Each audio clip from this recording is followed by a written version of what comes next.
We'll have our opening prayer flag salute. Pray. Dear Heavenly Father, we just thank you for the opportunity to raise our voice to you and acknowledge you as our Lord and Savior. And dear Lord, we just express our thanksgiving, words of thanksgiving for the many things you bless us with, for living in a wonderful country, a great state, and a great community here. Pray your blessings, dear Lord, of good insight and wisdom as we take care of the many items of business on our docket tonight, and be with all of us that we might live in a way that pleases you. In Jesus' name I pray. Amen. Amen. Allegiance to the flag of the United States of America and to the republic for which it stands, one nation, under God, indivisible, with liberty and justice for all.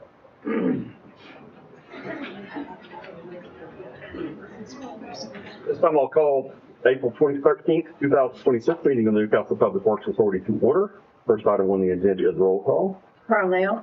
Here. Gene Reed. Here. Todd D'Amico. Here. Mike Fullerton. Here. Marcy White. Item number 2, discussion of possible action on approval of the agenda. Make a motion to approve. Second. Motion second for approval of the agenda. Gene Reed. Yes. Todd D'Amico. Yes. Mike Fullerton. Yes. Marcy White. Yes. Carl Nell. Yes. Item number 3 is citizens' comments. This is an opportunity for any citizen on any matter related to the City of Newcastle Public Works that is not on the agenda.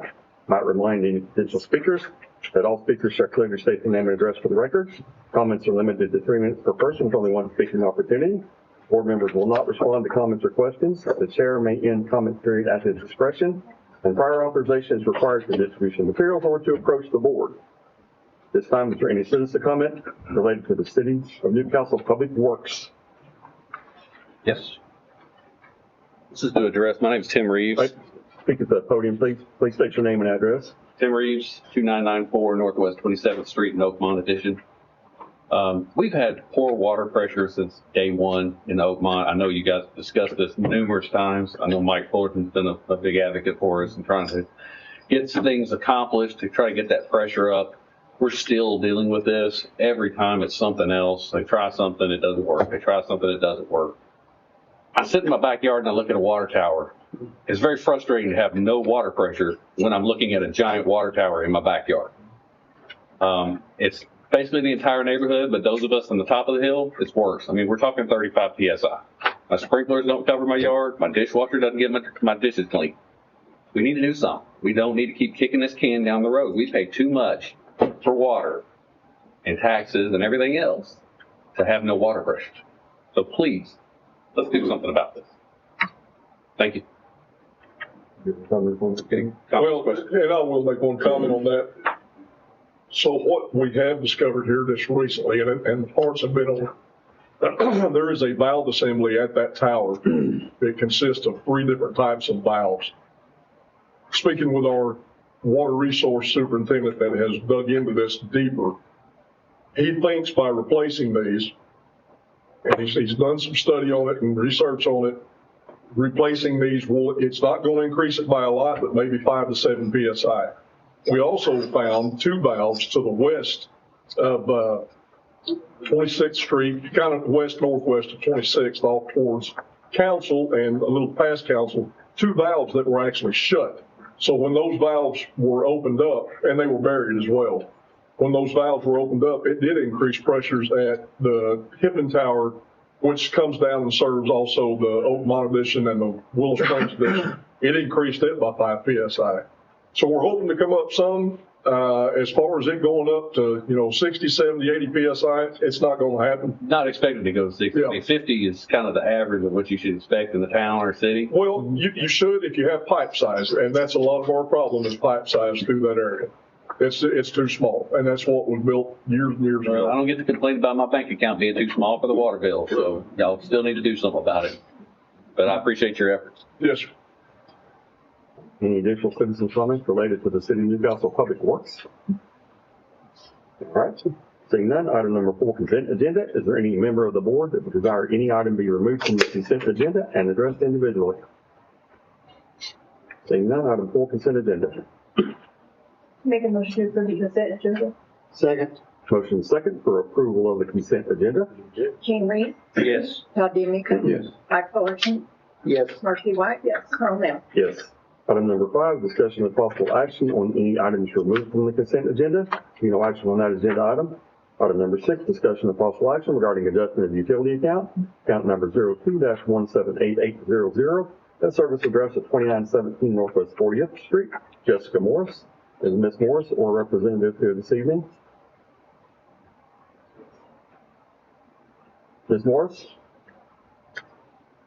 All right, I make a motion that we continue this item to our next regularly scheduled meeting. Second. Motion second for continuance. Jean Reed? Yes. Todd DeMeco? Yes. Mike Fullerton? Yes. Marcy White? Yes. Carl Nell? Yes. Item number 6, monthly treasurer's report. Our treasurer is ill this evening, so she was unable to attend. So we will skip item number 7. Item number 8, general manager's comments. Well, we've been discussing it. I've been sending out regular emails to council regarding the lead exceedance. Notice that we received from DEQ. We are now about halfway through our additional sampling testing that was required by that. So we're moving along on that and working with DEQ on it. The other 20 samples that came in, and I believe I'd sent this out as well, is there was one location out of the 20 additional 20 samples that actually tested for lead. And it was in the exact same location as four of the other 5. So it leads us to believe I'm not guaranteeing or saying that that this is the problem, but it leads us to believe that it's with homes that were built, older homes that were built potentially in the 80s that may have, lead or soldered fittings, things of that nature that could cause this. But we're doing all the testing and just the way DEQ has mandated that we have to do, and we'll see where it comes out. But I really honestly do not believe at this point that we have an issue with distribution or source water. Yeah, let's have a question about that. Where are we taking the water at? Because it be on their side, is it right? Like not necessarily our lines, but the customer side of the line? Like where are we taking the water at? In the home. Okay. It comes out of the tap inside the home. Okay, that's what I thought. Okay. But it's water that flows through. It is Right. city water that flows Correct. through the meter. So that's the reason that we have to do distribution and water source sampling. That's where they have us do it at. Now but they're having us do that it, doesn't yeah. necessarily mean it's our lines that have it. Correct. And all of the samples have been taken from, all the samples that have exceeded the limits have come from older neighborhoods. Houses that were built in probably the 70s, newest ones in the 80s. Yeah. So like the city manager said, there's a good possibility that those have lead-based solder. And when it sits in the pipes for a while and then you open the tap and pull it out, it may have some issues. So, on the remediation items that we sent out to the citizens, that was one of the things we said, run your faucet for a little while, let those lines flush out, if you're in an older home. So. That's all I have now. All right. Item number 9, trustee comments. I think Mr. Reed took mine tonight. Item number 10 is adjournment. Make a motion for adjournment. Second. Motion second for adjournment. All in favor say aye. Aye. Any opposed? We are adjourned.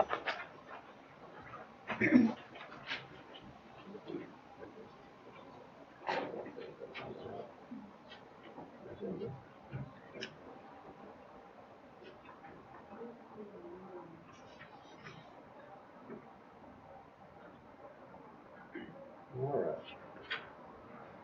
This time, I'll call the April 13th, 2026 meeting of the Newcastle City Council to order. First item on the agenda is roll call. Carl Nell? Here. Jean Reed? Here. Todd DeMeco? Here. Mike Fullerton? Here. Marcy White? Here.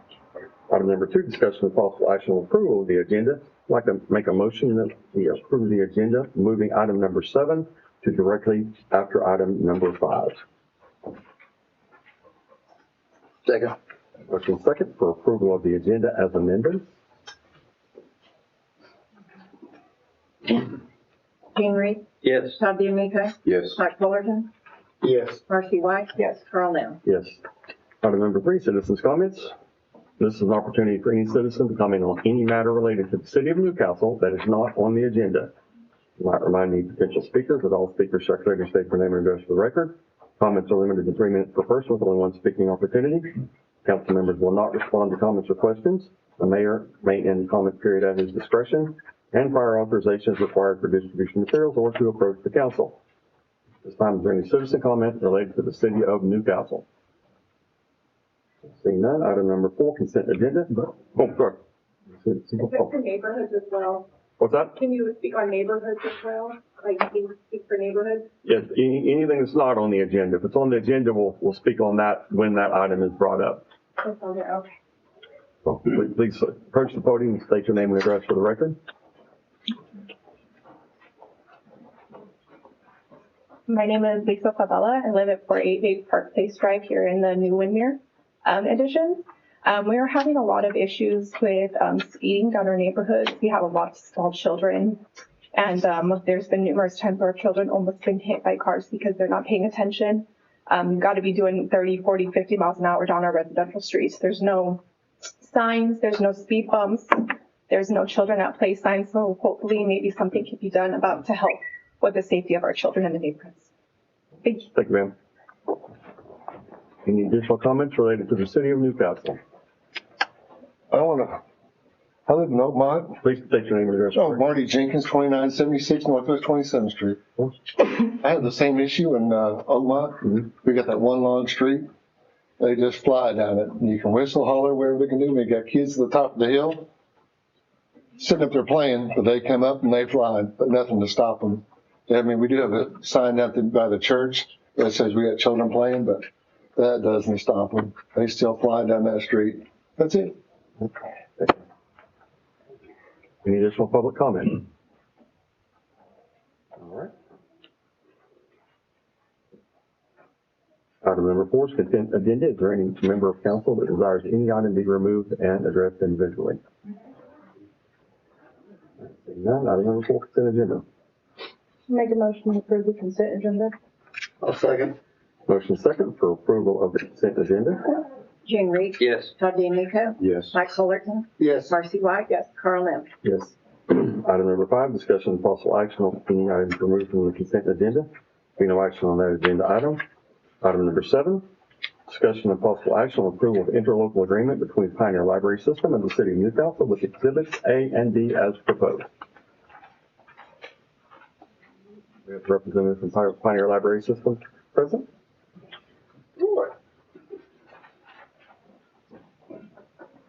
Mayor, Council, thank you for considering the interlocal agreement. We are making progress. The addition and the renovations are currently out to bid. We had our pre-bid meeting on Friday, had lots of interested contractors, so we just wanted to bring the interlocal agreement to the council for approval, and we look forward to continuing to work toward improvements at your library. Any questions about the interlocal agreement? Not the agreement. When are you closing the bids? When is that? 24th, if that's a Friday, Okay. and that Friday of that week. I think it's the 24th. No, no questions. Thank you. No, thank you very much. Take a motion. Make a motion to approve agenda item 7. Second. Motion second for approval of item number 7. Jane Reed. Yes. Todd DeMeco. Yes. Mike Fullerton. Yes. Marcy White. Yes. Carl Lim. Yes. Item number 6, discussion and possible action on recommendations of the planning commission.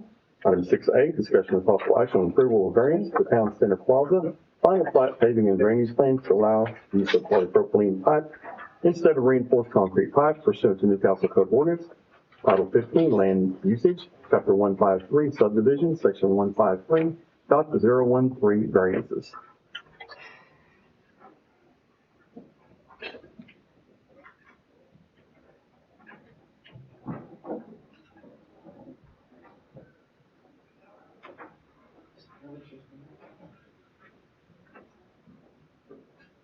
Good evening, council members. Janae Greenlee with the Newcastle Planning Department.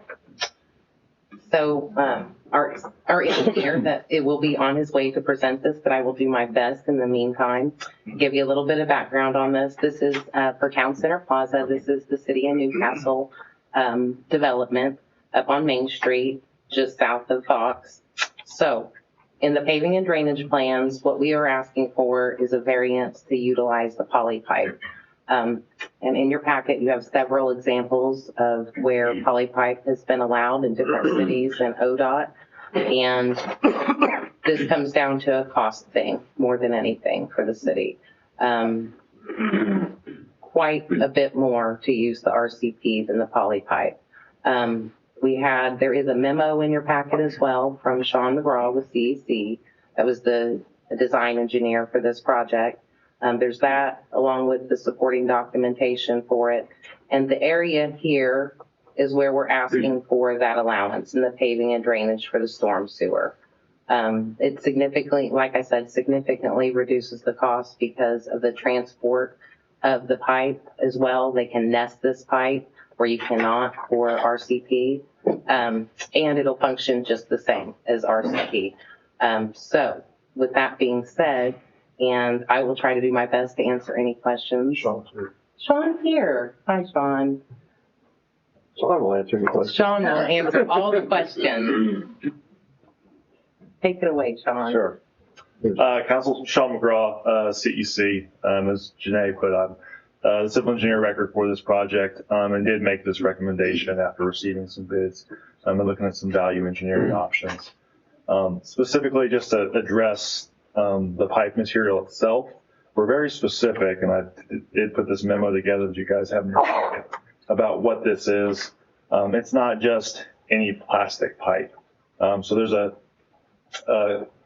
very confusing in terms of some of the nomenclature, but we're looking at a polyethylene pipe, which is very different from what most people would think of a plastic pipe, which is a high density polyethylene pipe, or polyethylene pipe, yes. So it is a material that performs almost exactly like an RCP pipe in terms of strength, as long as it's specified in the manner which we are. So we're asking for it to be done with rock backfill, watertight joints, dual wall, very specific things.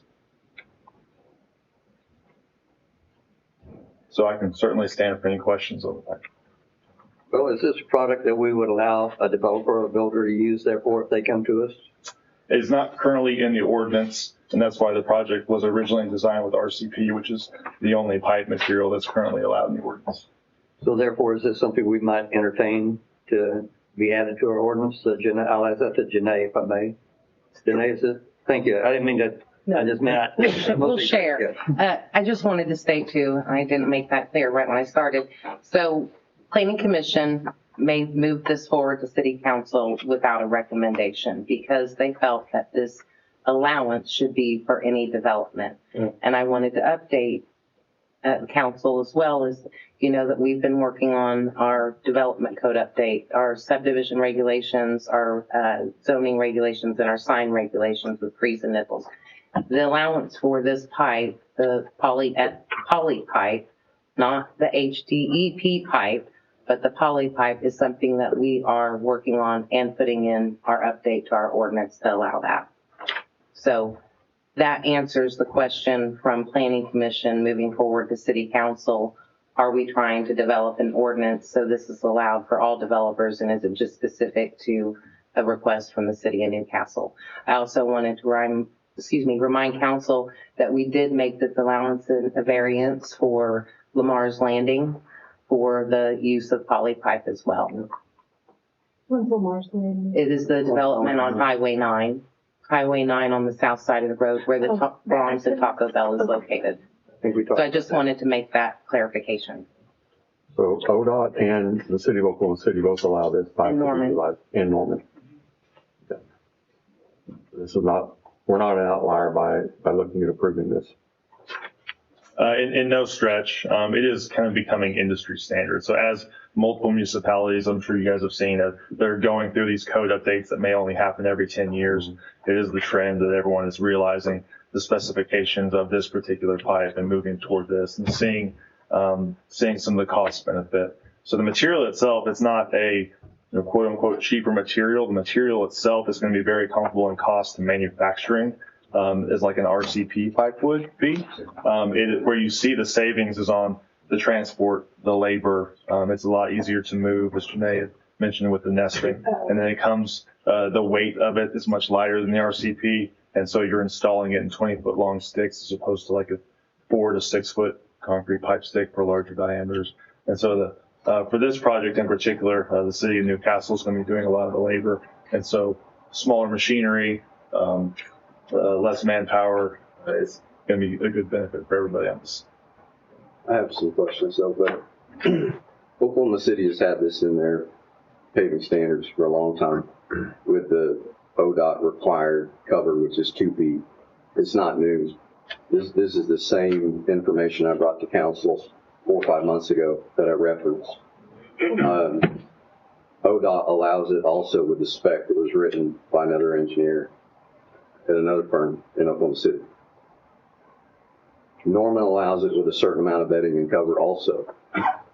But I would caution council that I just surveyed a piece of property in Norman, and the storm sewer goes under Trey Young Drive, which is 6 out parcels out in front of Trey Young Center. And the one piece that goes under Trey Young is RCP. That's a city street that's under paving. Everything in those 3 out parcels that's not under paving is plastic, but everything else is concrete pipe.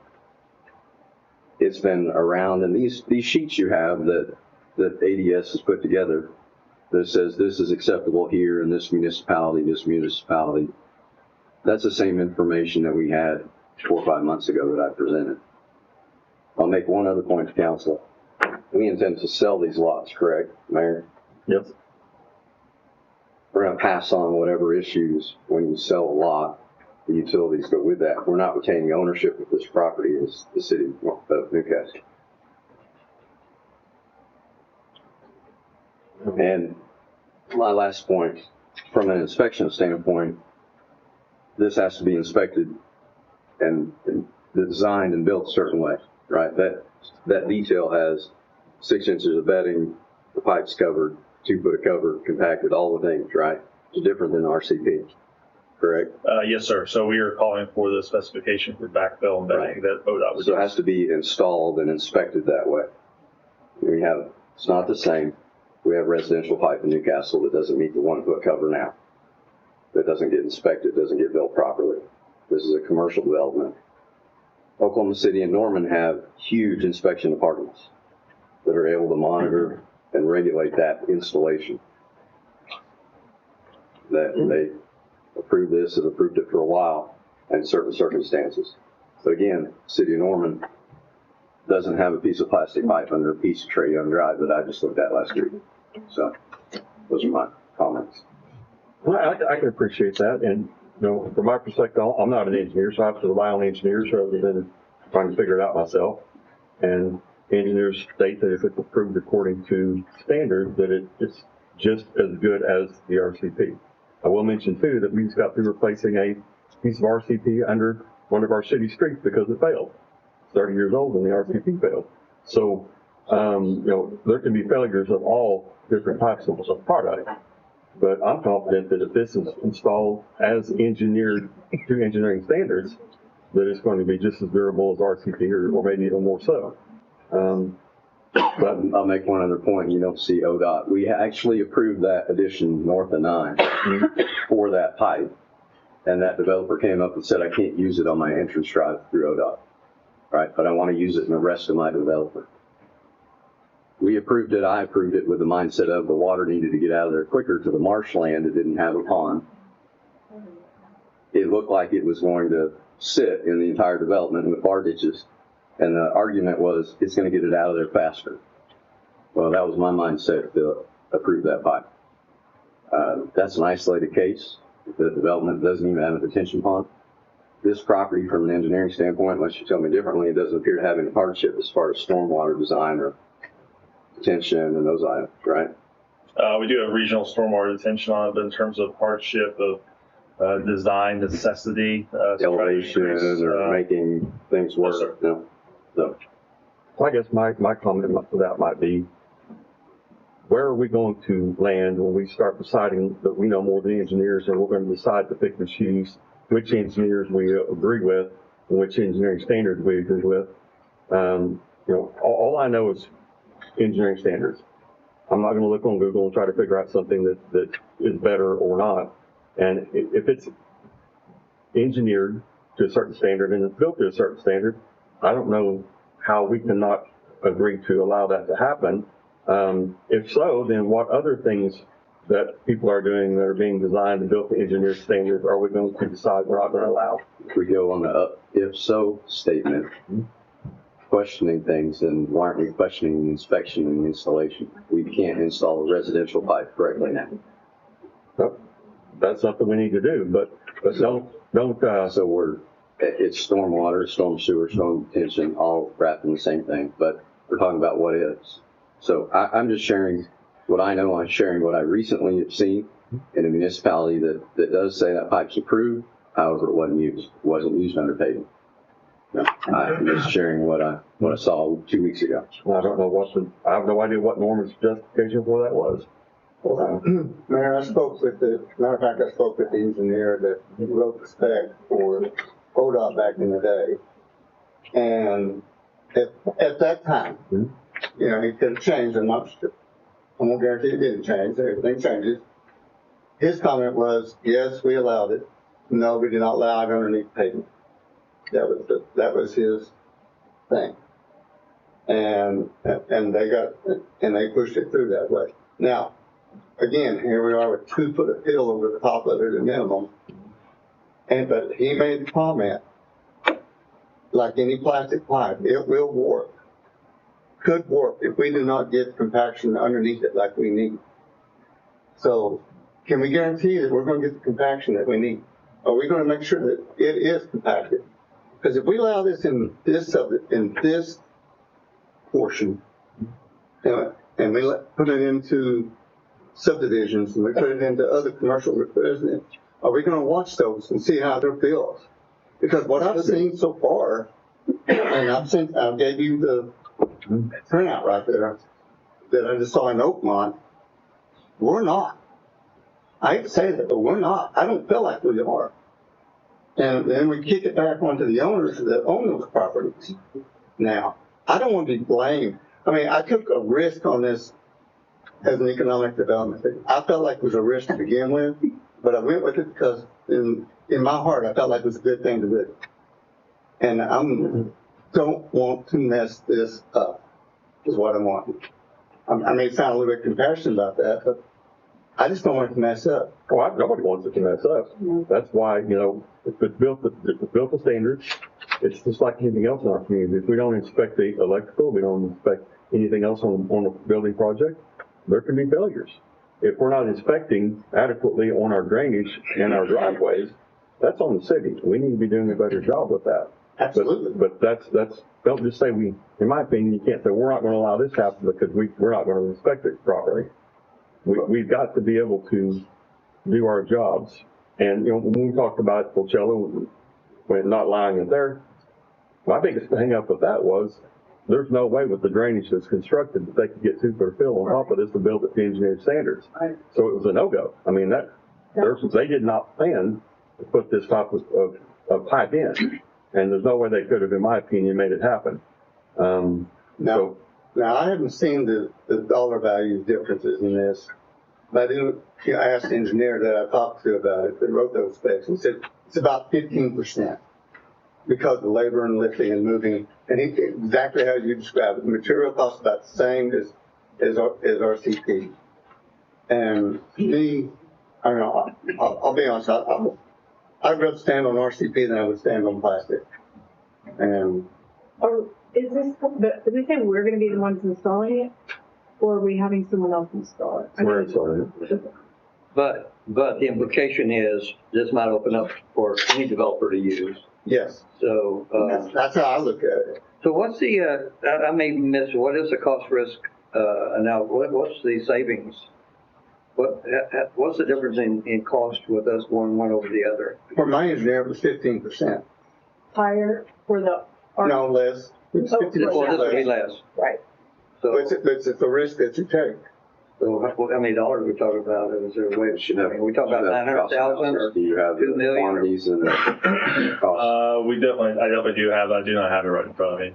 I can certainly get that information for you. I think we were in the we were in the six figures of storm sewer for this project. So talking at least $50,000. So yeah, the six figures could be 100 to 900. Well, it wasn't that much, no, like in the low six figures. So, Okay. just off of memory. But again, I mean, we would like to save money because it's our project. Sure. But if it's good for us, it's good for everybody. So, Right. so if the savings $9,300, obviously would go, and if it's $1 billion, I mean, I just don't know what the risk, to benefit is to it, but so 15%, and the risk is it might fail, And they, well, but the other one could fail too. Okay, Kevin has a couple comments. Yeah, just real quick, as far as the inspections, who's doing these inspections on this, WSB will be doing it, who's our contract engineer. So when Old Mott was built, we didn't have that in place. We didn't have a contract engineer. We had one man that was trying to cover everything, all the development that was going on. So yeah, some of that was probably missed. But WSB will be the ones inspecting this, and they just came out and inspected a tin horn installation, RCP, out in my neighborhood, actually, where they were doing road work, and the darn thing was, all of it was collapsed. We had to replace 8 sections out there. It cost us around $10,000 or so for the materials. But they came out and showed us how that needed to be bedded in and what to do with it, because there was natural spring flow underneath that nobody knew about. So WSB has been doing a really good job for us as far as inspections of different things. They go out and, WSB goes out and looks at the road projects, goes out and looks at drainage, all of that now on these new subdivisions for us. That's not done in-house, that's through our contract engineer. So you feel like we've got that covered for you? I feel confident we have that Future covered. use of this product we have the ability to inspect it. That's correct. And WSB, if you remember correctly, as Mr. D'Amico said 5-6 months ago, WSB was recommending this as well and approved of it. I don't remember, but Yeah. I think A lot of stuff you provided, Mike, it's pretty easy to see those ditch lines are filled in. You know, there's been a lot of sediment. It's not necessarily the tin horns, it's the sediment that's filled in the ditches. the problem is those double, if you look at the double structures, there should automatically be a 1 foot distance in between them. What is happening is the water's washing the sand and everything out from underneath them. And they're dropping down, then you're losing the sand that's around the pipe on, at the top and underneath the driveway, then the driveways are cracking. right, yeah. And these are not 30-year-old pipes. These are 1 to 2-year-old pipes. So these are the products that they're proposing? No. No, this is standard what we have Right, today. looks like it. It's just that we're not picking up, inspecting them properly. We're not picking up, All right. So Kevin says that's changed.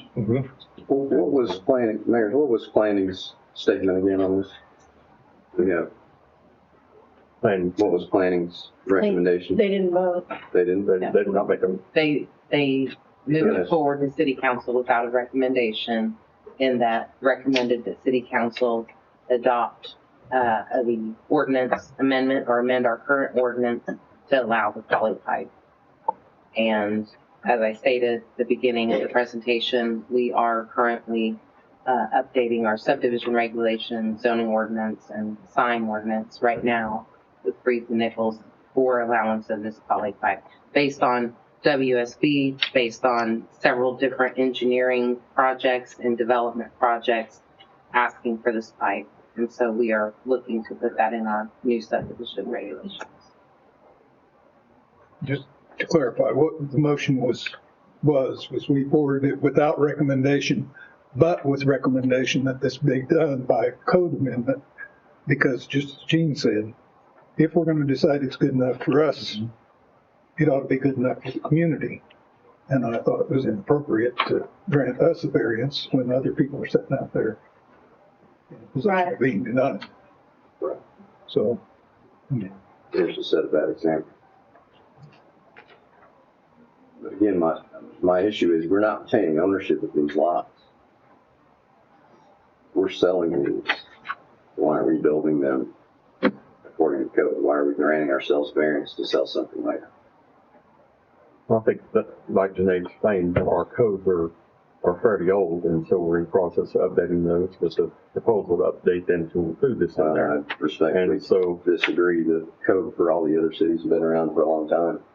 This has been, we're not, maybe we're behind in the code, but we're not behind in the building of things, and the use of materials.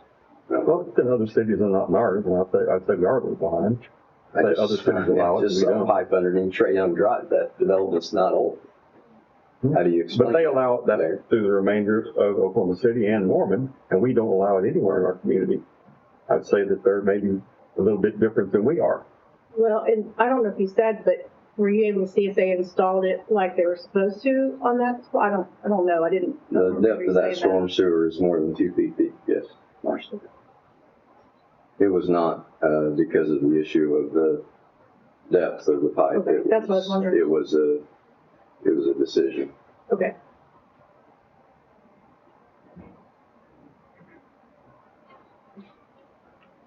I just would like to say also just to that point, and that's one example, Trey Young Drive, that Norman a couple years ago updated their full design engineering criteria manual to allow that pipe. And just like any development or anywhere, whether it's Newcastle, Oklahoma City, Norman, you will have times where, and that's why we have maintenance bonds, where you might have a failure of something. And that's why we do maintenance bond inspections 1 year and a second year, third, fourth, and fifth year for paving and drainage. So I'm not sure that specific instance, but I do know that they updated their whole design criteria manual to allow that pipe.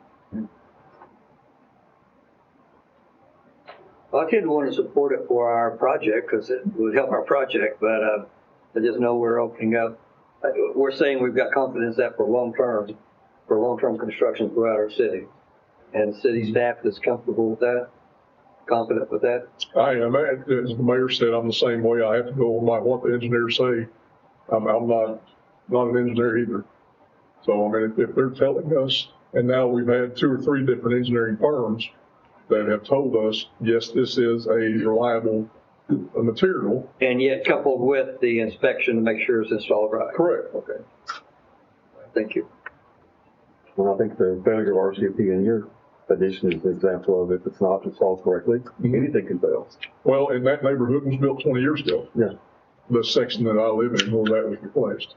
It took 20 years to work it out. I'm sorry? Yeah, it took 20 years for it to fail. May take 30 for the poly pipe. I don't know. Hopefully it doesn't fail. Yeah. If it's put in correctly, and if that RCP was put in correctly, if they acknowledged the springs and done it correctly on the installation, it probably wouldn't have failed either. Right. That was my question. But you're using a residential pipe again versus commercial, and it doesn't apply. It's under a city street. It's not You just said inspected the Trey Young same. Boulevard was a city street. It's private development by a developer, not a city project. City street. I still fall back on the fact that where are we going to land if we start picking and choosing which engineering standard we are going to agree with?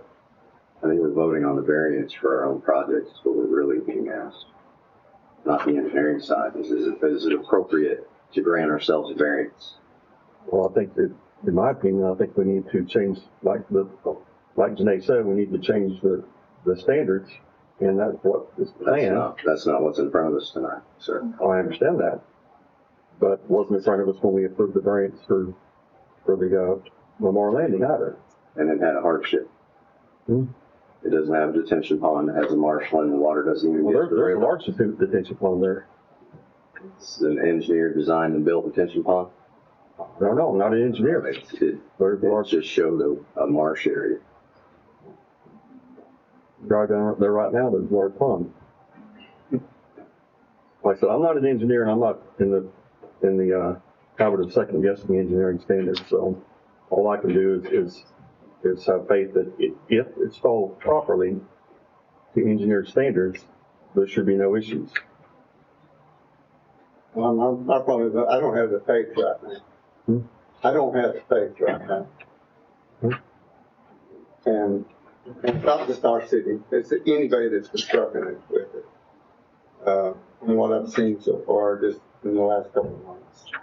And the last, what, how long Oakmont been, about 4 years? 4 years. That has nothing to do with qualified. No, but it doesn't do an inspection and. But we're not inspecting anymore, like Kevin said. We have a contract inspector inspecting, who didn't inspect Oakmont. So the inspection process is completely different now than it was when Oakmont was developed. It's done by an engineering firm, not by a city inspector. I would like to see a track record first. Right. And I'd like to also know what the difference in cost is first. I mean, that's one of the main things. I mean, are we running it just, if we did concrete underneath, what would be the cost if we just did concrete underneath the roadway and then poly underneath where there's dirt, grass? So if we did have to replace it, we could dig it up without the expense of the roadway. Sure, I can get you those specific numbers. Yeah.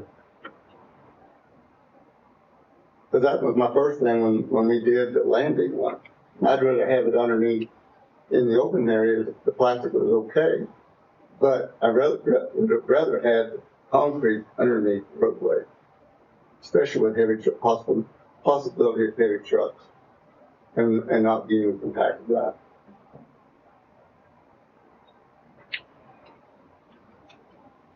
What's the timeline criticality of this, Kevin and Janae?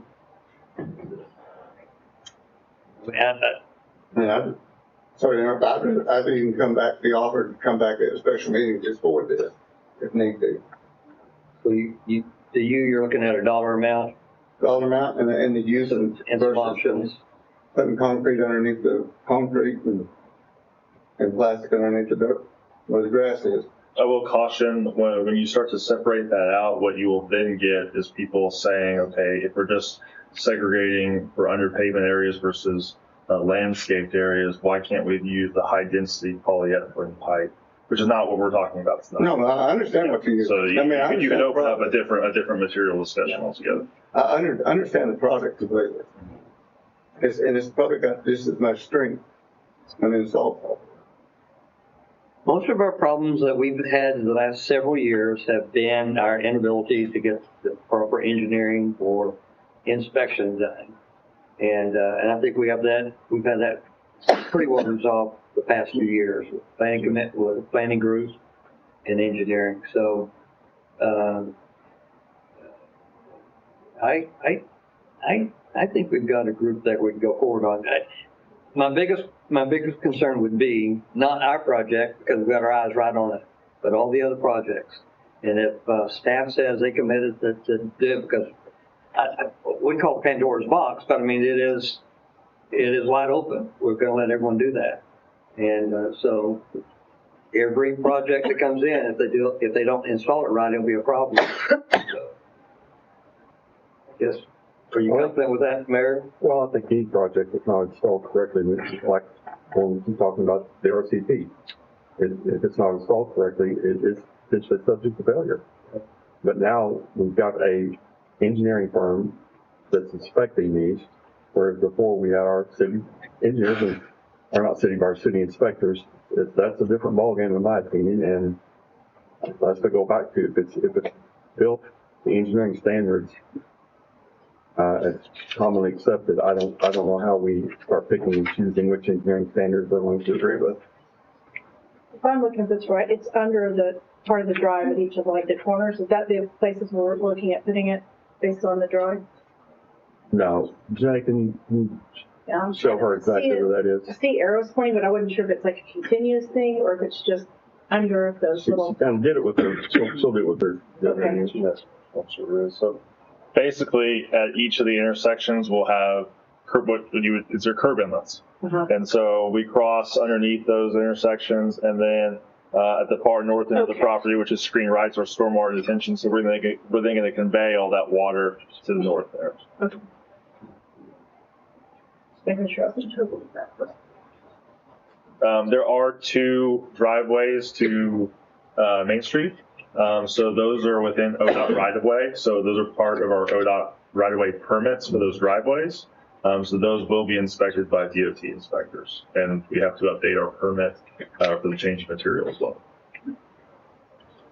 And you said ODOT is allowing this, right, this type of Correct. Or else we couldn't get that permit updated. Okay, that's When what I thought. when you apply for those permits, you have to tell them how many linear feet of what type of material and where it goes. Okay.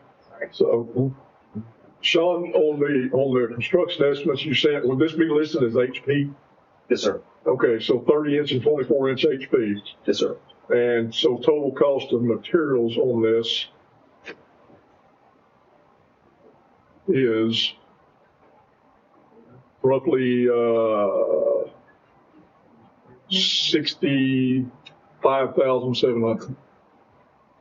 For that poly pipe? Yes, that's 49 linear feet of 30-inch, 570 linear feet of 24-inch. Now, they mentioned Sean mentioned it wasn't necessarily the difference in cost of the material, it was the installation cost. Correct, but we're installing. Okay. So what it would be here, the savings that we would receive on this too is the trucking of that material out to the site. Okay. Because with RCP, there's several truckloads they would have to bring, where this one, they can bring it out in one or two because of the weight difference. Right. Okay. That's what I understood.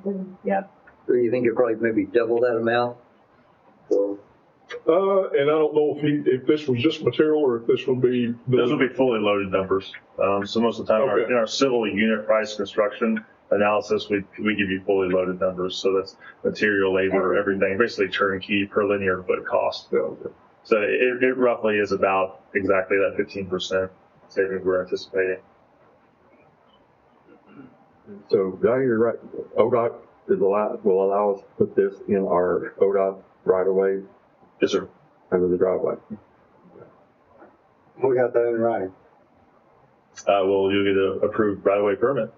Well, they've had the standard for years. It's just whether it's been done or not.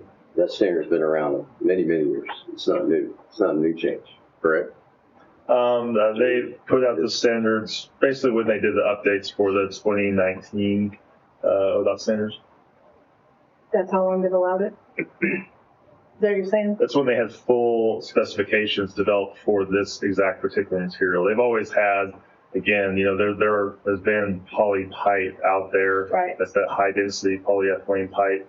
This is something different. This is what has been the first to really come to market that people are putting under pavement with that confidence that we're looking at. And what's the difference that this is such a better pipe than the polyethylene was?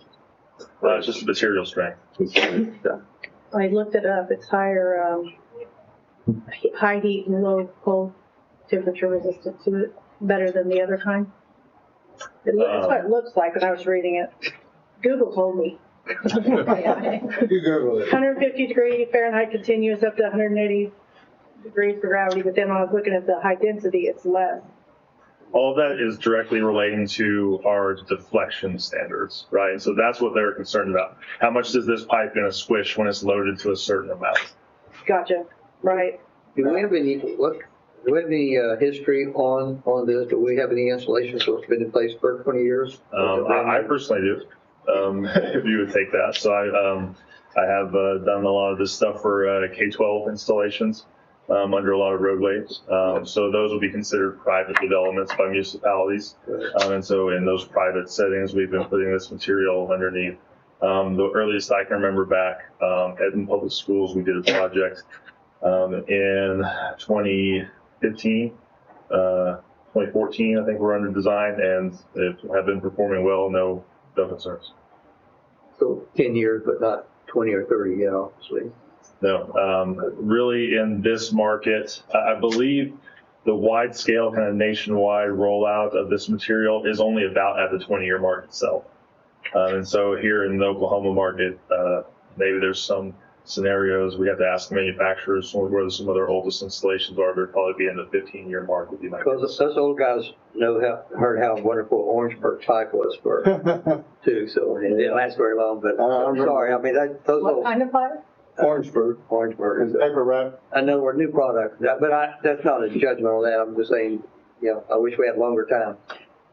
I have mixed feelings on it. I really don't know how much it's going to cost the city. If it wasn't for insulting our engineer or questioning our planning department, how much would it cost us? I mean, would it hurt us much to go the concrete pipe anyway on this and wait before approving it for everybody else, or is this a do or die? It's not a do or die. I mean, it's gonna cost us more money, but we'll have to figure out a way. And so it's not a do or die situation. What is a do or die situation is continuing to hold on to this property, not moving forward with Yeah. it. Right. And what could be do or die is if we open this up to a lot of developments and it goes bad in other places. I think I would say, I would agree that our code needs to be reviewed and revised. There are other municipalities that allow it to a certain standard, but if you're gonna allow everyone to use it, then the code needs to be changed. The code that was brought to us prior had the wrong pipe specified. It was HDPE. That's the single wall, not as heavy duty pipe. This is a different pipe. So I would like to see a code that interchanges the correct pipe with the correct typical standard of installation. That's the topic for another night. But I would like to see that. I would like to see a code reviewed to be updated. And you'd generally be open to this particular product? As long as it's installed and inspected correctly. And one of my concerns is inspection as well, but I mean, that point's been made. But I feel our code needs to be updated the correct way, to the correct pipe. But I do as well. my concern with this property is two things. It needs to move forward. It means the properties need to be sold so the city can benefit from the development, right? That's one aspect. But my other concern is if we're going to sell these properties to someone, I mean, I don't sell anything to anybody that's not 100% ready to be sold, or that I know I can stand behind and say, well, Gene, you're not going to come back to me in a month, and there was a problem with that, right? I'm not saying this would create a problem. I'm not trying to be offensive to the engineer, but RCP to me just seems like it's something we're going to pass on, sell, and the city's going to benefit. Why aren't we doing it the way it's been done? So anyway, I'll be quiet. One of the things that I know is in the pamphlet that you sent us from the contract, they made a comment that the Midwest City, Dale City project was, I know the interchange there was actually designed for concrete pipe. Mm-hmm. At some point in time, it got changed where, I don't know when or where it changed, or if they're using it all the way through the project or just partly through the project. And that wasn't very clear in the pamphlet. It just said Dale City and the company, and I don't recognize the company name. So I went and asked those people, and they had originally designed this concrete. So it wasn't set up to be that way, but somewhere along the line it changed. It wasn't approved by the engineer to be changed? I don't know. I didn't get to speak to her.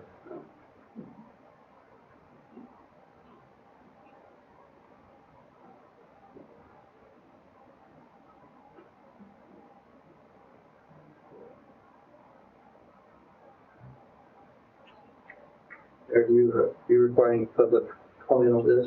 Or? We can sure offer it. Is there any public comment concerning this agenda item? I'd like to move this forward. We vote up or down on it. I'll make a motion to approve item 6A. I'll second.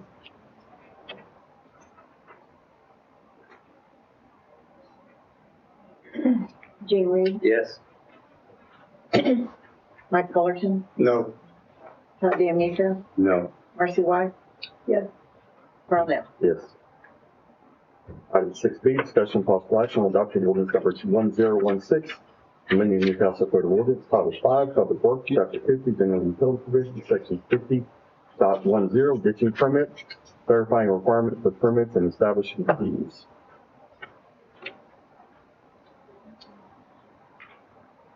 We have two ordinance amendments for you to Chapter 50 and Chapter 92. That's item 6D is for Chapter 50 and 6D is for Chapter 92. I'm going to present these items together, but they are separate items on your agenda. Chapter 50.10 is for the ditching permit. What we've done is I worked with Jim Miller and John Canary, our Streets Department and Public Works Department. Our ordinance is stated in that there is a permit required for ditching, trenching, boring. We did not have a permit. We developed a permit, And it's going to be administered through our utilities department and our streets department, but we did not have a fee ever established for processing these permits. As we are developing and growing, we are getting more requests from franchise utilities. Cox was one of them that is coming into the Windermere neighborhood that requested 20 bores. And so we decided it's time that we get a permit fee. And this also, what it does is establishes an inspection fee and a re-inspection fee as well. Or excuse me, an additional inspection fee. So it clarifies the language for the process for the ditching, trenching, cutting, or boring. Clarifies where and who to obtain these applications from. We also made clarifying language regarding the Okie 811 that they have to have that ticket number called in and on that permit as well, and establish these fees for both of these sections. The fees are to cover staff time to process the application and work with the applicant and complete these inspections. So the permit application fee is $100 for the utility ditching and or trenching, $200 for boring, plus a $50 inspection fee, and an additional $20 inspection fee per bore. I'm happy to answer any questions regarding these ordinance amendments. I like the ordinance amendment, but does Cox have a franchise agreement with the city? Is Cox? Yes, I believe so. Okay. we approved it. Yeah, I thought they were just gonna go in now on the south end of town by Highway They're going 9. all over. they're going all over. Okay. I didn't remember that. Well, that's where they were starting, I guess. Right, Yeah, right. I remember. Okay, sorry about that. Gotcha. Double checking. They did. Yeah, I think it's great. I think it allows us to have a plan of what they plan to do before they do it and process to be compensated for our inspection process. So not much. Right, they submit the site plan with their ditching permit, and I did want to clarify on, Planning Commission recommended this, ordinance amendment, but, the Planning Commission chair had made that recommendation based on removing language of place, area, or building out of, it's under A, under the chapter 50.10. And, it is also under, I believe it's in the 9305 too. It was just that it states, which this language was already in there. This was not amendment that we did with this update. This language had already been in the ordinance where it says involving any public easement, right of way, place, area, or building. Planning Commission Chair Gordon Harness said that the place, area, or building should be removed from that. And then I had spoke with our city clerk and looked at the ordinance, and I was a little bit concerned that if we remove that, if say the place is in, a right of way or something, then we might have an issue. This also pertains to oil and gas, does it not? Yeah. Crossing. Yeah, crossings, So- yeah, which that has a separate fee as well in chapter 113, but yes. Will it hurt to change. just leave it in there like our current ordinance states and like you proposed? Is anything being hurt by that? What it does, I mean, for one thing, when I first read it, the first read through, we're gonna be ditching inside buildings, not very often. Two, the way it reads, it makes it anywhere in Newcastle, including on any agricultural property, such as, and I'll use myself as an example. I've got my water system for agricultural waters is there.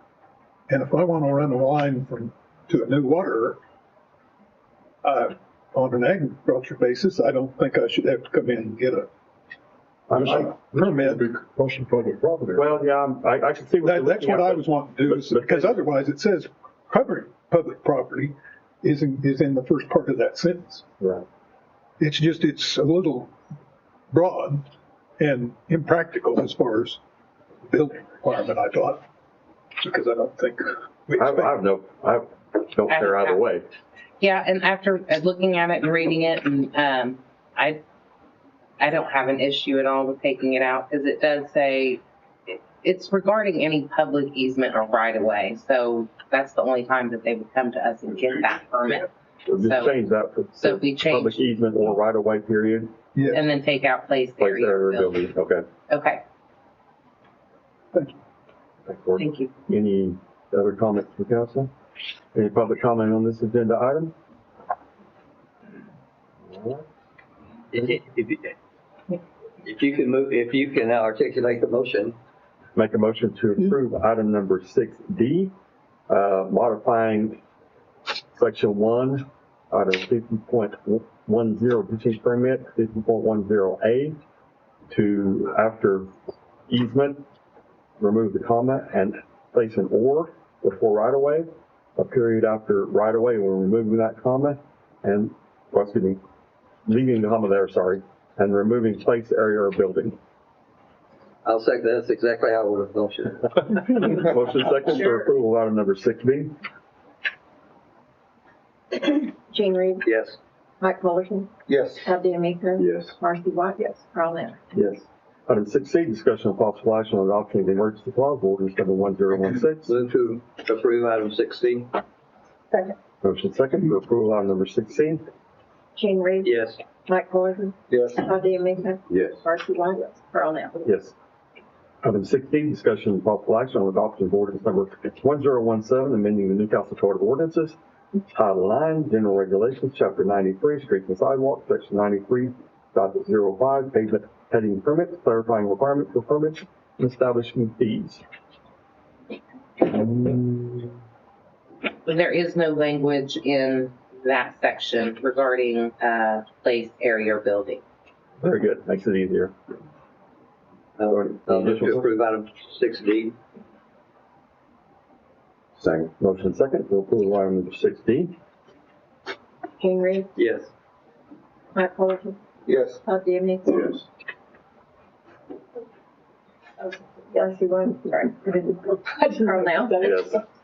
Item number 6E, discussion of possible action on adoption of the emergency clause, ordinance number 1017. Move to approve item 6C. Second. Motion second for approval of item number 6E. Gene Reed, Yes. Mike Fullerton, Yes. Todd DeMeco. Yes. Marcy White. Yes. Carl Nell. Yes. Item number 6F, public hearing, discussion of possible action on application for rezoning from A Agriculture to CC 15 Community Commercial District for Gregory Henning, property located in a part of the north half of the southwest quarter of the southwest quarter of Section 11, Township 9 North, Range 4 West, Indian River, McLean County, Oklahoma, and adoption of ordinance number 1018, property address 1080 North Main Street, Newcastle, Oklahoma, case number R2026-006.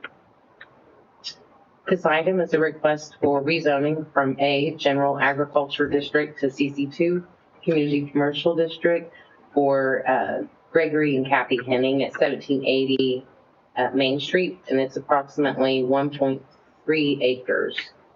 So the surrounding, to your left side is an aerial with the 1.3 acre proposed CC2 zoning.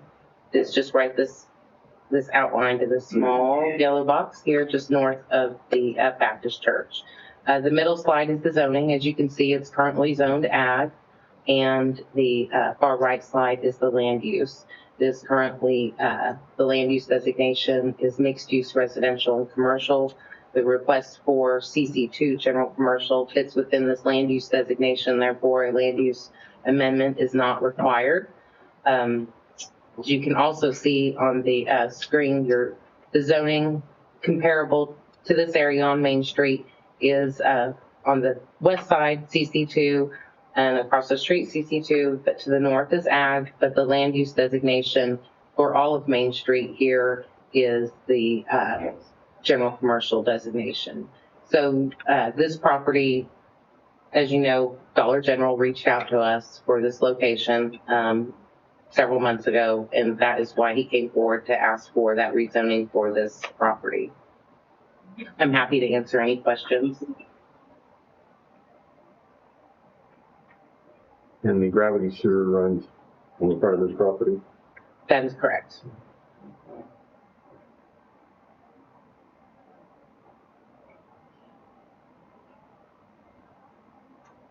Questions from council? Just out of curiosity, are they relocating or that'll be a second one? No, it would be a new one. I wish there was down on Highway 9, to be honest. I understand. They get where they Can't control what CC2 will allow any permitted use in what is allowed. Is the sewer on their side of the street or on the opposite? It's on their side. According to the sewer outlets, it runs right in front of sewer and water. Yeah, they will connect to city, sewer, and water. The lift station just right north of the ferry. Yeah, down at Palm Creek. There's supposed to be a 10-inch sewer line running right in front of it. I think it'll handle it. Thank you.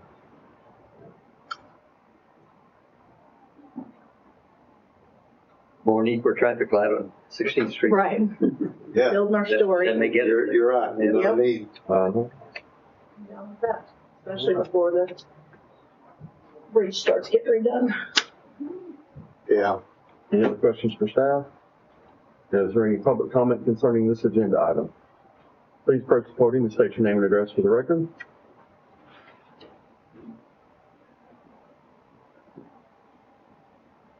Randy Smith, 3675 Deep Swell Circle.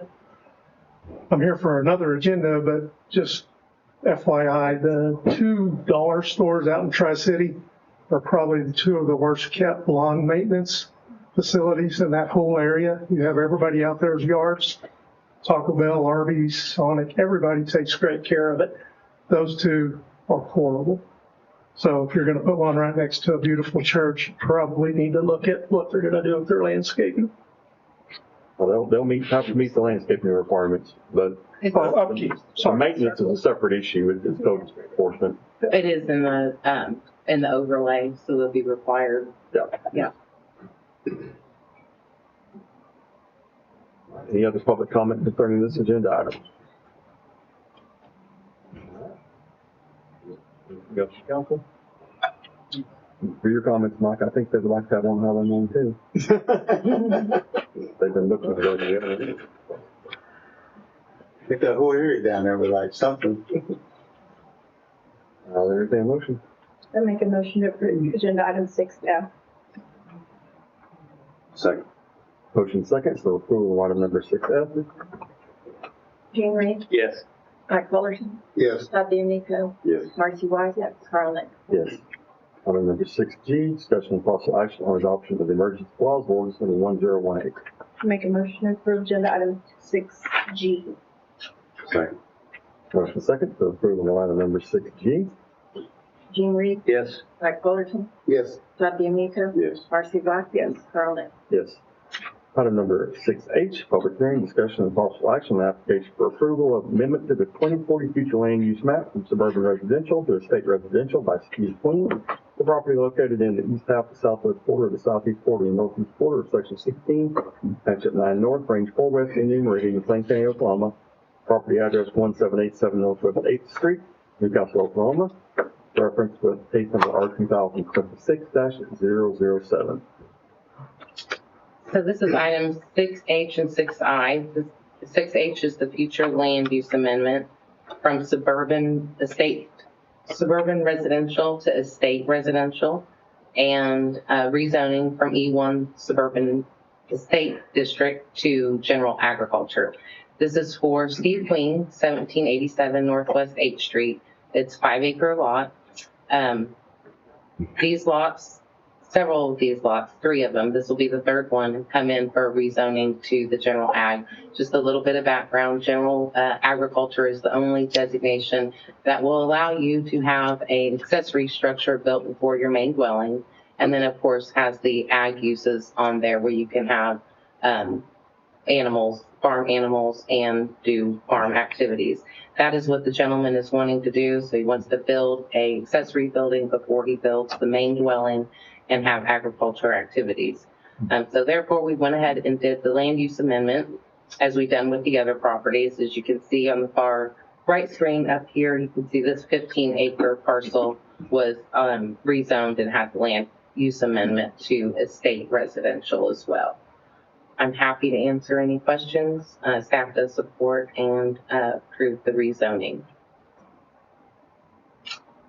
You said that 15 acres went to estate residential, or did it go to ag? It went to ag. It went to ag. It was E1 and went to ag. Same thing. Just double checking stuff. Yes. Any questions, comments from council? Any public comment concerning this agenda item?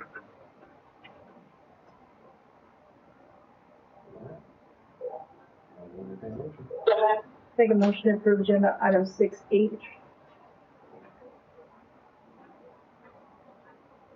Second. Motion second for approval of item number 6H. No, Gene Reed, Yes. Mike Fullerton, Yes. Todd DeMeco, Yes. Marcy White, Carl Nix. Yes. Item number 6I, public hearing, discussion and possible action on application for rezoning, E1, suburban estate residential, A agriculture, for Stephen R. Quinn. Property located in the east half of the southwest quarter of the southeast quarter of the northeast quarter of section 16, township 9 north, range 4 west, Indian Meridian, McLean County, Oklahoma. An adoption of ordinance number 1019. Property address 1787 Northwest 8th Street, Newcastle, Oklahoma. Case number R2026-007. Make a motion to approve item 6I. Second, Motion second for approval of item number 6I. Gene Reed, Yes. Mike Fullerton, Yes. Todd DeMeco, Yes. Marcy White, Carl Nix. Yes. Item 6J, discussion and possible action on adoption of the emergency clause of ordinance number 1019. Make a motion to approve agenda item 6J.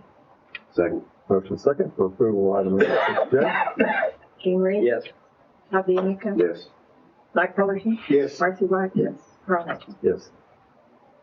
Item 6K, public hearing, discussion and possible action on application for rezoning E1 suburban estate residential to A agriculture. For Tanya Jenkins, property located in the west half of section 18, township 9 north, range 4 west, Indian Meridian, McLean County, Oklahoma. With adoption of ordinance number 1020. Property address 3821 Northwest 6th Street, Newcastle, Oklahoma. Case number R2026-008. So this application is for a rezoning from E1 Suburban Estate Residential District to A General Agriculture District. And then following that is a UPOR for a use permitted on review for a stable or confined care of horses. So just a little bit of background information. The applicant intends to sell her property and she wanted to market it as a stable. And so when her realtor called me and I discovered that it was zoned E1 and she has a well-developed equestrian facility on the property with 19 stalls for horses, I suggested that she rezone to A, general agriculture, that has the allowance for the special use for the UPOR for a stable for confined care of horses. And that can only happen on tracts 10 acres or less. So this is at 3821 Northwest 6th Street. It's approximately 9.3 acres. The surrounding land use is large lot, single family residential. As you can see on the middle map there, you have a lot of E1, but surrounding agriculture uses and the land use as well. This application does not require a land use amendment, as the general agriculture district will fit into the state residential district. So the applicant requested the rezoning for ag so she could ask for the special use. So I will go ahead and present the rezoning with this special use. Special use will be for the allowance of 19 horses on site. She has a open, well-covered arena. There are 4 stalls that are here that weren't showing up on our aerial, 4 stalls here, 6 here, 5 stalls attached to the house, and then open arena.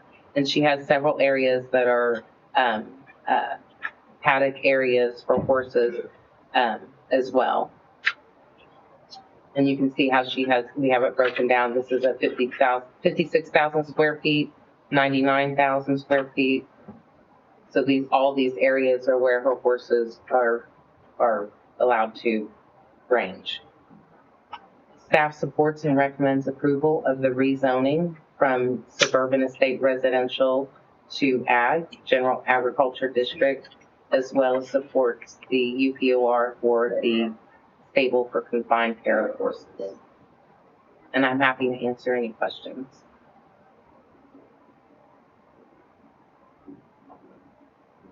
Comments? Sinead, does our special use permit have to come back before council with a new ownership?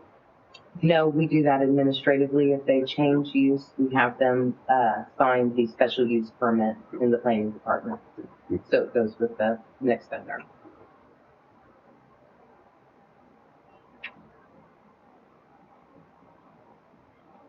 Is there any public comment concerning this agenda item?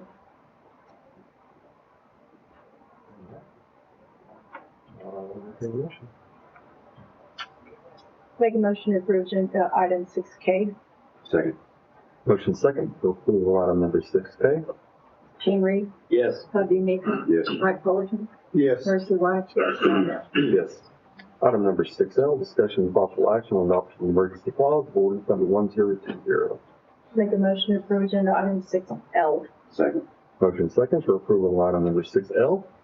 Jean Reed, Yes. Todd DeMeco, Yes. Mike Fullerton, Marcy White, yes, Ron Ellis. Yes. Item number 6M, public hearing, discussion and possible action on approval of planning commission recommendation for use permitted on review for Klein Jenkins for the purpose of raising and training horses and operating a stable for the confined care of horses on tracts of 10 gross acres or less. The property located in the west half of section 18, Township 9 North, Range 4 West, Indian Meridian, McLean County, Oklahoma. Property address 3821 Northwest 6th Street, Newcastle, Oklahoma. Case number UPOR 2026-002. Make a motion to approve agenda item 6M. Second. Motion second for approval of item number 6M. Jean Reed, Yes. Todd DeMeco, Yes. Mike Fullerton, Yes. Marcy White, yes, Ron Ellis. Yes. Item 6N, public hearing, discussion and possible action on approval of planning commission recommendation for use permitted on review for special use permit for Amanda and Cody Viracek,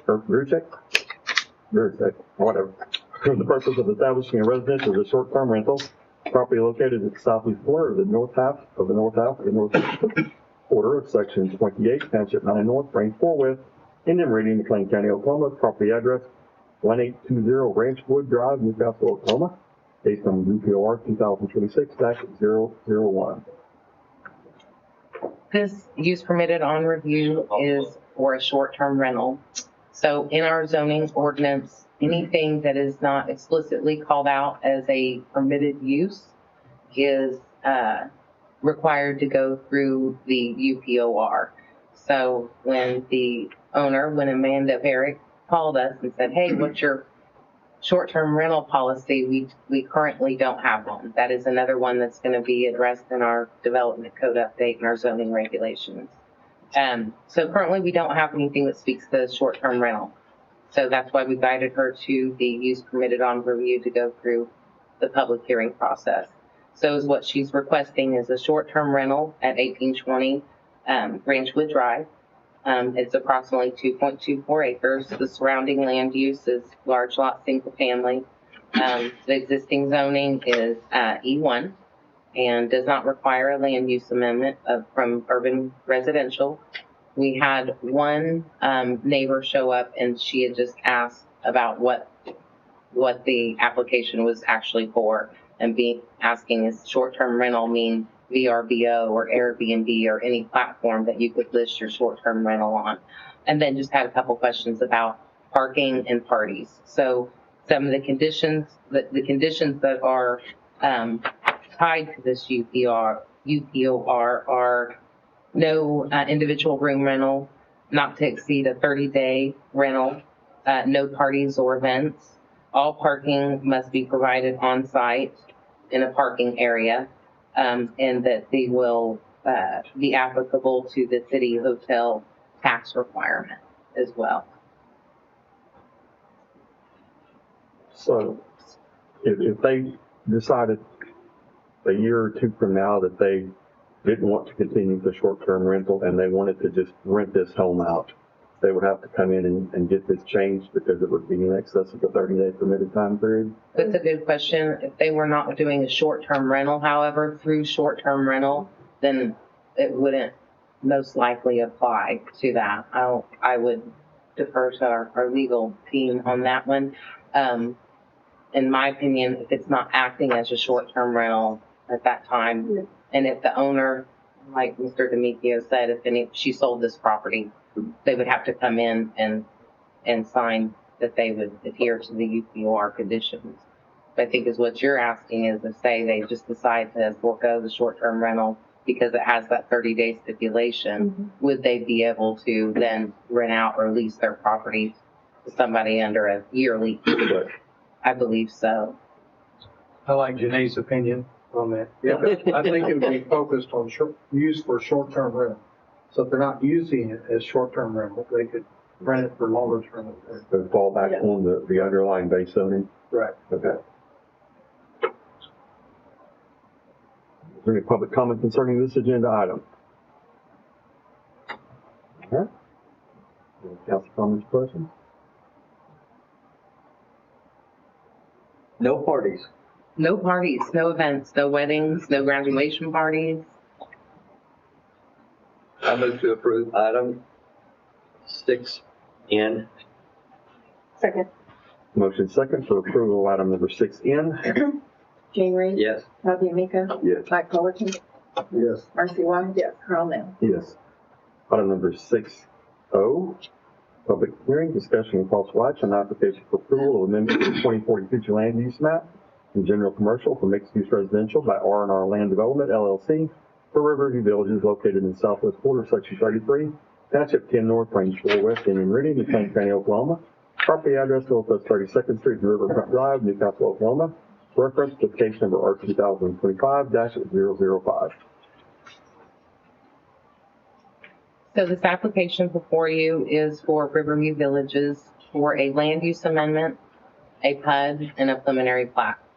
So just a little bit of background on this. R&R and the developer and their engineer, so Russell Clark for R&R and Dean Kalita with CEC, came and met with the city regarding this development proposal.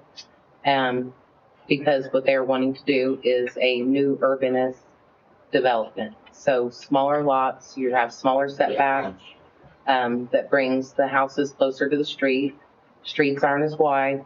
And to be able to do that, to be able to have a development proposal like that, you have to go through the PUD, which we have a PUD zoning in our ordinance. And through the PUD, they've asked for several variances to the subdivision regulations, mainly being street width is one of the biggest ones, and then sidewalks not being on both sides of the street, being on one side of the street. So I'll just go through first with the land use, and then go through into some of the PUD particulars, and then lastly will be the preliminary plat, like I said. So the far left screen is the surrounding land use. Right now it's a vacant lot. To the north you have Riverview Estates. To the south you have some commercial uses and self-storage. West is single family dwellings. To the east as well, single family dwellings. The zoning to the north is E3, so residential estates district. To the east you have RF1 and some commercial fronting on Highway 37. South, you have all commercial, CC2 fronting on Highway 37 as well. And to the west is some E1 residential estates, also PUD and commercial along the frontage as well.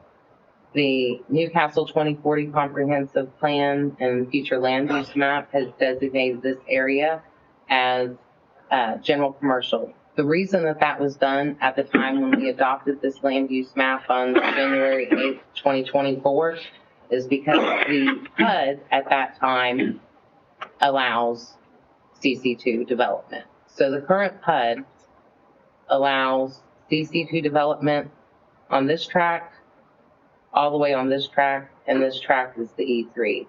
So at that time, when we placed that land use designation on it, it was designated for mostly commercial development. We did our best to match what was actually on the ground or what was approved through the zoning, even though that hadn't been developed.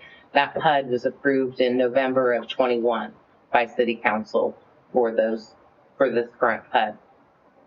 So we tried to do our best to match what was on the ground or what was approved, like I said.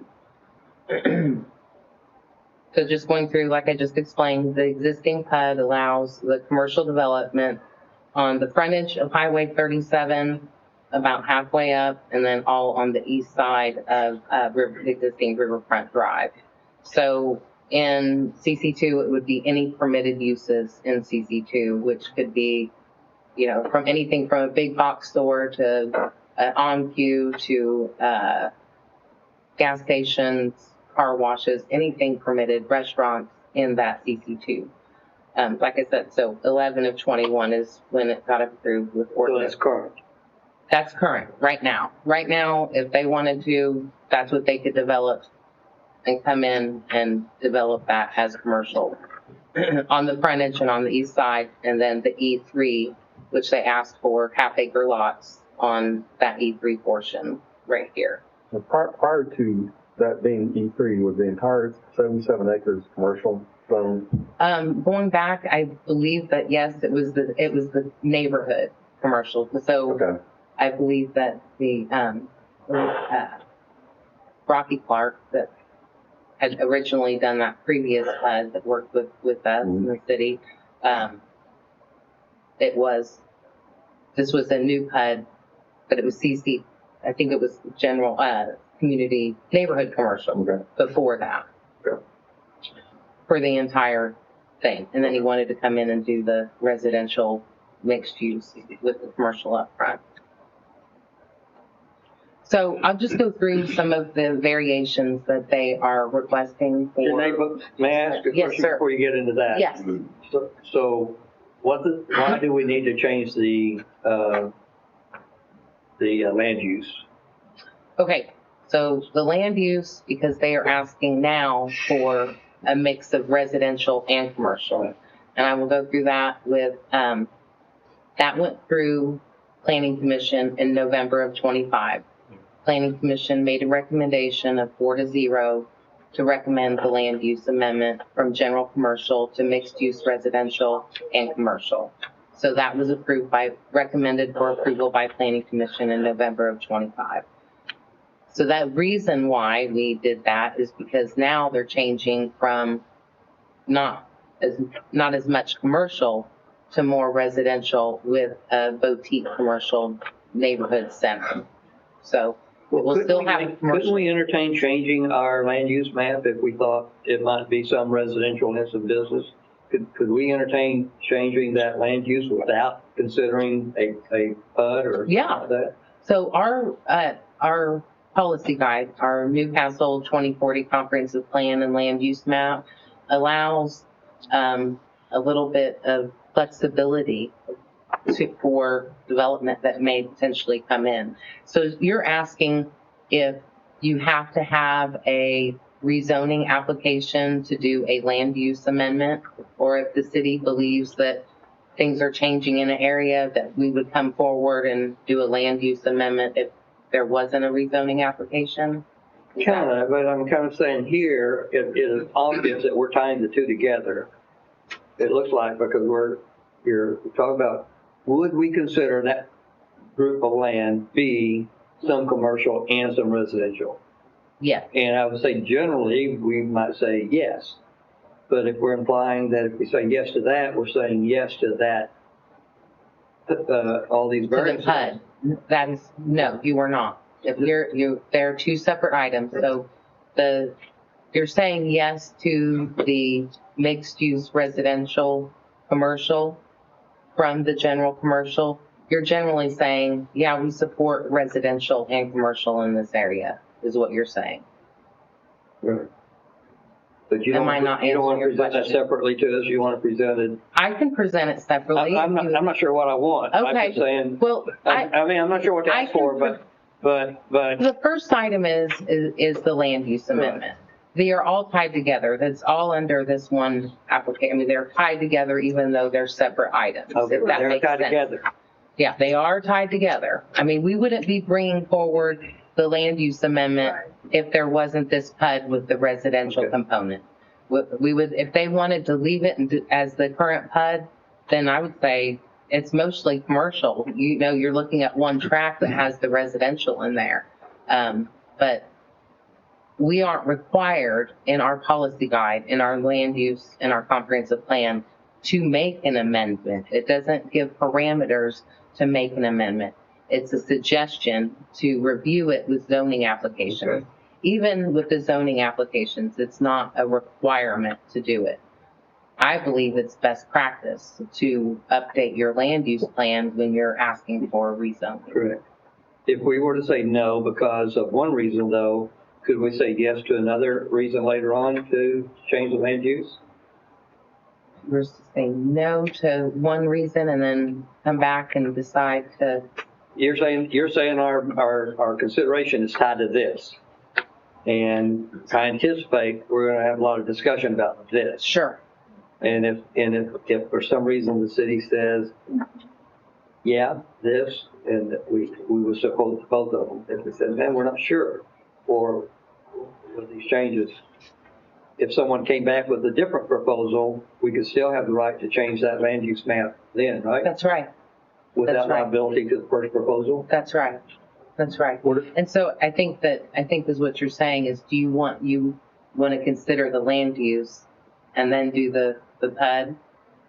But the reason I'm presenting it like this is because they're tied together. Okay, I'm with you. If that makes sense. Yep. Well, could we basically put this particular item on pause and move on to the actual zoning? And if the zoning is approved, then we could look at a land use amendment, rather than all the questions that Gene has and the others. There may not be a need for a land use amendment, or there may be. Right. But I don't think there's any need in doing a land use amendment if there's not an approved PUD that is going to need that land use amendment. Right. Yeah. So that's why I was presenting it together, is because But we have to vote on this. But you have to vote it. But you can present it together, and then once you go through the presentation for the land use amendment and the PUD, because you're not going to you won't approve a preliminary plat if you don't approve the PUD either. And that's what happened at planning commission. So I can do the PUD and the rezoning and show you the particulars of what the request is for the PUD. And then you can do your public comment or ask questions. The applicant also has a presentation as well to go through for the That's even more logical to me. I think that we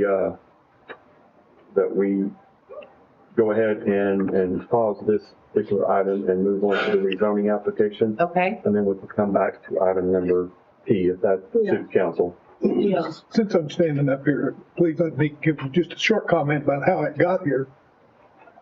Because in November, we were looking at this issue with the initial round of the PUD, or the proposed development. And our question was, does this fit? Does the city want this under the land use map in this area? And we recommended it and vested to you so you could look at it and come back and tell us, yeah, we want apartments and that sort of thing in this area of our community. I don't think that's totally determinative of what you do on the PUD application that's here tonight also. But we sent this hoping to get some feedback. And because that's a concern of ours, is, what uses do we want in this area of our community? Well, I don't think we have to say that, really. I can appreciate that, because that would be the question, but this particular PUD is designed, this design is what's drawing the question. Mm-hmm. So, if we approve that, then it's implied we're going to change the zone. And Yeah, that'd be correct. If we don't, we don't. But if you didn't change the zoning, the PUD doesn't fit. Or if you don't change the land use. Yeah. Land use isn't even required, it's best practices, Right. so I don't think that's going to hold us up on anything. That's what And I would anticipate if the zoning was passed, that it would be pretty easy to pass for the land use amendment as well. So unless there are objections from council, I'd like to make a motion to table this particular item until after item number 6P. Second. Motion second to table. Gene Reed? Yes. Bobby Miko? Yes. Mike Fullerton? Yes. Marcy White? Yes. Carl Nell? Yes. All right. Item number 6P, after public hearing, discussion of possible action on application for rezoning from PUD ordinance number 894, Plan Unit Development, PUD Plan Unit Development by R&R Land Development LLC for River View Villages located in the southwest quarter, section 33, township 10, north, range 4 west, Indian Reading, McLean County, Oklahoma, and adopting ordinance number 1021, property address Northwest 32nd Street and Riverfront Drive, Newcastle, Oklahoma, case number R2025-005. This is a rezoning from PUD to Planned Unit Development PUD for R&R Land Development with, as a design engineer, CEC, located approximately 1.5 miles from I-44 and Highway 37 interchange on the north side of Highway 37, approximately 77.33 acres. So in this PUD, they are asking for, there will be total lots are 263 lots. 234 village single-family lots, 9 multifamily lots, and 20 commercial/residential. There are some live-work units in the middle of the proposed development. That comes out to a total of 263 lots with an average density of 3.4 lots per acre. It breaks down to developed lots being about 54% with 41.66 acres being developed lots, 15.38 acres being common area, with 20.29 acres being right of way. So some of the things that they are requesting in this PUD, I already mentioned just a couple of them. They want to reduce the local road width from 26 feet to 24 feet and meet the emergency access regulation, which they have provided a emergency vehicle tracking analysis that was in your packet as well, showing that they can make those turns and radius and movements throughout the development with a ladder truck. So I'll just go through a couple of the main highlights in the PUD regarding the village single family district and those attached uses for this designation. Minimum lot area 3,000, which most of the lots, I would say from a rough count, about 167 lots are under 7,200 square feet, which is our minimum lot area for R1, but most of the remaining about 90 lots are, and you can see on the exterior, there is a range of lot sizes that still are from estate to 6,000 square feet. There are a lot of variations in the lot sizes, but that is the main thing that they're asking for, is the reduced lot areas. If you would have a duplex on that lot, you have to have a minimum of 4,000 square feet. The front yards are a 0 setback, so 0 lot lines for the front build line. Anything abutting Riverfront Drive is going to be a 25-foot setback and 10 feet on the side, so it will emulate basically what's in Riverview Estate as far as those setbacks go. For side yard, for the main building, you're looking at 3 feet and no setback for accessories on that village single family district. Then you have the multifamily district, and each time that you are going to increase density on a lot, the minimum lot area must be increased in the PUD. So for example, if you're going to have a 2-family dwelling in the village, or excuse me, in the multifamily district, it must be 3,000 square feet, 1,200 for townhouses, 4,500 for a triplex, and then 9,500 for a fourplex, and at least 10,000 square feet for a multifamily. And then in the village center residential, same allowed uses, but you can have more live work units, accessory and non-accessory, limited outside display activities regarding the commercial uses. But some of the main uses on the commercial are a bicycle shop, a bakery, a coffee shop, a retail boutique, an IT computer store. So less intensive, not your general commercial uses, more boutique retail uses. Also allowing an event space, religious use, off-street parking, a nursery or garden, or a veterinary clinic or hospital with no outside runs or boarding. Minimum area for that designation is 1,200 square feet, and then 3,000 is the minimum for commercial lots with zero front setbacks for that designation. Again, the main thing that they're asking for is the road width, sidewalks on one side, and then the reduced lot areas with the reduced setbacks are some of the main highlights of what they're asking for in this PUD. The masonry requirements are going to be basically 40% on your front, and then a variation for the sides and rear, but being 40% masonry, meaning all masonry, 40%, and then the remainder being the way it states in the HUD. It's party board, ephes, but also masonry and stucco and siding, hardy board siding, but no vinyl allowed anywhere in the PUD.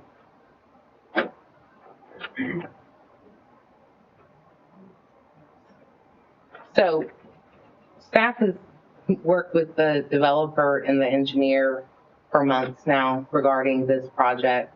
And this location being abutting Highway 37 and being that the allowed uses and permitted uses under the PUD right now, allowing for CC2, general commercial, those uses are more intensive than what residential uses that they are proposing right now.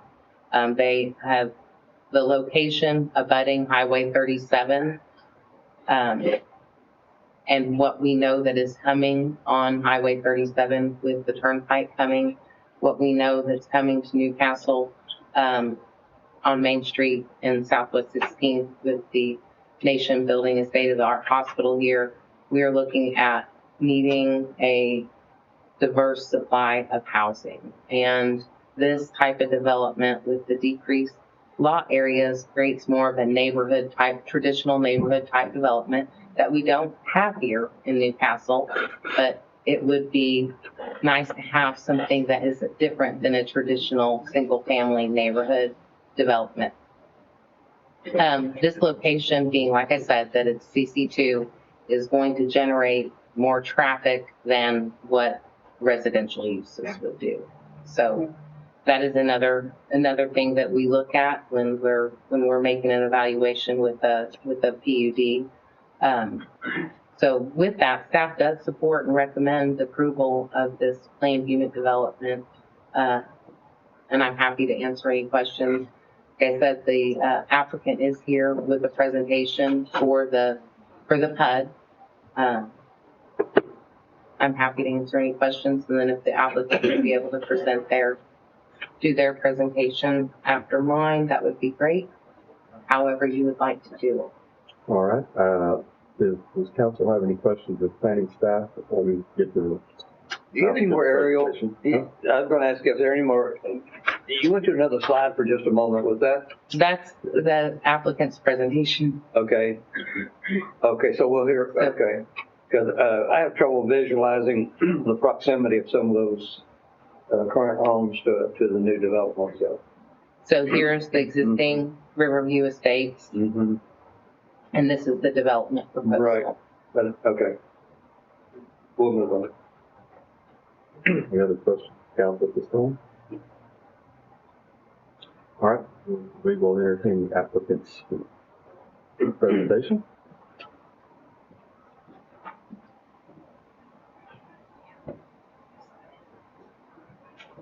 Thank you, council members. Attorney Sean Rieger with the developer in this case. My address is 136 Thompson Drive in Norman, Oklahoma.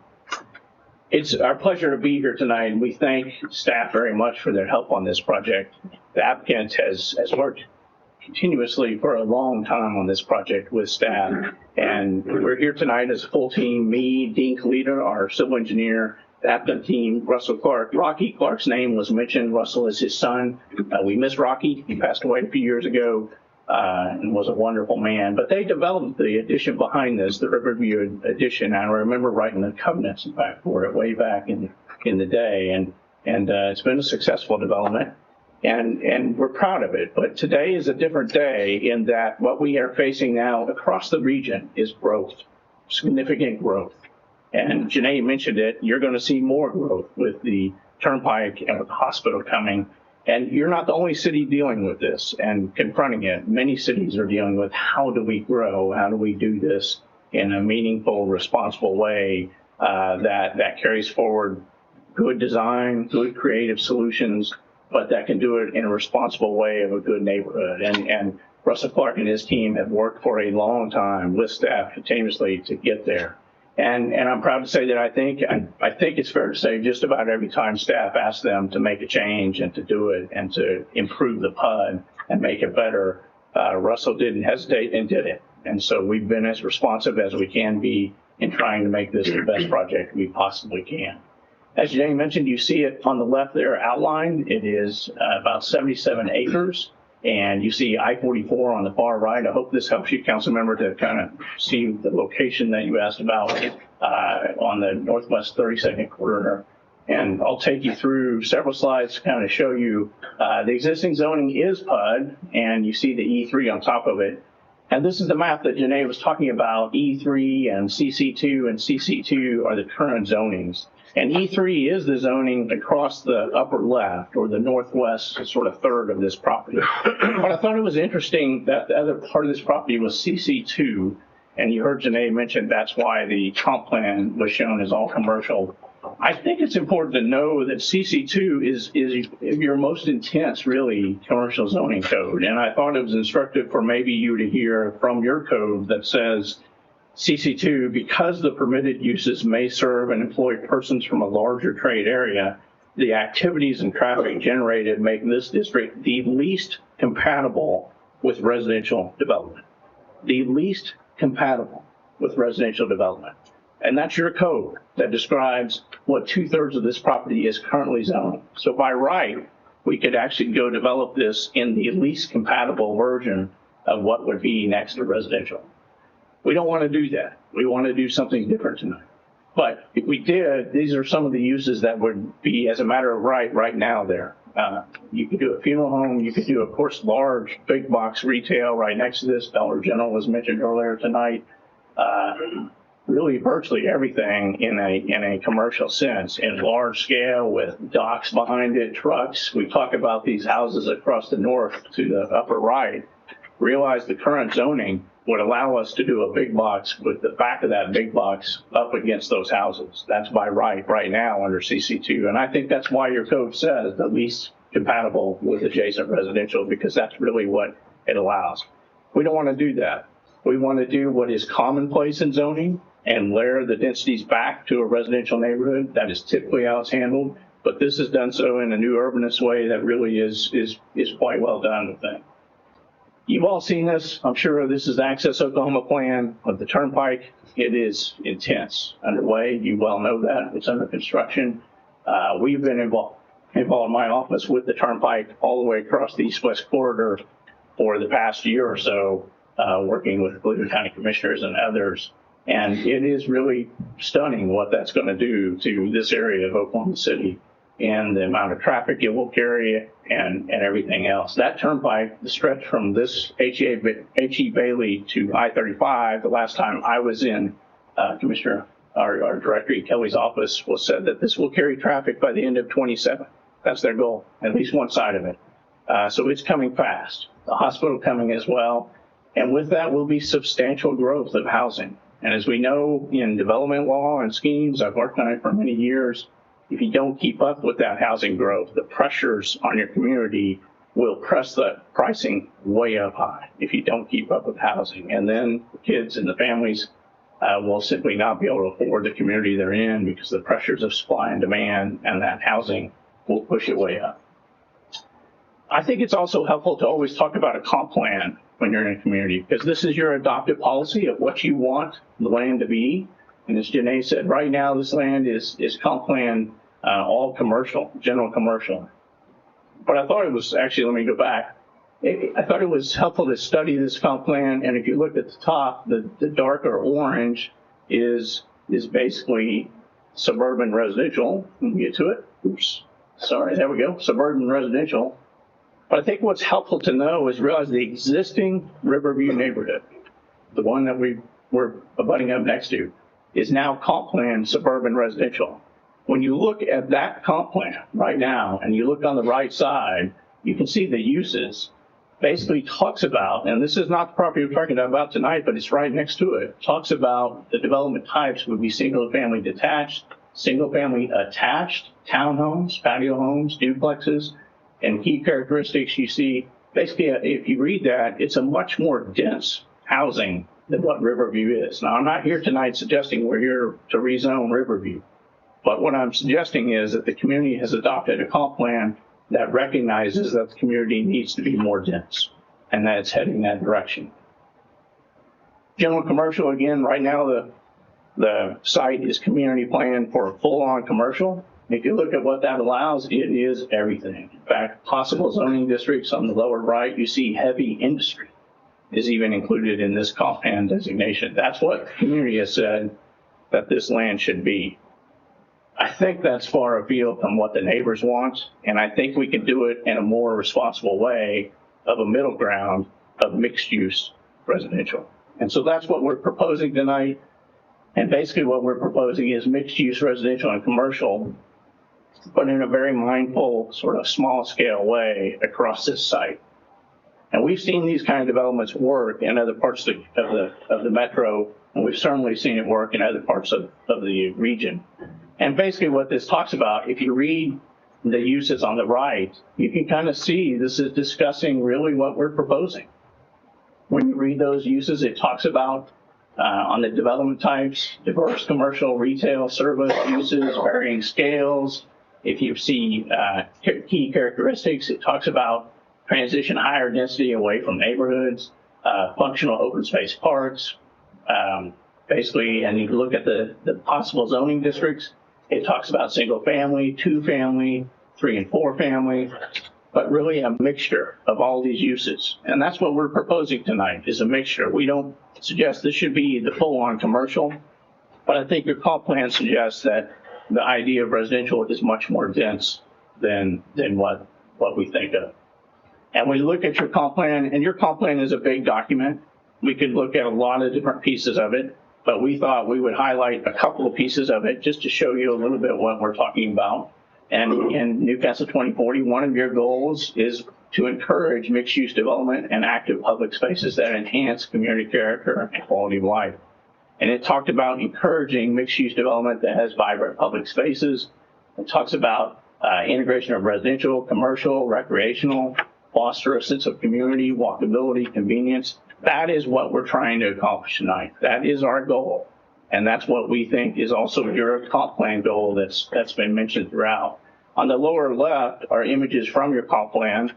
On the lower right is one of the images of the town center in our plan that we propose to create right in the middle of this development. So we're trying to accomplish what your comp plan, I think, is trying to accomplish right here on this site. Just another little bit snippet from your comp plan. It talks about, again, lower left is sort of imagery from your comp plan. And it talks about housing, neighborhoods, community character. This key element emphasizes the importance of diverse housing options throughout the city and aims to create an attractive living, working, and playing environment that defines Newcastle within the region. And that's really becoming very common in housing development, is that we have diverse housing options. That's become a key point across really the region of how do we come up with diverse housing options? Because the market wants different options. The market wants different types of housing. Can you do it successfully? And can you interplay it within each other so that you have different concepts of housing within the same development? That's becoming the goal across many planning circles. We think we've achieved that in this proposal tonight, and we hope that you would consider that. This is just imagery again. Upper left is basically town center. And you see sort of on the other pieces what it looks like. It was mentioned earlier, 0 lot line for the residential. You see that in the middle picture on the right. I mean, the middle picture just on the right side of that screen. And this is kind of the urban, sort of new urbanism that is taking hold across many parts of the country. And this would be on the streets, not on the main Riverview Drive. That will stay going through the center, and it has a 25-foot setback. But these are those side streets that would be developed alongside it. This is a master plan, master development plan, and you can start to kind of see what we're talking about here. I can get that. Yeah, the pointer work. You start to see all of these little green spaces that are integrated all throughout the development. When you look at sort of older developments, you have just maybe commonly you have one large green space at one end of the development. What's becoming very common and desirable from the planning circles is that we pocket that throughout the development so that we have some open space that everybody can enjoy much closer to their home, much closer to their backyards as they enjoy their house and do it in a daily fashion. So what you can kind of see here in the upper part, this is the town center. And the town center is walkable not just to the rest of our development, but also to Riverview above us. And what we hope to do there, of course, is small scale residential. You don't see any big boxes in here. You don't see Dollar General. You don't see large pharmaceutical CVS's or anything like that. You see basically small neighborhood commercial coffee shops, simple little stores that could benefit the neighborhood and the neighborhood above it. And you see basically these housing models are all done with some open space around them, behind them, large open space back here, open space through the middle over here. And you see all these pocket open space parts sort of throughout the development. That's the idea of this development.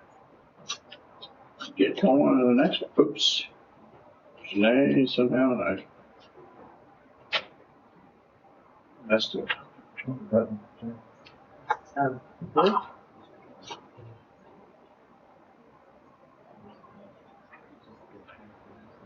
Oh, okay. If I did something there. No.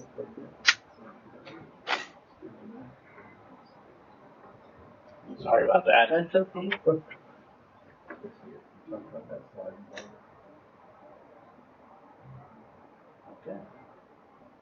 So the map, it has to go solid. Oh, okay.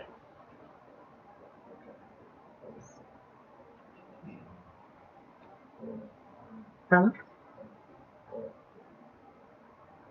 Pull her out and come back in. Sorry, Councilors. Sorry. Plug it back in. By the way, I didn't mean to imply I didn't know where this was located. When I said it's another picture, I know where it's located. I was wondering the proximity, where the build out goes, how close the build out goes to, yeah. To the, Right. And hopefully I can show you that, Councilman, in just a moment. Okay.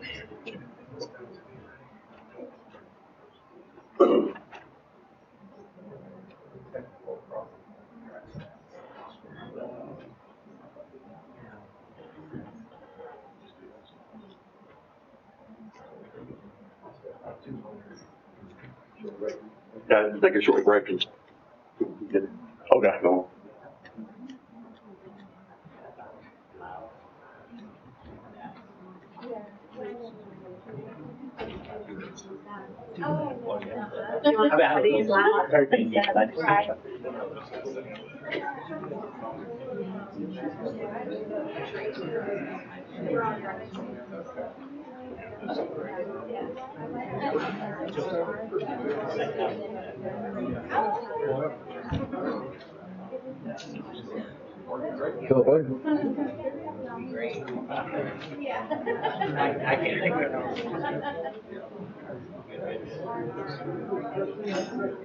Right?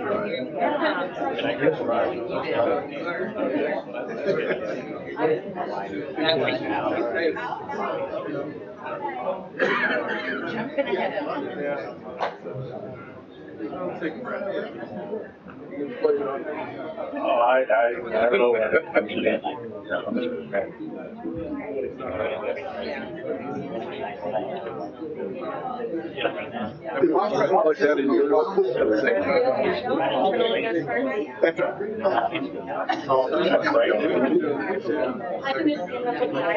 that's right. Yeah.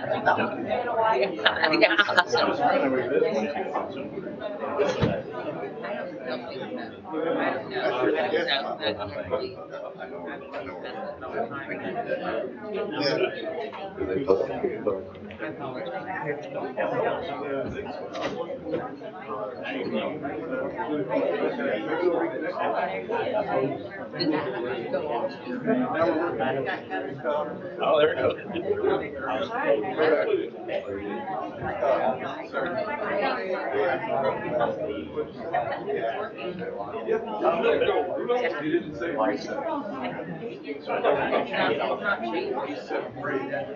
Oh, there you go. Quick one won't come down there.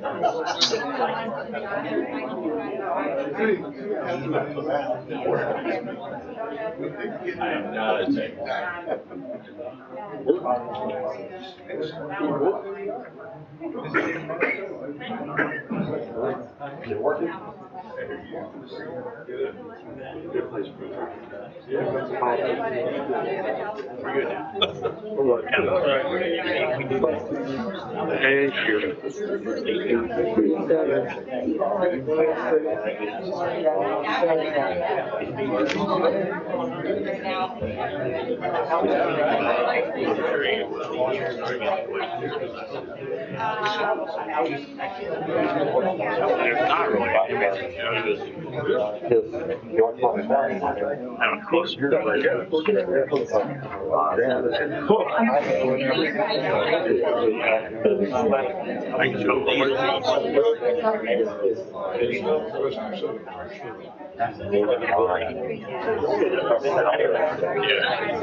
So there's somebody that wants to lie.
we'll get back going. Looks like we've got our technical difficulties straightened out. So Mr. Breeder, if you want to continue. We do, Mayor.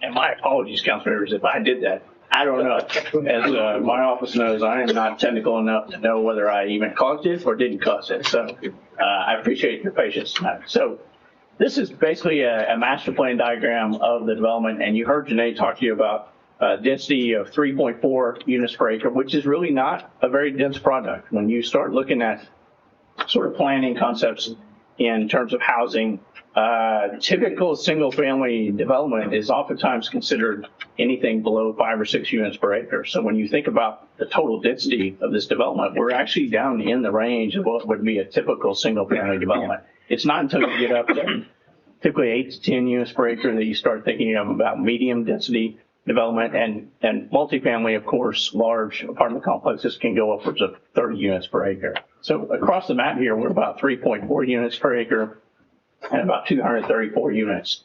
But that can go a long way to helping towards your housing issues. And when you have that hospital built and you have all that new population coming in, then you have some options. You have some options for new housing that is diverse and distinct and done in a very high quality way. And I would say too, with a local developer, what we're seeing too, something that I think is important across the region is we're seeing the nationals come in. They do a great job. I've represented them before, but they're nationals. They're not here. The Clark family is here, and they've been here a long time, and they're the developers of this project. I think there's something to be said for that. And so this is imagery just from overhead. This is actually, forgive me, but a prior generation of this, because across the top, you still see some multifamily. I'm going to show you in just a moment, council member, how we have changed that to where everything across the top is now single family. But I thought it might help for you to kind of get an image of the town center right in here. And this is kind of what we're talking about for commercial. So you don't see large scale commercial here. This is small neighborhood, very intimate scale commercial that would be integrated into the development itself.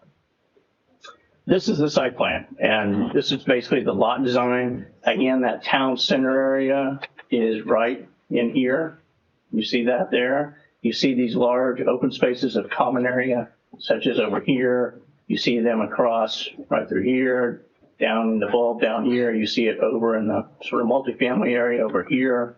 And then maybe this helps, council member. I don't know if you can see it across the top, but you asked the question, sir, about where the houses to the north are. You can kind of see those lot lines. You see those lines across the top. That is the housing across the top. And then you see these are all single family lots. So these are all single family lots, and I'll show you in just a moment what that entails. But those are all single family lots across the top. Are they smaller? Yes. But we have, and that was a change that was made. At one point, that was multifamily across the top. It was changed to be single family so that we were respectful of the neighborhood next to it as we move forward. And here's sort of a very sort of diagrammatic plan that I'll take you through. But basically, single family is the sort of maroonish or reddish color around the site. Again, broken up a lot throughout this development. You see the yellow in the middle is the village center, the town center. And then you see private common area, sort of the gray color part is the green color. And then multifamily is the blue color. But I will say there is also sort of an open space throughout all of this within the different areas of the housing. When you look at the different types, you see single family dwelling, can be a duplex. The lot area is single family, 3,000 square feet. Duplex area, 4,000 square feet. Height is 3 stories maximum, except for across the top. When we're across the top, we are maximum 2 stories in height. That too was done to make sure we're respectful of the neighborhood to the top, so we don't have overbearing housing up there next to the Riverview development. Uses for multifamily, again, you see the blue districts, and really most of the blue districts are pulled down to the left, down towards the main highway, and really away from the multifamily. We do have some multifamily, away from the single family at the top. We do have a little bit of multifamily right here next to the village center, and just a part of it right over here as well. But most of it is taken down on the lower left and closer to the highway frontage. The height on this is a maximum height of 2 stories. So we cannot go higher than 2 stories on any of the multifamily anywhere in this development. And then you see the village center in the middle. Was talked about how this is really intended to be a very intimate, small scale restaurant, coffee shops. I think it was even written in there, if it's a bakery, it can't have more than 7 employees. Scales like that, sort of a sense like that is what we're looking for in this project. This too has maximum height of 3 stories. Can't do anything taller than 3 stories. And so it's kept at a small, intimate scale. The slide didn't come out real well, but you can kind of see the context of it. And when you start looking at it, it was really intended to be sort of a curvilinear design of the neighborhood, much like we have the curvilinear design of the Riverview above it. Yes, the densities are different, but we've tried to keep sort of the layout appeal of it to be similar to what's above us in a more dense product, but certainly nothing of what was currently zoned in the CC2. And I hope that you will consider that and think about that, compare that slide to what we would show you if it was CC2. In fact, you can see it right there on the right. If this were to develop out, this whole thing is CC2 in these 2 areas, the frontage and the right piece, then we're talking about this stuff. We're talking about large, big box development of retail and commercial. And we're talking about after this turnpike comes in play with the east-west connector that is flooding over here from all the population base of Southwest Oklahoma City and Moore and North Norman. That, by the way, will be the longest bridge in the state of Oklahoma when it's complete. A major development that will carry a lot of traffic and put it right there. So if we put that much traffic right there, right on the other side of that, a mile and a half away, is current zone CC2. And I'll recall the least compatible with residential. That's where we're headed. That's what's zoned right now. We want to do something that's much more intentional and much more respectful of the neighborhoods in the north and west and lock it into place so that we can go ahead and develop it in that manner. These are the streets just to kind of show you again the layout, the care and design of the curvilinear fashion. On the upper left is the public streets, and then there's just a few private streets that are privately maintained by the development and HOA. It was talked about at Planning Commission parking. There was just a comment made that parking would block the street. It will not. Parking that is street parking would be inset into the property itself, and therefore you can see kind of on the upper right, it would not obstruct passageway in any way whatsoever. We thought it was interesting to maybe just show you Sela. I'm sure you're probably familiar with this development down in the Goldsby area, but this is an example of a new urban project that's coming into a small town area. We're starting to see these. This too has sort of a commercial aspect with Breyer's Pizza. It has the small lot residential. It has the large lot residential. This is a development that's just underway. It's not very far along, but has been moving along in a pretty good fashion. And so with that imagery, we hope that you would consider the impact of this development in a very positive way on your community. And we appreciate staff's work. I just wanted to read from the staff report a little bit. Again, they've worked with staff for really almost 2 years on this project, or at least with staff for well over a year. And I thought it was helpful for you to hear what staff had to say about the impacts. It said Riverview Villages is a unique mixed-use new urban development and a new concept introduced in the city of Newcastle that will add diverse housing options with retail and shopping and dining experiences to the northwest part of Newcastle. This location will provide alternative housing options within a village-like setting. There are no foreseeable negative impacts to surrounding businesses or land use, and this mixed-use development with boutique commercial uses is less intensive than the current PUD zoning that allows CC2. Indeed, it is less intensive, far less intensive than what could go in there as a matter of right today. And so with that, council members, I hope you will consider this project in what is intended as a very positive light in a downzoning effectively, in a high design fashion that can provide you with a diversity of housing types, unlike anything you have right now. With that, we're happy to answer questions, including the civil engineer and myself as well. Thank you very much. All right, council. Any questions for the applicant? The engineer or Mr. Rieger? I've watched or tried to watch the planning meeting, but I couldn't hear anything, so, but I did hear at one point, I think it was maybe the engineer that spoke about something in regards to the city sharing the cost of putting in the sewage lines. And it's not something I was aware of, but maybe I misunderstood. It was very hard to hear, so. It was hard to hear, Councilmember. I appreciate that. And Dean Kalita, the engineer, we can talk about the lift station. That is, I think, what you're maybe referencing. Well, I'm not sure. I thought that it was something that the developer put all of whatever needs to be in, they put in as their cost, not the city's cost. Yeah, Dean Kalita, Civil and Environmental Consultants, 4700 Guardia Parkway, representing the applicant. Yeah, so that was in regards to the lift station, where the lift station was designed to support just Riverview villages. It was mentioned by Gordon in the Planning Commission meeting that he would like us to consider the ability for the city, in conjunction with other developers next to us, to size that to accommodate other developments that could drain to that lift station. So we're not just building off of this area, we can actually build it for future development to the east, to the west, or to the south. Obviously, it depends on elevation and depth of the lift station, but the language in there, basically, the developer, the city is not putting any tip dollars into this. They're not putting any money into this. It's a 100%, $150 million investment into the city of Newcastle at the developer's cost. And the only cost that would be shared by the city if they want to help upsize the lift station for, say, a future development, or a developer next door may want to help upside the lift station so he could actually have sewer, because right now there's no sewer in this area. So if you wanted to develop in the future, he was the owner and developer. He was willing to, upsize that to accommodate other flows coming in.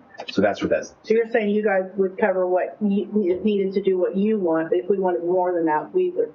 Correct. Okay. And during the design, if all this goes forward and we go to the final plat, the lift station would have to go in first because you don't have sewer. So we would design that lift station. At that point, we talked to Gordon about meeting with the city manager and the city staff to, accommodate any new developments that may be in the area that we really want to upsize that for. Let me add on to that, if I may, Councilmember, because what you find in practice a lot of times is once one development goes in an area where there isn't sewer, it's not uncommon for the adjacent properties to come to that applicant and say, hey, if you'll increase that, I'll participate. I have one right now where we have that situation where one developer did it. The adjacent, suddenly we were getting calls from somebody who had bought 90 acres to the east and said, hey, I want to be a part of that. And the engineers went to work. City was very happy. And so you can, if you approve one project in a location with a lift station, I wouldn't be surprised if somebody next to it comes in and suddenly you have much greater lift station capacity, not just for the site you approved, but often for other sites as well. And Martha, one of the things we've actually done in the past, and I know the developer doesn't like to hear this, but we've required developments that are going to have to install a lift station to oversize that lift station to accommodate additional flow into it. So the lift station on Brush Creek was originally sized to flow about 500 acres that could easily flow into that. The developer put that lift station in, even though he was developing about 140 acres. That was a condition for us to agree to extend sewer to that area, let it be extended. Same with the Fox Hollow. That Fox Hollow lift station was put in for Fox Hollow. However, now we've got Newcastle Farms flowing into it, and we'll have other development flowing into that. So the city required that it not be just the size to serve that development, but also to facilitate additional flow into that. Similar to what we do with section lines, we require 12-inch water lines on section line roads, not because that development needs a 12-inch line, but as we build out, somebody in the future along that will need the flow of the 12-inch line. So that's how we've done it in the past. I know the developer doesn't want to typically construct anything more than what's required to serve their development, but we have a history in the city of requiring that additional size in the lift stations. Can I clarify one thing for clarification? In the PUD language that we revised, we put in there that the lift station has to be sized for the drainage basin that it serves. So which does reach out to the west. So we did put that in the language in there already. And if it needs to be bigger, it obviously depends on the depth. If you can get it deep enough, you can take on more property. But right now we did, per Gordon and what you're basically saying, we serve it for the drainage area that goes to that lift station location. Yeah, we anticipate so future time will be an additional lift station adjacent to 76 and 37 that will then lift back to this lift station. So there's a lot of things that we'll need to consider when we look at that lift station if this goes through. Which, even deeper on that, you know, the well size can be large, and then later you can upsize the motors. Correct. So We can put larger pumps in there. We just need to make sure and get a big enough basin and a large enough pipeline coming out of that to serve what flow. Yeah. But it could be a great start to a lot of additional. So the neighbors who live to the north of that, if that goes in, would you show me the path they would take to get to their neighborhood? Yes, Councilman, it would be basically the same if you look. Maybe this is the best diagram, or maybe if I go back to the master plan diagram, it doesn't highlight it very well, but it would basically be the same street that comes down through this development into these two streets right here. I'm trying to find the best That's okay. diagram. I think you could show me even on the one that you were on. Okay. There appears to be two other entrances onto Highway 37 further to the west, correct? That's correct, Councilman. Right here and right here. Yeah. Okay, so that they have, but all three would take them right through this development, right? All this would. Yeah, we'll take them into this part of the development, yes. Through the development, Yeah. So go back to, if you don't mind, go back to where we were when I first asked the question. Trying to see what type of, Oops. This one, Councilman? yeah. So they would have, Maybe hard to There's see, one, but if you two, could see three, this street right there is the one that comes down to the highway.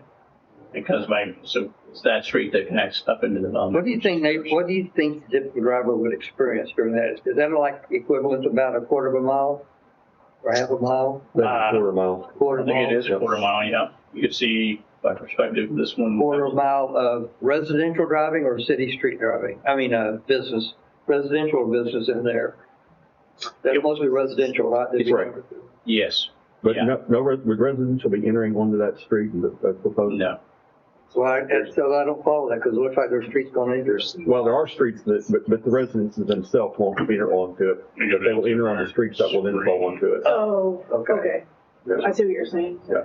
Okay. So the main road coming in, that's an existing street that is, basically it's a residential collector. It's 30 feet wide or 60 foot right of way. So that we're basically leaving that as is, but we did agree to put a sidewalk along that so that the residents from Riverview Estates can safely run all the way down Highway 37 if they want to, or they can use that and connect in to go to the commercial areas or some of the open space areas. But their driving experience they would not. They would they would go through intersections, but there's no homes open up to it. There is some lots that are facing that, but we do have that 25-foot setback, so it'll feel more of an open. You definitely don't have the zero lot line. And how many intersections would they go through to get to there? Can you zoom into block 20? I think that's what Councilman is asking. Block 20 is that section. Oh, that's the one. Yeah. From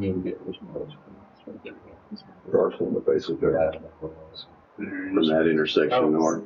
Right there, right there. Gene, those face the existing street right now. Yes. Yeah, right, but and then how many intersections would they go through? So you have, this is. All right, we figured it out here. So go back to the Which one? Yeah, just stay right there for good. Okay. So we have the main road from Riverfront Drive is here.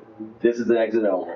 So you come in, there'll be one entrance over here. That's a side entrance for some of the smaller areas.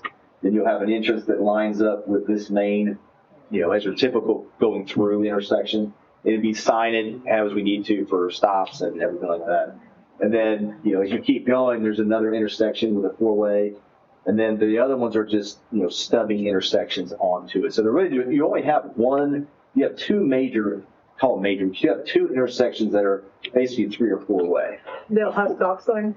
There will be stop signs, absolutely. Yeah, it has to be signed. When we go into like I said, if this goes forward, we go through the side, we'll have to put signage, stop bars, do all the crosswalks across, especially across riverfront. We'd be putting in crosswalks where we have designated crossings. And, here, usually, when there's an intersection, you want to put stops, but you'll have, flashing if you need to say, hey, intersection ahead, but definitely stop signs with crosswalks. And then the number of units, that are actually facing riverfront, I think there's maybe a dozen. So, and those are larger lots. So you're going to have the house sitting further back, but you do have, 60-foot right of way and 25-foot setbacks on both. Basically, have 110 feet swath of open area that's not the GOC building. So it's definitely a wider section here too, which kind of fits the Riverview Estates feel. It matches their feel. And the other two proposed entrances on 37 will be both entrance and exit. Yes, and also another thing when it comes to traffic, we are adding acceleration and deceleration lanes at every intersection, even the existing ones. So when they pull off of this, they're going to have a way to get off the highway without slowing down and impeding traffic. They'll be able to come off safely, and when they leave, there'll be an acceleration lane that they can get out onto the highway. Same way at every intersection. In ODOT, we went through ODOT, and they were fine with that. There was talk about a signal intersection, but ODOT said that they will not approve that until warrants are met. So eventually, if there was warrants that were met for an intersection for signalized, they would talk about it then. But at least for now, like I said, this is a multi-year project. This isn't going to be built out in a couple of years. We're talking 10, 15 years. So we do have at least, for now. And, what made it work, we did a traffic impact analysis on this. And what made it work is there's the center turn lane. Without that, we'd have to do a lot of intersection improvements, roadway improvements. But with that center turn lane, it allowed for refuge for people making left turns across. And then these acceleration, deceleration, gets people off the highway so traffic can move forward without impeding. One of my biggest concerns I've had since we heard about this is with the narrower streets. So they were at 20, now they're at 24, but we've narrower streets. Then we're looking at zero lot line properties. Where in the world are the utilities? So we have, water's going to be in the front, and sewer's going to be in the rear. In the front, where? I guess my question is where? Water's typically 4 feet off of the back curb. Okay, so you're under the sidewalk, or? Well, there's it's a 45-foot right-of-way. City standards for local streets is 50. So we're still given a 45-foot right-of-way. We're just taking 5 feet off with a 24-foot road. So you have room outside the back of curb to the actual lot line. You have amount of space where you could put utilities, trees, whatever you want. So how wide is that going to be from the curb to the? So 12 minus. You got do the math in my head. You got basically it's 24 foot wide. You got 8-inch curb on the back. Now there'll be 4-inch high curves, kind of more to meet the character of it. But essentially you have 20 feet. So you have 10 feet roughly on each side beyond the pavement section. And one side will have a sidewalk, and the other side will likely have, utilities, and we'll run them underneath those. So you have 10 feet on both sides. So it's essentially 10 foot from the edge of the curb to the lot line, steps or to the right of way. Correct. And then, city standards, DEQ standards and city standards, you're required to have 10-foot separation between water and sewer and between water and storm. So in those instances where we have to put that water line, say 6 feet over, we have to dedicate easements in the front of those lots, which will push those homes further back. So just because it's zero lot line, not every house is going to be sitting on that zero lot line. Certain products will. Some we're setting back. Some have just maybe their garage on that lot line. But if we have to put utilities, the utilities govern. And they have to have accessibility for the city to maintain those facilities. So we have to accommodate that with easements throughout this entire development to make sure they can be operated, owned, and maintained by the city. So easements have to be established. And that, like I said, if this moves forward, all those details would happen during the final plat stage where all the design and construction plans can be. And so is sewage going to run across the front too, or is it going to be in the back? So we put all the sewer in the rear. You can see the rear of the lots, we have a dedicated easement for sewer. So the staff, city maintenance crews, in fact, it's common area. Right. So typically in your neighborhoods, you have fence line that's shared and the sewer's on one side. If you want to go maintain that, you got to get in someone's backyard. Right. You got to tear up their landscaping. Right. You got to find the manhole. You got to uncover it. Here, the manholes and all the sewer systems are in common area. So they don't have to access anyone's backyard. And so we did that specifically to accommodate the city for maintenance. And that's open space as well that the residents can. So essentially, the traditional neighborhood, you have a lot line down the middle and these lots would just connect. Well, this, you're basically, instead of giving it to each lot, you're giving common area that everyone can share in the community. And you utilize that as a place to put your sewer, to maintain it, and open space. So it kind of is a good combination. So pretty much everywhere we have, in fact, everywhere we do, there's maybe certain instances where you have to cross in the front, but 95% of the time we are putting the sewer, in the rear lot line. So, and in a common area. So I'm looking at page 300 in our packet. And what I'm seeing here is a 24-foot roadway with the water, the sewer, the electric, the gas, everything underneath the pavement. Oh, that needs to be updated. That is not, those utilities need to be updated. That's for sure. Right there. That's not an engineering exhibit. That's a conceptual exhibit, but that definitely has to be. It's in my packet. I got you. That's what I gotta go by. I got you. That the sewer. Well, here's the deal. This has all the sewer and water layouts. So we have the preliminary plats. This basically has all this detailed design. So let me ask one question. Sure. Is any of it underneath pavement other than when it crosses the street? No. Is any of the other utilities going to be underneath pavement? Yeah. No, because they won't do that. They will not. They don't allow gas in pavement. No, I know they don't. Yeah. So therefore, we have to accommodate all utilities. So, like I said, we have a 40-foot wide right of way. We've got 10 feet outside. Water's on one. 3 feet off of that, they could probably put gas. On the other side, you get storm. They could put electric.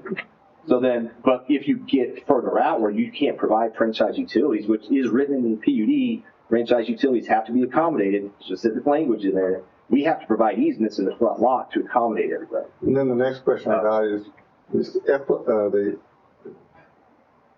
pressurized line. Yes, sir. Sewer. Going up the force main, going back up to Domino's there. Yes, sir. Where are you placing that?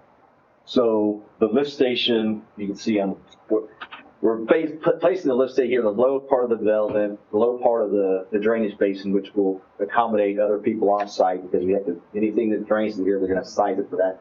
So this is going to go along basically the right of way of ODOT and then come across the road when we get closer to country. So we're running along ODOT right away. Yes. Okay. Now, council members, remember my comment a long time ago that once we reach 10,000 population, we're responsible for moving that line if ODOT ever decides to do something different. And every project that we move forward in my office, we make sure we try to get them outside the right of way of the cities and stuff so they don't have to pay that money if they ever decide to change the highway. With this road being changed, as you also have y'all implementing, because right now I've got about ODOT's website or page, about 18,000 cars on Highway 37 from their AADT and from their website. And that was based on 2023. I know this is 2026, but they haven't updated it. US 62 showing 16,400. I-44 says almost 63,000 cars. Now, your statement that you made earlier, which kind of like a bullying, I'll say that, with the big box stores coming. We've got 62,800 cars traveling on I-44, and we still haven't got big box stores. I don't see us reaching a big box store people until about 40,000 people are inside Newcastle. About how many? About 40. Yeah. No. You think it'll be soon? I think it'll be right much sooner. Just take a look at most things. Okay, but first thing 60,000 population. Isn't it? How much? Is it 60? No, there's about 22, 23. Okay. We are to the point now we are attracted to. I realize we're attracted to them. And I just don't know what's going to get them here, but I do feel like that get them here with a few more dwellings, a few more houses. And with the hospital coming, I have no doubt we'll get that. Right. And the turnpike. Right. But, all I can say is there's significant big box interest currently. It's not surprising. No, it's not surprising, but I also know it's gonna take a number to get here too. Well, on the numbers, did ODOT tell you, or do you know, Carl or Kevin, what the number is? If we're saying 16,000 cars a day, is that what you said? 16, yeah. What are they looking at for a light there? Like, how much more do we need? Did they give you a number? So based off our initial traffic impact analysis, we studied this development in relation to the cars that are going there now. So in the high level is with that center turn lane, a signal is not warranted based off our study. Because of? Yes. Okay. But the caveat is, once these final plats come in, we have it as written in the PUD that we have to come back and do a full scale traffic impact analysis that not only includes this, it includes the major intersection at Country Club and further to the west. So we have to redo to basically determine if the level of service at every intersection warrants that. Now, we can say that yes, we're going to put it in, but ODOT is the final approval on that. And once the actual traffic meets what we anticipated by our studies, then we go to ODOT and say, hey, we're meeting this traffic. If they say yes, your counts are there, then they'll allow that signal to come in. Well, there's three different things that they look at as well, which also includes number of accidents to warrant signalization. Isn't that sad? And cross, What are the other two? cross traffic. I can't remember the second one. Not cross traffic. Yeah, that level of service is that being able to pull out left, that's the level of service. And actually, 100% of the accidents does factor into this decision. I mean, on the traffic from the turnpike, and this is all there. They have traffic engineers that figure this, but they anticipate between 12 and 13 cars traveling on that turnpike when they cut the ribbon very first. And their estimate at 2050 is 38,000 cars per day. They're required enough right away they're starting out with the 4-lane, required enough right away to do like they're doing on the highway to increase that to a 6-lane, at least between I-44 and I-35. So they anticipate significant increase in traffic as the area out here grows and people flow through to avoid Oklahoma City proper, get between Norman and where they're going to. So, yeah. Mike, why did you make the point about the big box stores coming up? He made a threat of putting across it. And that I don't care for. Okay.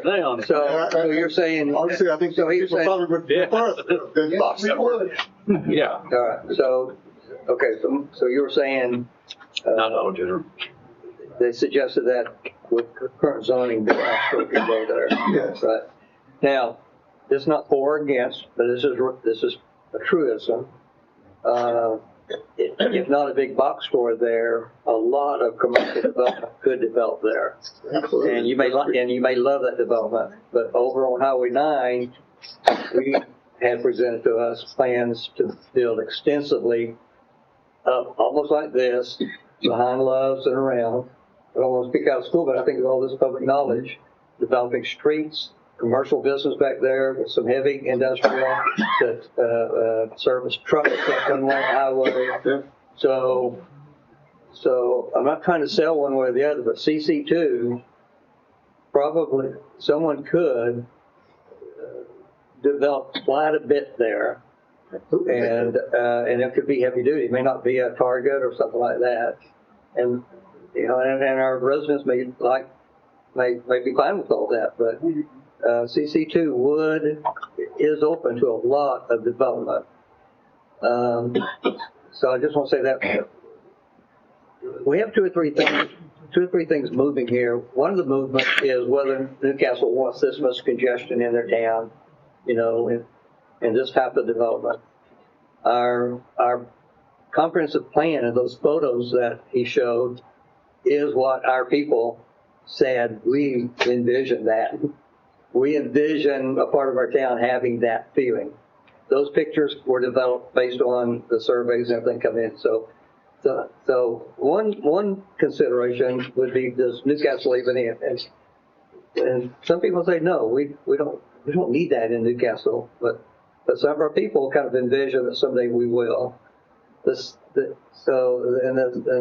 Another movement of this is all the safety and traffic and all that stuff. But what I'm hearing more, a lot of our people, believe it or not, we're getting emails from some of our people, but they're really concerned about their quality of life, and so part of my question is what concessions, I know you all have been in the process for 3 or 4 months, continuing this thing from month to month because you all were making some concessions. Would it be easy to share us because some of the early emails I got, I don't know if any of those concessions have already been made. So what's changed in the last 2 or 3 months? Yeah, Dean was through that whole process. Yeah, so I'll highlight the items that.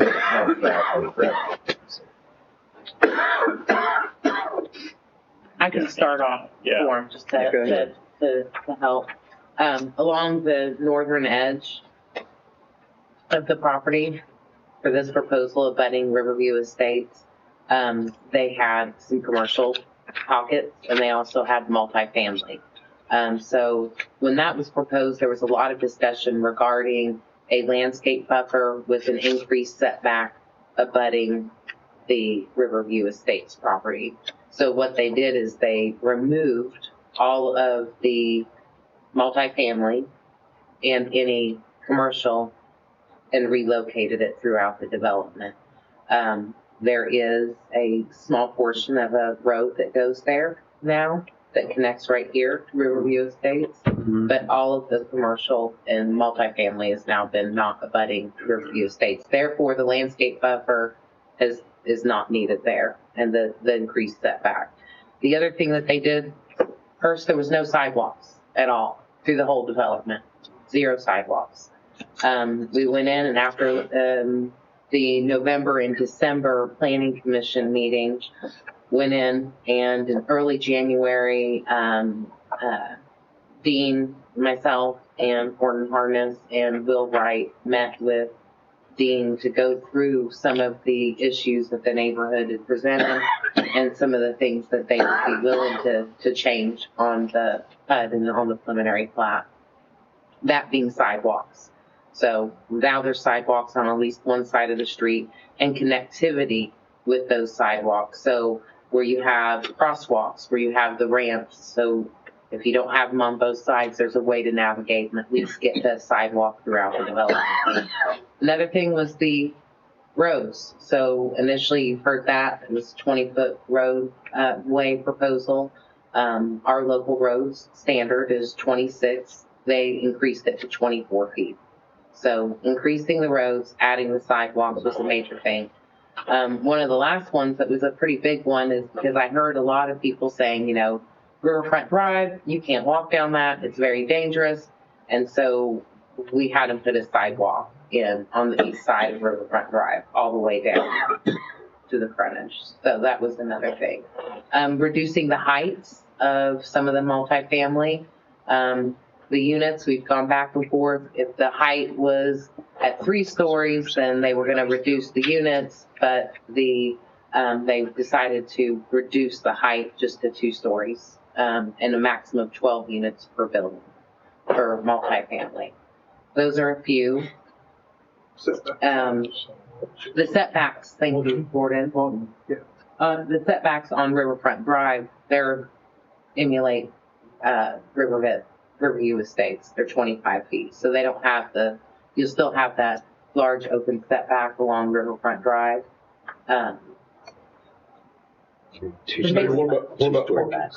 Oh yes, thank you. The parking. So no parking, on-street parking. So everything has to be inset parking. There's 1 parking space per unit.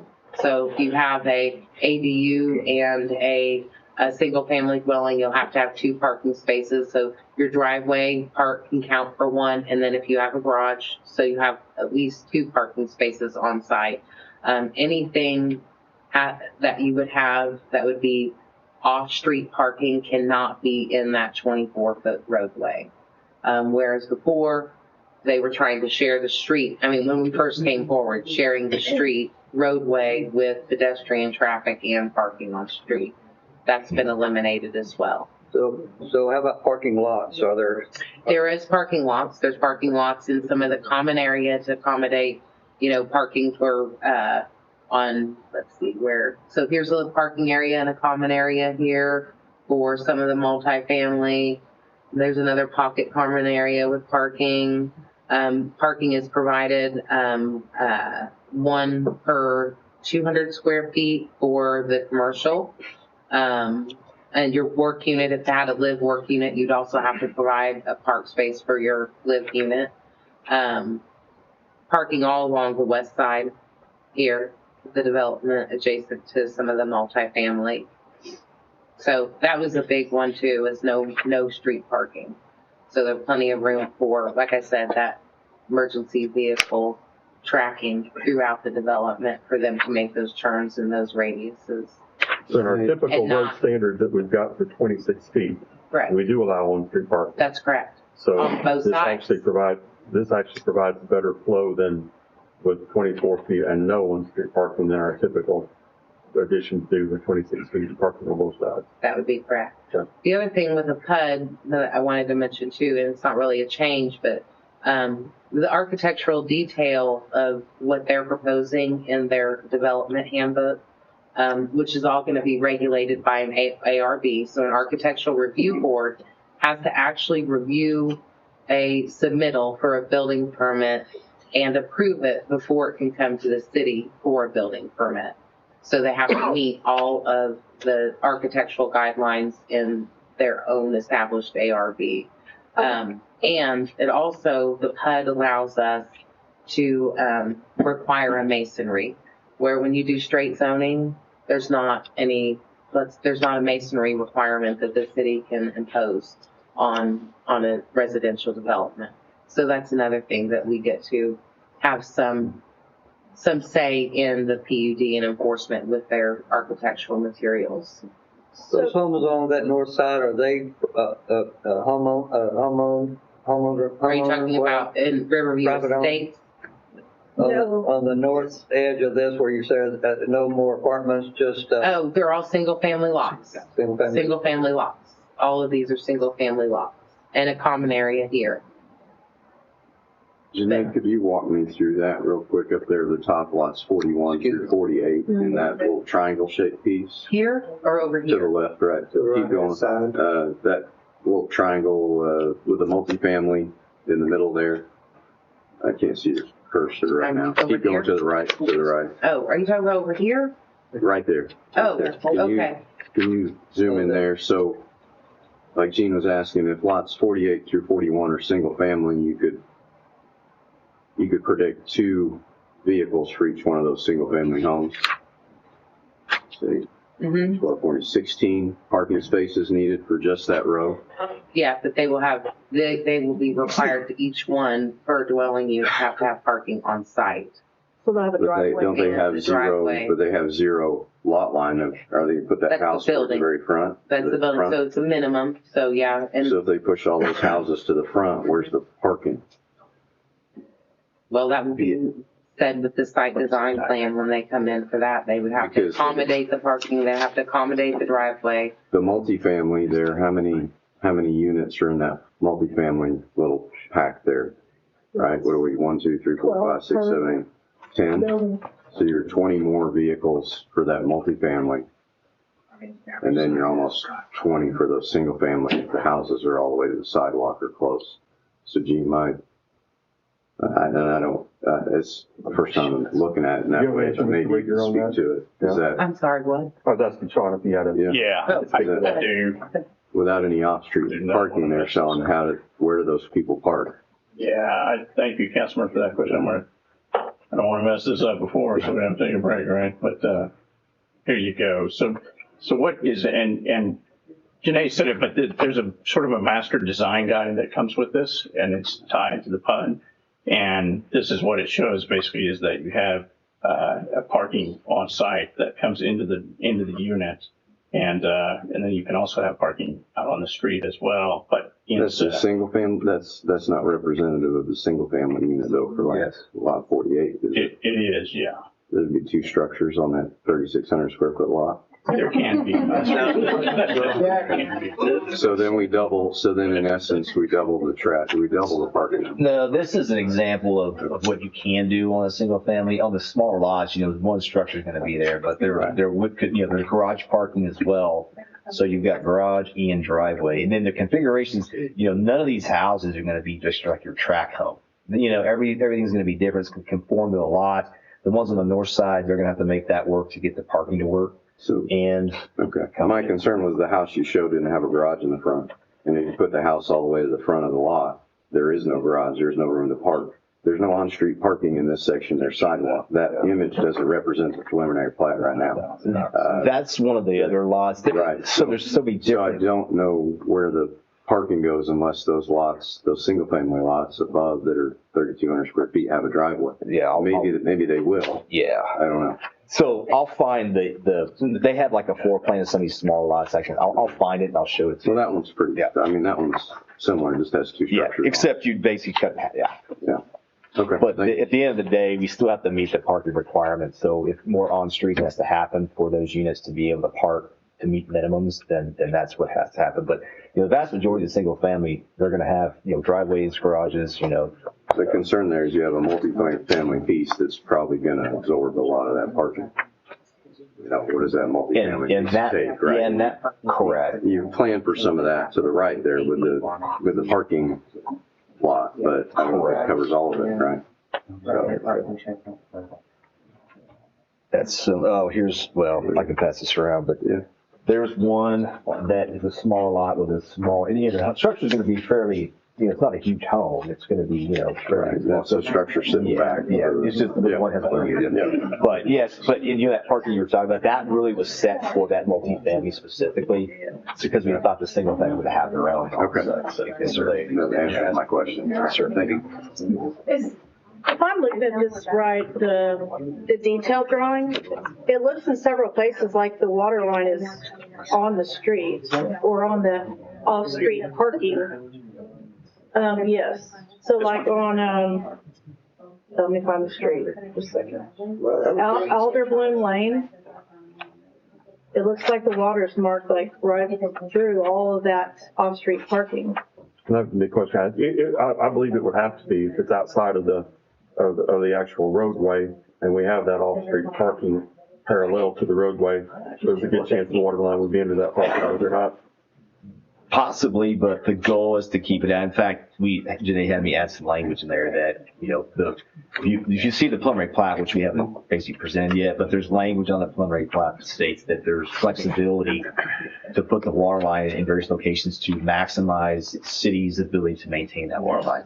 So when we go through the final plat, and if the water line needs to be opposite the parking, then it needs to be opposite the parking. Then we have to figure out the rest of the utilities to go to. Because, electric, again, they can go underneath. They just bore underneath. Well, yeah, because even on the far west side, it's listed in the street. And that's my biggest issue with utilities is, at the end of the day, where we have our existing homes in the city already, if they need to go in and repair a water line or a gas line, they're not having to rip out street. They're not having to rip out sidewalk. They're not having to rip out drive parking areas. So that would incur us down the road more cost to repair if we've got, it's just not an easement with grass on it. So the water line can be moved to accommodate that. As a matter of fact, it states that in the note on the preliminary plat. And in addition, all parking is required to be maintained by the property owners association.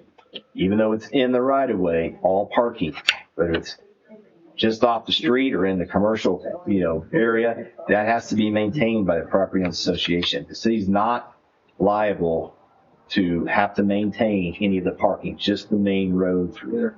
So if we have to rip it out because the water line had a break, the city just leaves it and the neighborhood goes back and fixes it? Maybe I'm understanding something incorrectly. Yeah, so we would I know we're getting way into the design side of things, but yes, we can accommodate that being in the grass. And as a matter of fact, if by the code and the way it's written in here, the city's not responsible to maintain and have to deal with any of the parking. That's the property owners association. I just want to add on that water. Janae and I were just talking about this, and Dean just said we're getting way down the path on design, and we Well, it's are. important because It is. we have to discuss it now. I agree, Councilmember, but I would reference you to section 7.3 on the PUD. It says all water lines will be designed in conformance with City of Newcastle design criteria, in conformance with et cetera, et cetera. And so we have to design it per your criteria. Well, that's where we laid out in the PUD though, isn't it? Like how we do all of that? Preliminary platform. The final Final site action. Yeah. Yeah, so the PUD is a land use document that helps guide what can exist and setbacks, the lot size, everything. Preliminary plat is a conceptual, more detailed plan that we need to follow. But, some of these water lines are gonna have to jog. We're gonna have utilities here, we have to jog it. We have to have parking here. We're gonna have to get those utilities in. And that's what happens in the final plat stage, where all the details are really established to be, exact where they need to be. But, representation wise, there may be some areas where that water line may cross anything, but the city says it needs to be in the grass, and that's what we have to do. But that will happen in the final plat. Okay, And that's for why you instance, correct it. the very top where that circle is, the water line goes straight through the middle of the circle of the road. That's an existing, so there's on the far west side, there's an existing water main that runs Right. along. But there's no road over it right now though. Let me zoom it there.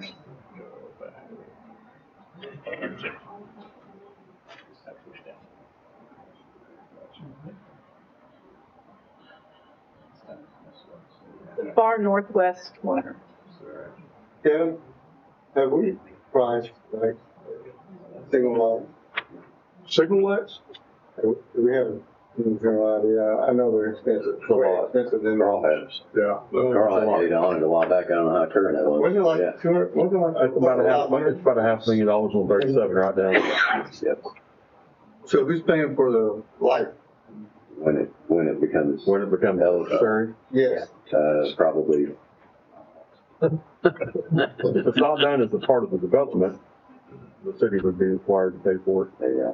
Now, the developer could request it from ODOT, and they could request a traffic study or warrant study, and then if it's not approved, oftentimes ODOT will look at future development when they consider that as part of the warrant.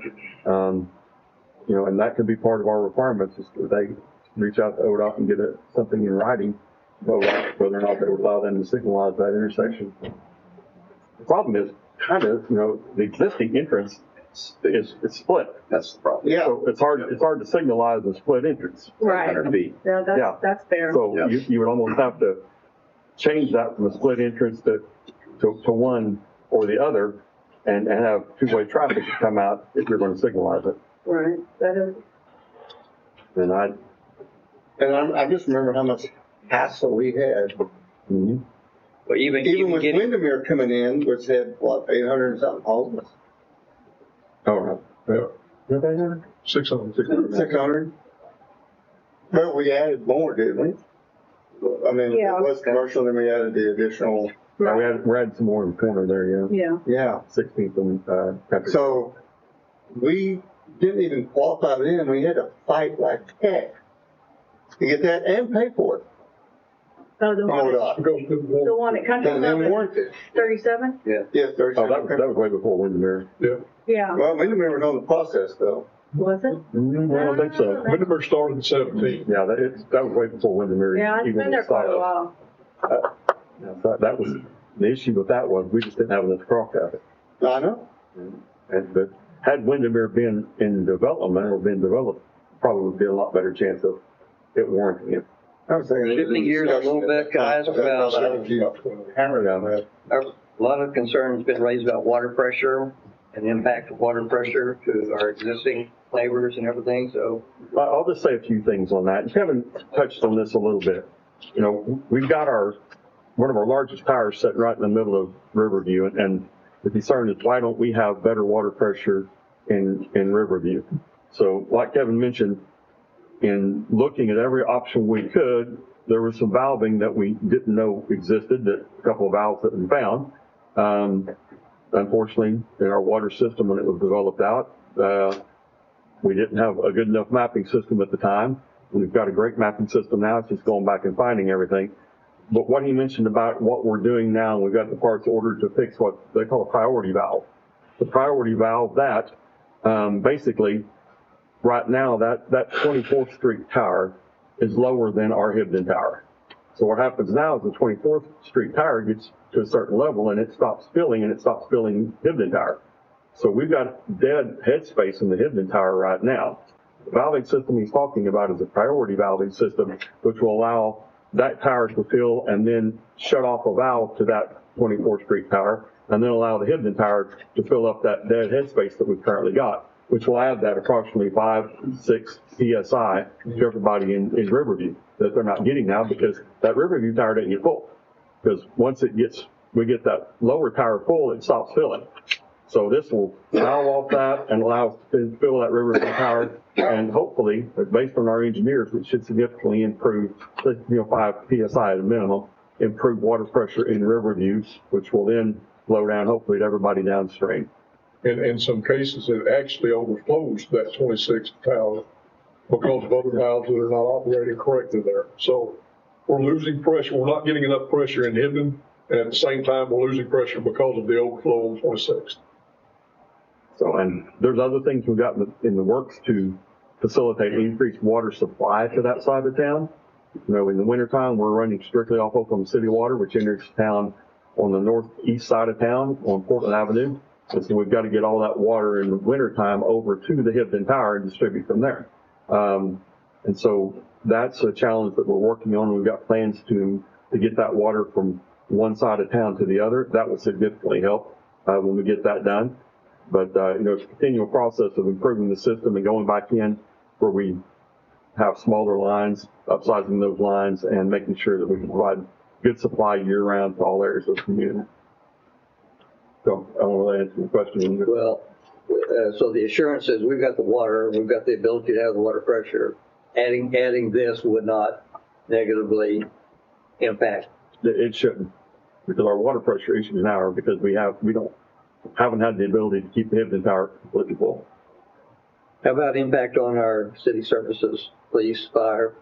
I know this will take time to build out, but some of the concerns is, gosh,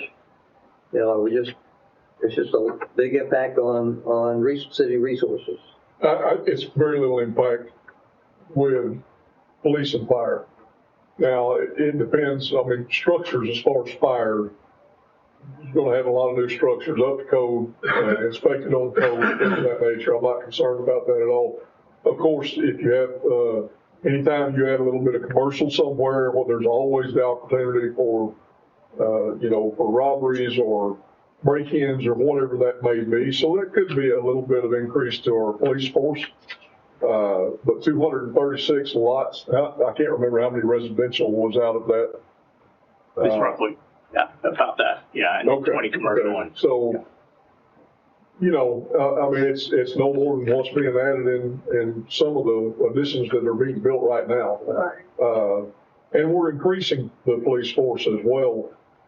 We're actually hiring some additional people coming up here in just a few months. It's been advertised. So we recognize the need for police officers. We've seen that now for years and started that process about 3 to 4 years ago. Right now we have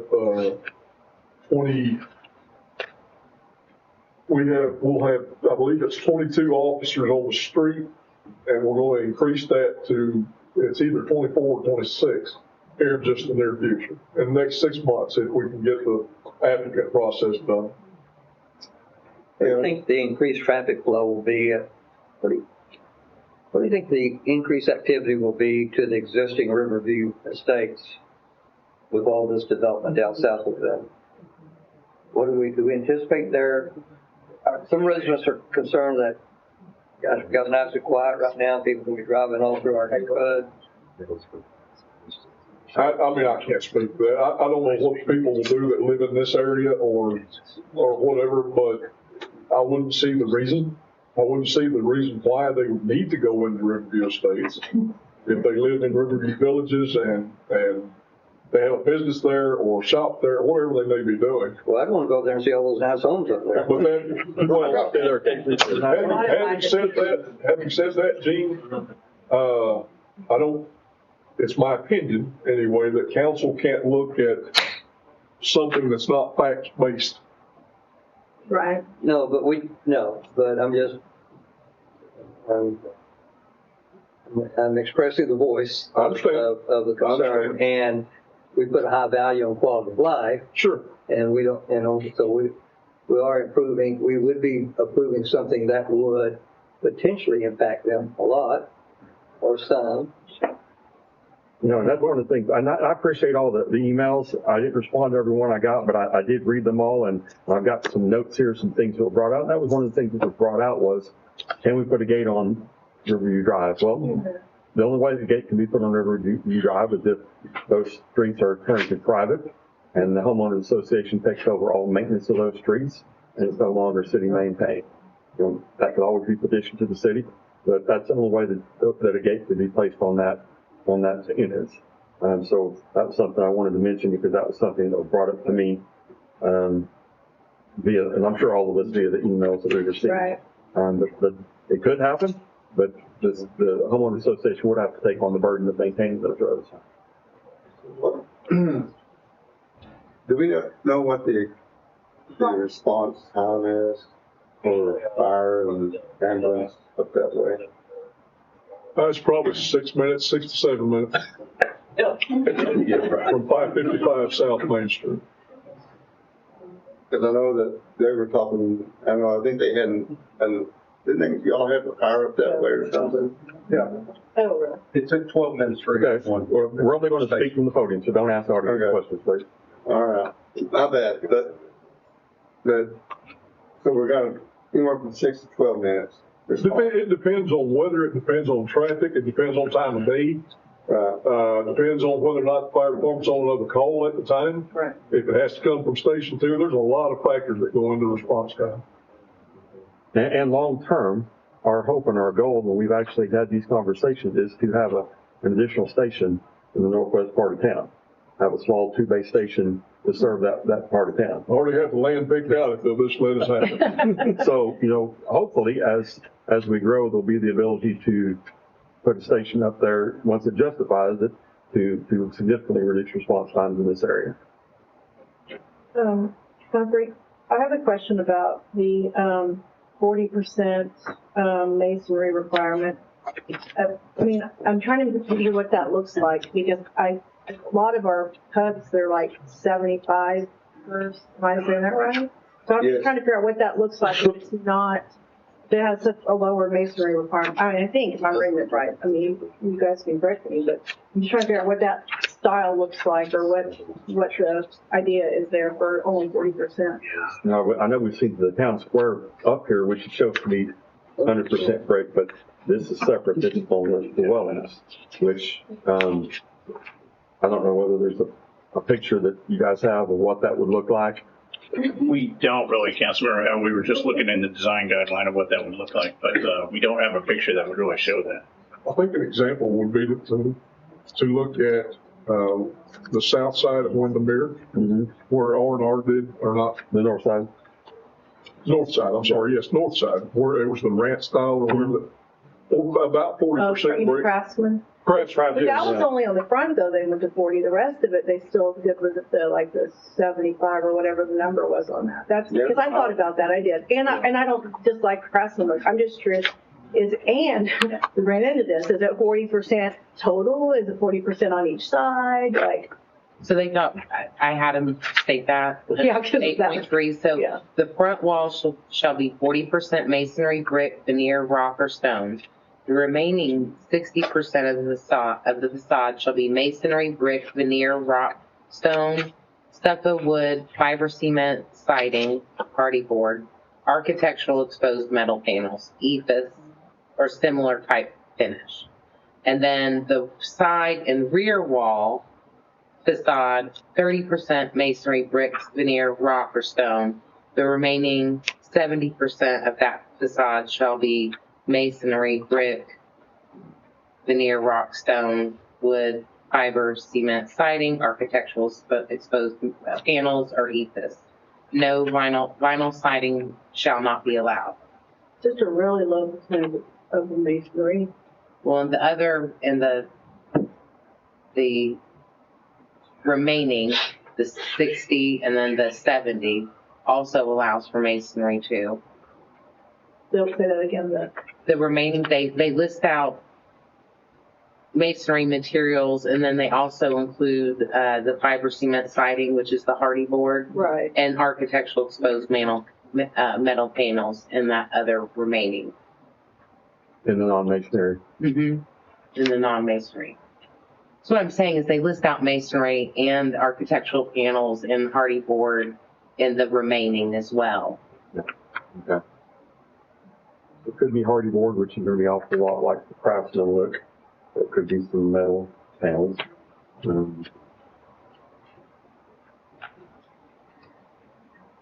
How, they may have mentioned this in planning, but how's the architectural review work? Like, how's it built? Like, who's on it? And then do they still have to come to planning even once that's, like, somebody comes in and says, I'm going to build this, I'm going to do this or whatever. So the architectural review board, who's the makeup of that? And then what does that mean for the city? Do they still come to the city after that? Yes. Yeah. So the makeup of it, and please, sure. Yeah, help when you can. But my understanding that it will be governed by the developer and the board that he will select beyond that. Is that ARB is outlined in the development handbook, but they have to submit their site plan, their elevations. They have to submit a full building permit, site plan, elevations, floor plan, submit the whole building permit to the ARB. The ARB reviews it, and they have to approve it before they can submit for a building permit with the city of Newcastle. Okay, so would planning say, thank you for the submission, but your review board is not even following what you put in the They would. So when we get a site plan in, and unfortunately, you know, sometimes mistakes happen or people miss things on a site plan, but that's the planning job, is to go in and look at the site plan, compare that to the PUD, compare that to the preliminary plat, pull that lot off that, or the final plat, not preliminary, but final plat, make sure there's no encroachments in any easements, make sure there's no encroachments on setbacks, make sure that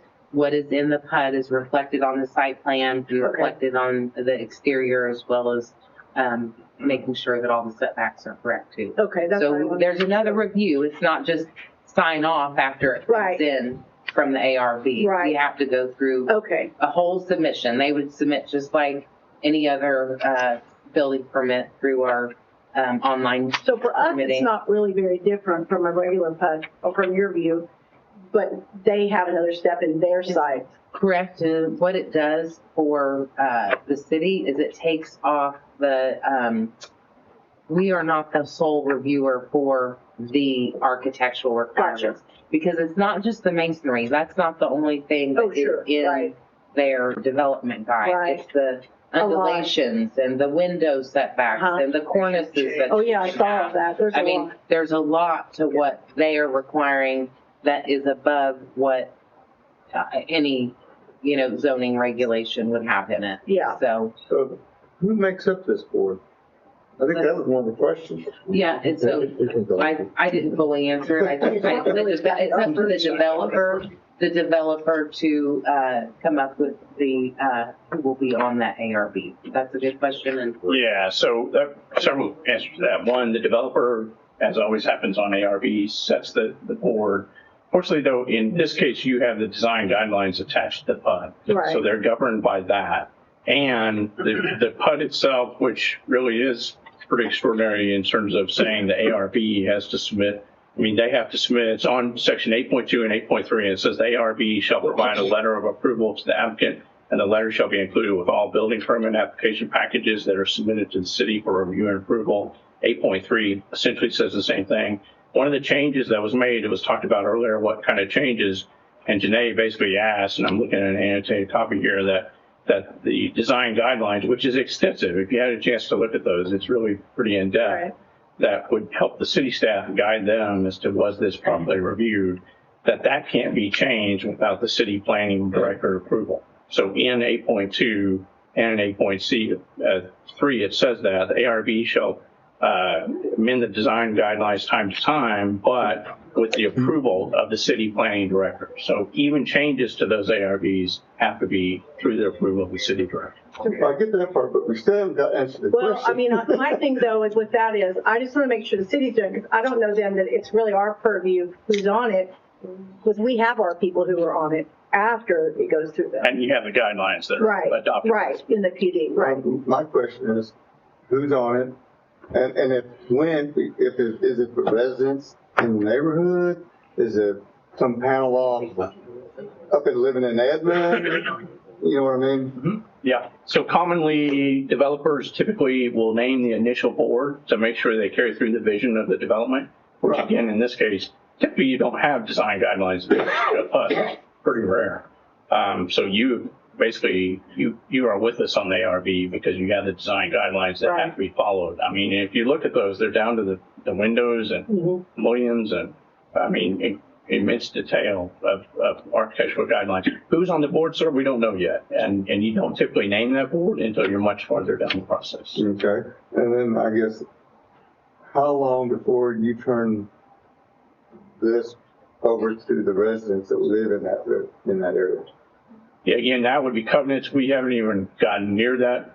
So that's the question I've been asked. Yeah. Well, typically, from a typical neighborhood standpoint, typically the builder and developer develops the addition and builds most of the addition out with, in this case, design guidelines that everybody knows what they are and what they're adopted with the city regulations. And once they've basically built out that neighborhood, typically then there's a process to turn it over to the neighbor. And I'm going to use the current ones that we have right now. Y'all have two of them going, or actually three going. And I think one of them is like 100%. Just a few houses left in it. There's already sold all the lots. There's a builder on it. To me, that tells me that y'all no longer have to worry about that. Still hasn't been turned over. And there's no timeline that has been given to sunset on that. And I feel like there needs to be a timeline, a sunset, for these to go. I mean, when y'all sell all the lots, there needs to be a sunset there. I appreciate that. Sometimes neighborhoods don't want that, though, frankly. Well, it's up to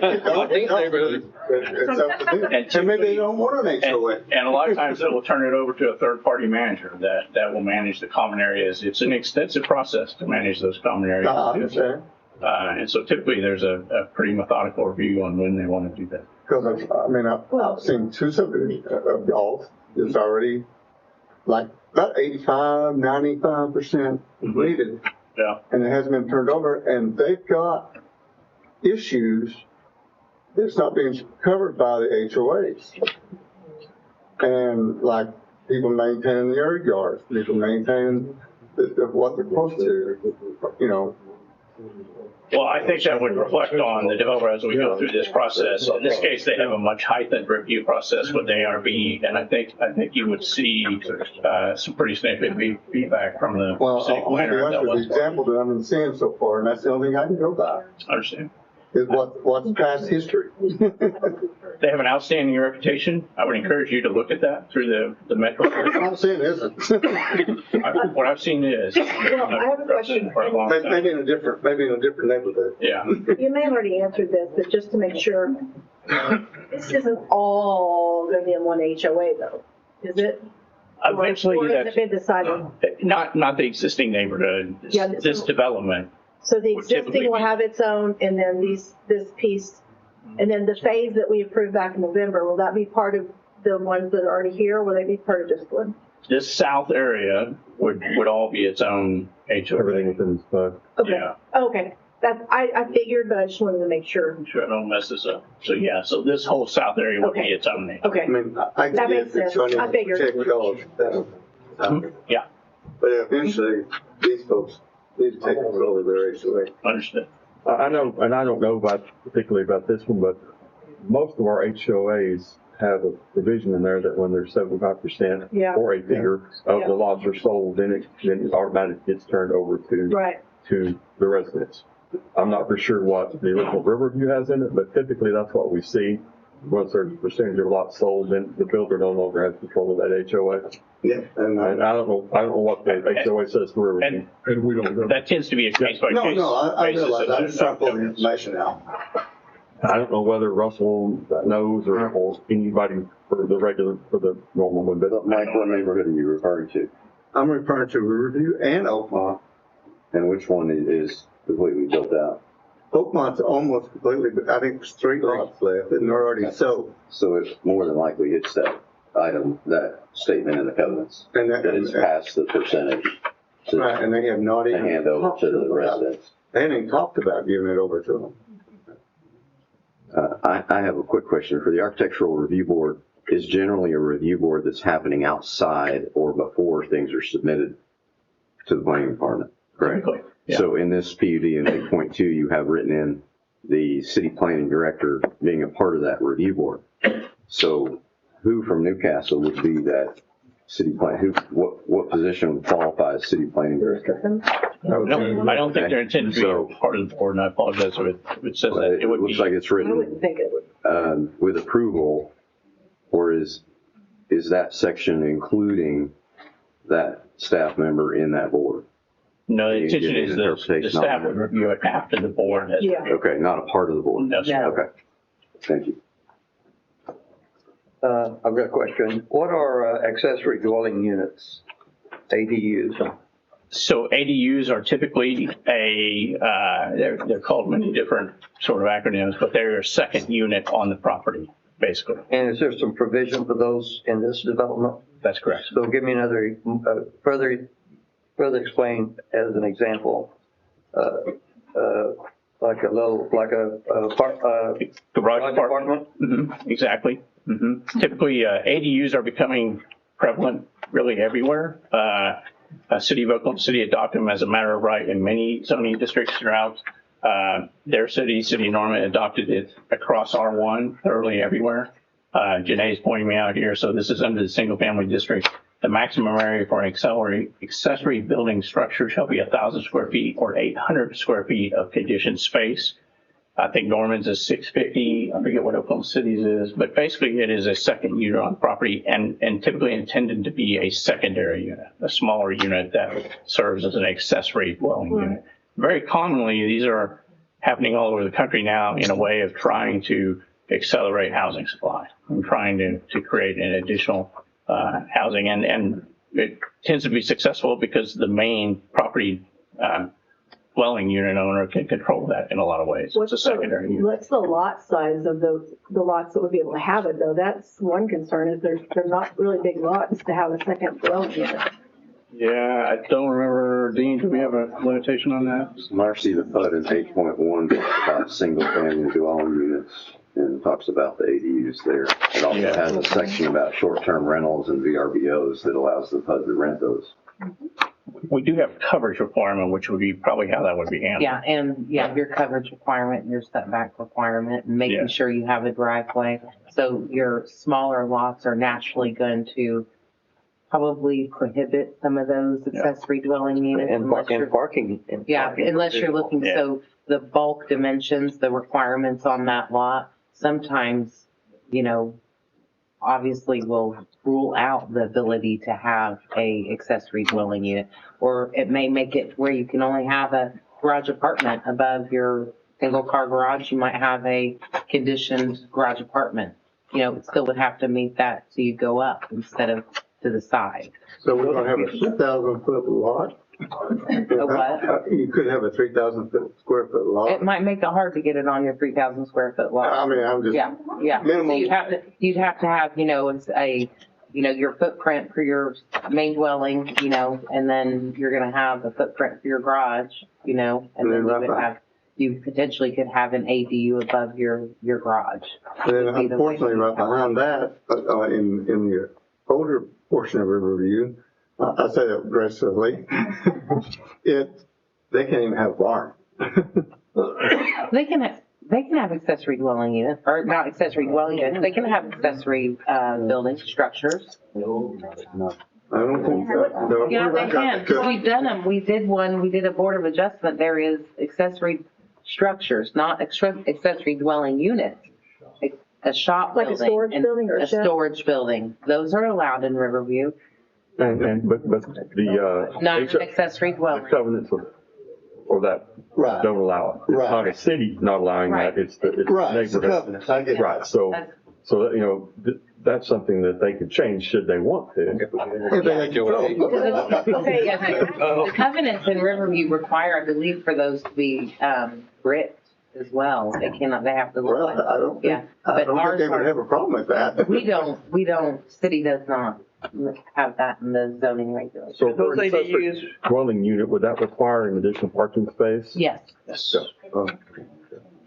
would that be similar to a short-term rental like we talked about earlier? So in their PUD, they allow for, short-term rentals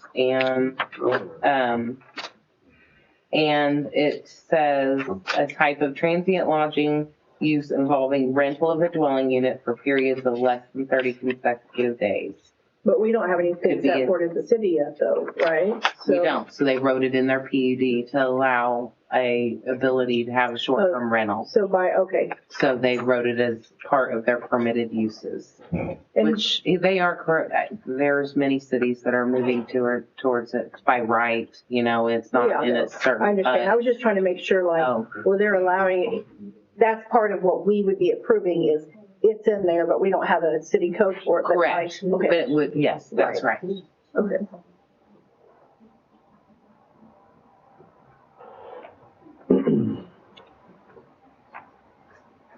Well, I've got a few things to go over based on the history of the property as well as some of the comments that have been provided via email to me and I believe most of the council.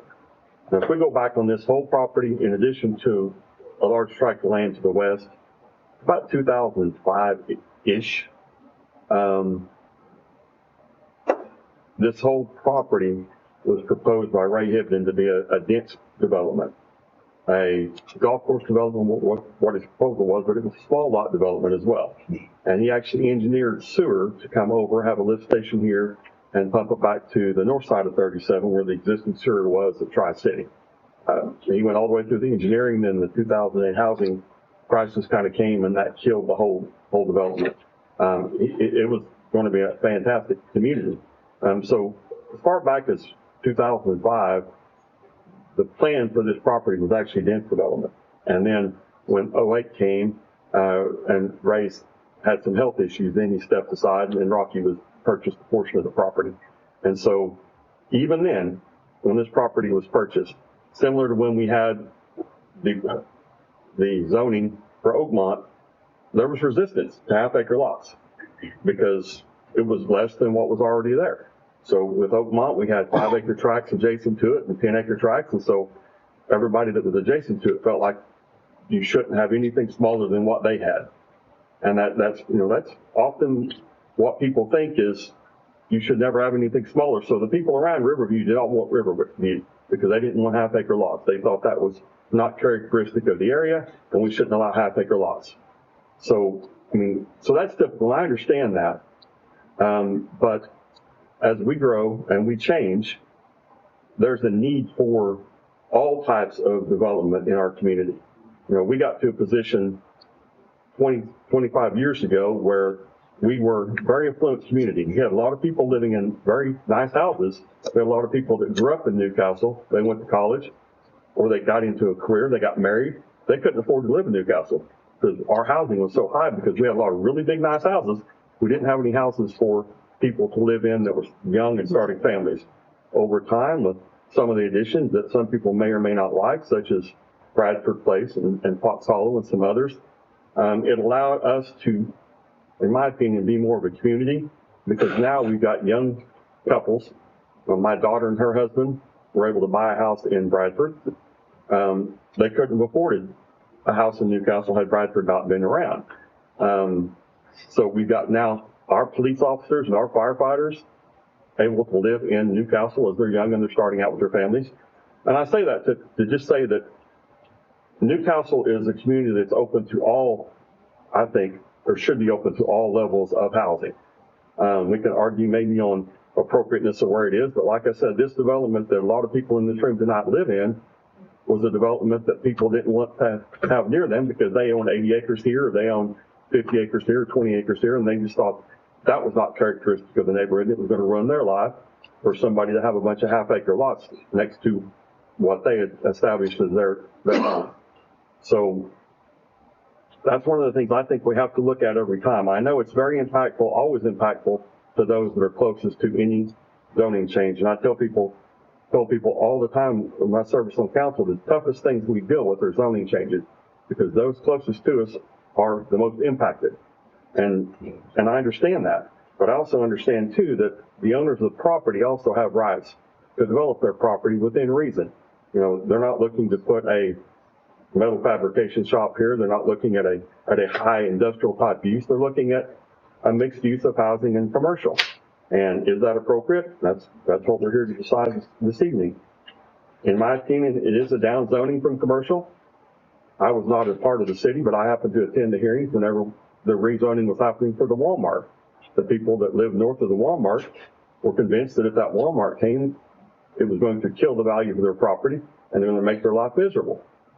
We've seen as time moved on that really didn't happen. The houses up in that addition have increased in value, just like they have throughout the remainder of the town.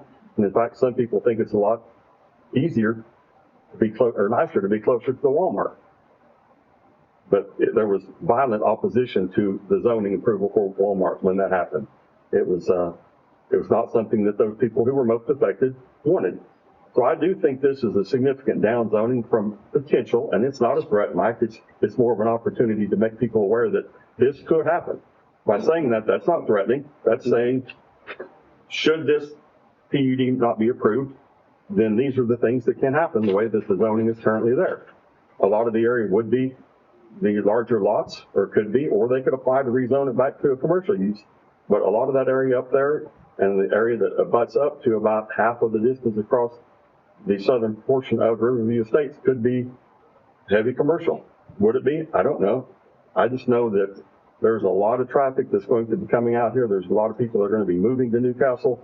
The hospital, phase one, employing over 1,700 people, over 5,500 at full build out. That's just the hospital. That's not all the ancillary things that come with the hospital, restaurants and hotels and all those things that people will need a place to live and a place to stay.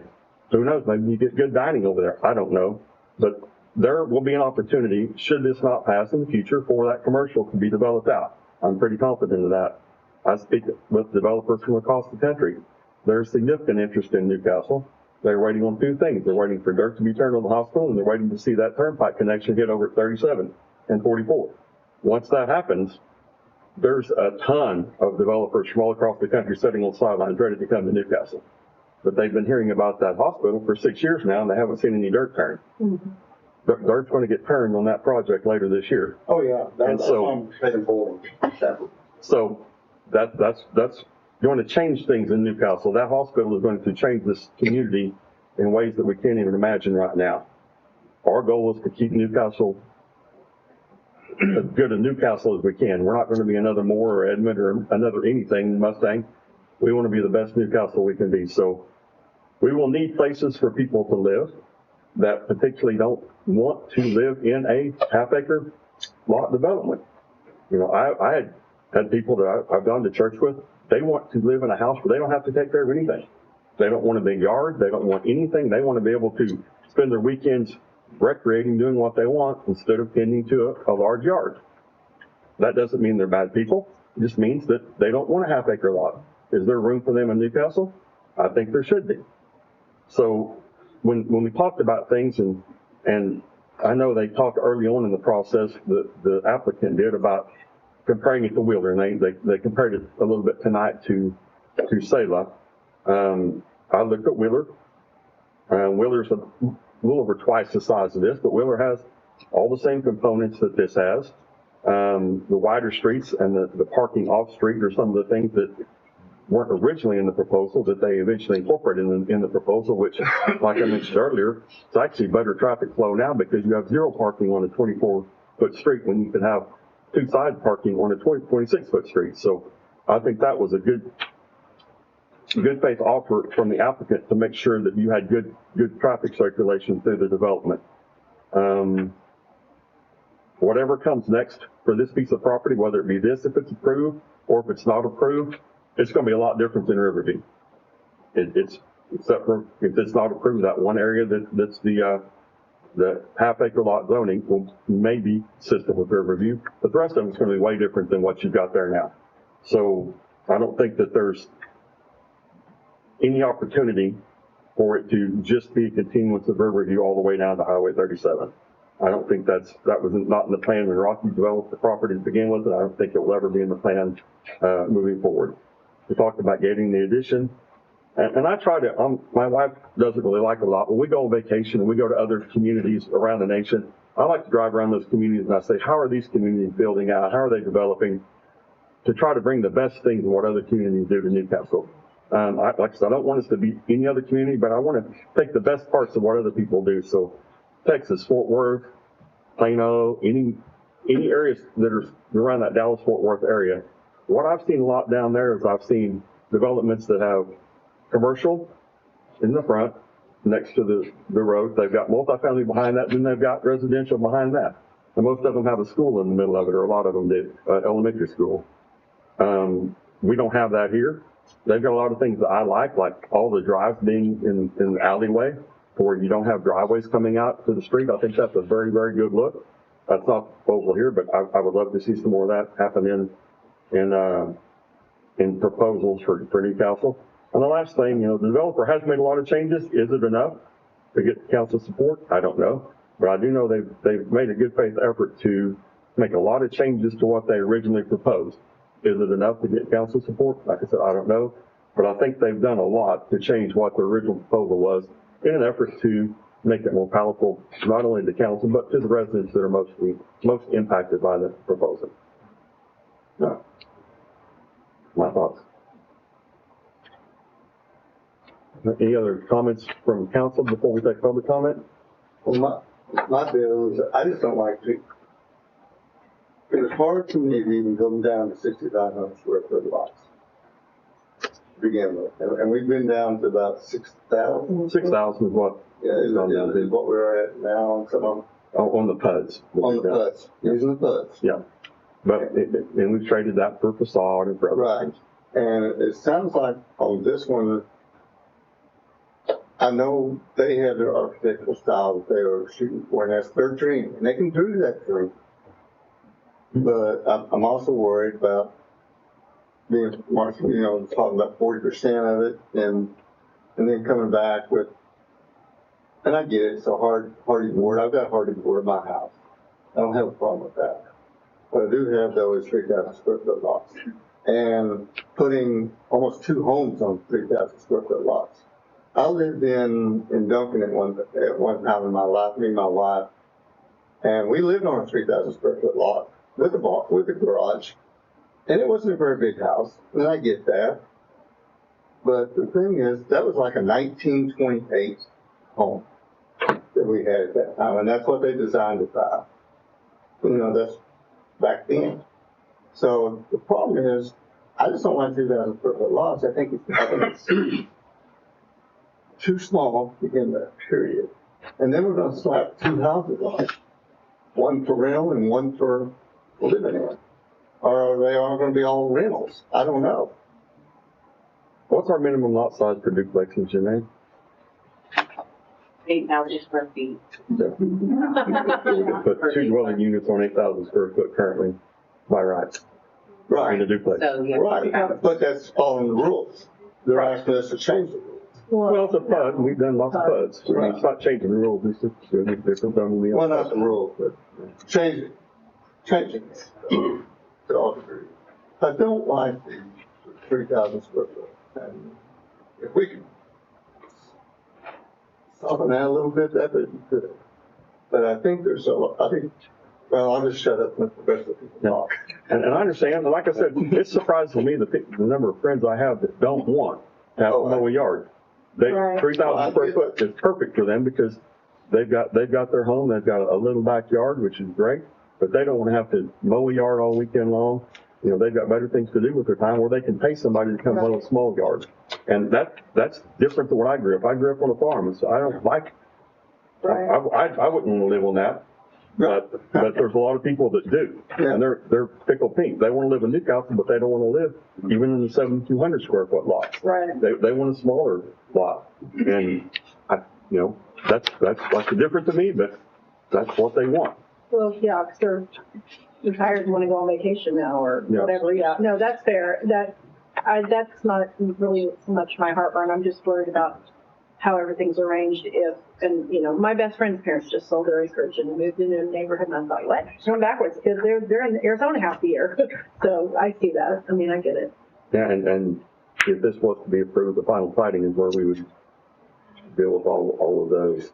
So at this point, Carl, I have. Oh, sorry. Sir, because we won't circle back to us, correct? I'll circle back, but go ahead. Well, I can wait till after public comments if we're going to come back. Yeah, we'll come back. We'll have one more opportunity after public comments. All right. This time I'm going to open up for public comment. The same rules that I spoke of for public comment at the beginning of both Public Works and the City Council will be applicable. So there'll be a 3-minute time limit for every individual that speaks. You'll have one speaking opportunity, so you can't come back up multiple times. And I'm not trying to do this to be nefarious, but we've got a lot of people here that I want everybody to have an opportunity to speak. It's already 9:40. If everybody in this room spoke for 10 minutes, we'd be here till 2 o'clock in the morning. So come up, tell us what you think, and make sure you give your name and address for the record. I want everybody that wants to speak, but you'll have 3 minutes to get your point across and tell us what you think of the development. So at this time, is there any public comment concerning this agenda item? Is there any? Yep. Mr. Cumberland. Have to be sure we can get that. Yeah. Yeah, so be slow when you say your name and address, because Camille's going to be writing it down here, and I'm slow anyway, I'm a country boy. I'm definitely not an attorney that speaks elegantly, but it's Randy Smith, 3675 Deep Swell Circle. Really 2 points. One being a lot of what was discussed over the last 2 hours, it seemed like, could have been avoided if they just build like homes on like acreages. Everybody that's bought into that neighborhood was under the impression that's what they were going to have in phase 2. That's not what's being proposed here. There has been some changes since the Planning Commission, and I appreciate some of those changes, but it's not enough. Part of why I think phase 3 has already begun is because they're worried they won't be able to sell them if they get phase 1 going.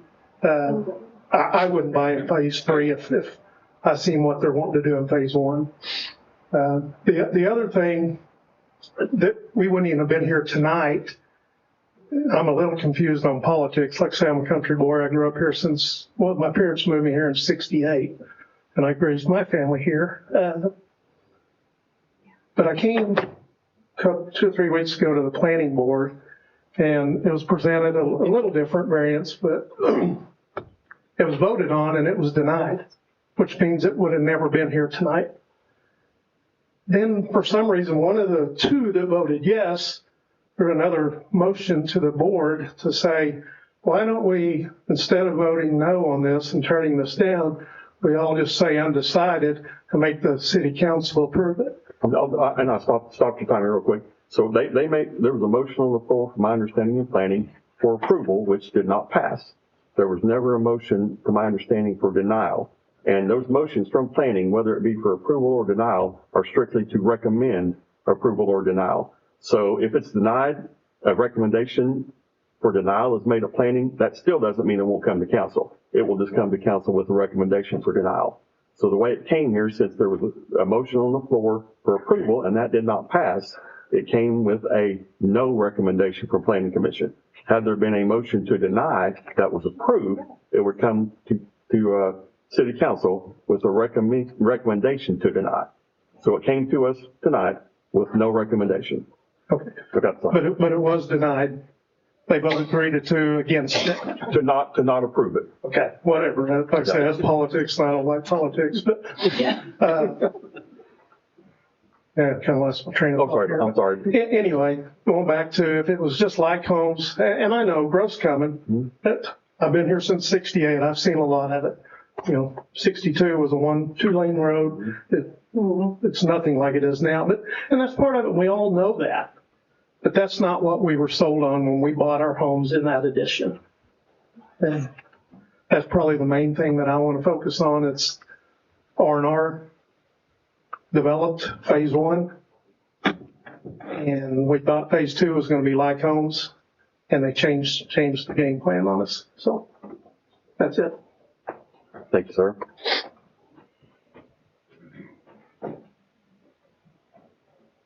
All right, any additional public comment?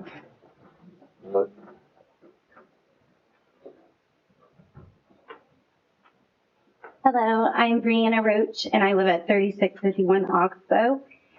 We are one of the lots that will be bordering the north side of the development. We are thankful that there have been some changes with the apartments that were going to be in our backyard. But now we have the single family lots that, as have been stated, can have multiple structures on them depending on the lot size. Also, just to talk about the water line, it goes through my backyard. So where that circle drive is in the top left corner, the main water line that goes to our neighborhood that has a 20-foot easement, I believe, goes all the way down that parking lot. So it is underneath the parking lot, just to verify. The density is one of my biggest things. I feel like they have been very unclear with the density. They have always been saying how many lots per acre. This is a mixed use development. You can't do lots per acre because the lots can have way more than one unit. Finally, in the last document that was submitted to the planning committee, in the 153.0561 section, there is a sentence that was finally added that says it shall be 6 units per acre. And as Mr. Kalita told me last time, that you have to calculate that over the entire 77 acres, that is over 464 units. 464. So that is more than they want to propose, this being small, this being less dense than all the other neighborhoods. It's not at all. And that's minimums. They have not verified how many structures will be on the multifamily lots. They say that one structure can have 12 units. And if it's at least 10,000 square feet on some of those multifamily lots, they can put multiple structures of 12 units. By my calculations, if you have over 450 lots and you have 228, now they said 234 single family, over half of the lot or half of the units in that 464 are going to be the multifamily. It's very, very dense, very dense. And that's not even calculating the area that they can't build on, but that's beside the point. Y'all have talked about how many homes can be on duplexes on 4,000 square feet, triplexes on 4,500 square feet, fourplexes on 9,500 square feet. Those are all considered single family village. Single family, that's not single family. Calculating per their PUD requirements, they could get up to 800 units per the PUD requirements. If they say we're building by the PUD, they're going to get up to 800 units. And I guess I'm out of time. Yeah, so just wrap up, please. Okay. I live next to the Greenbelt. I sent out a video today about how they take care of our neighborhood area. There is a bunch of metal that was removed from the cattle fencing on the west side of our development. It has never been cleaned up. My husband can't even mow around it. And that lot has never been mowed by our HOA. It has been mowed by my husband for 4.5 years. So thank you. Thank you.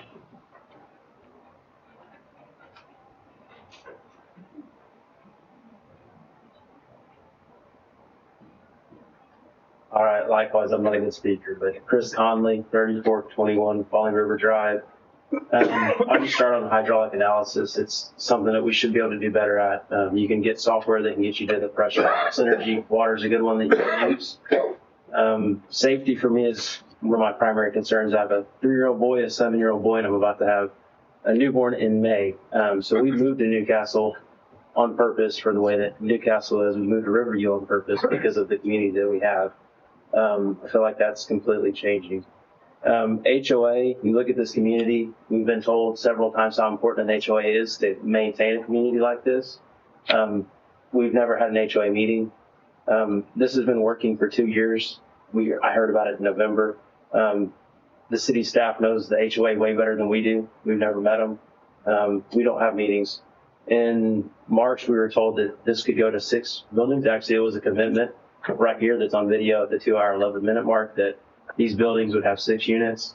We were told that didn't happen. It did happen. We looked it up and saw it. One of the things that we talked about in 6H and 6I was that it was approved in city planning because it matched the pattern and character of the neighborhood. This does not. So we've used that as an improvement, as an approval. That hasn't happened here. I would say this, we're in a 2-year product design, and I've seen a different design every month. So this is, for me, concerning because I don't know what's going to come out of the final plat. We have no idea, and all this can just be moved around. I guess lastly, what I would say is there's going to be a turnpike added. We're going to have good access to Norman. If we want to go to Norman, we can go to Norman, but we don't want to go to Norman. We're living in Newcastle. So thank you.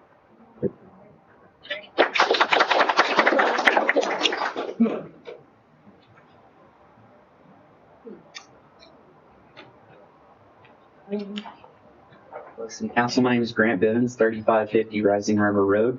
I just want to first off thank you guys for taking such a detailed look at all this, and because it really does make a big impact on a lot of people's lives.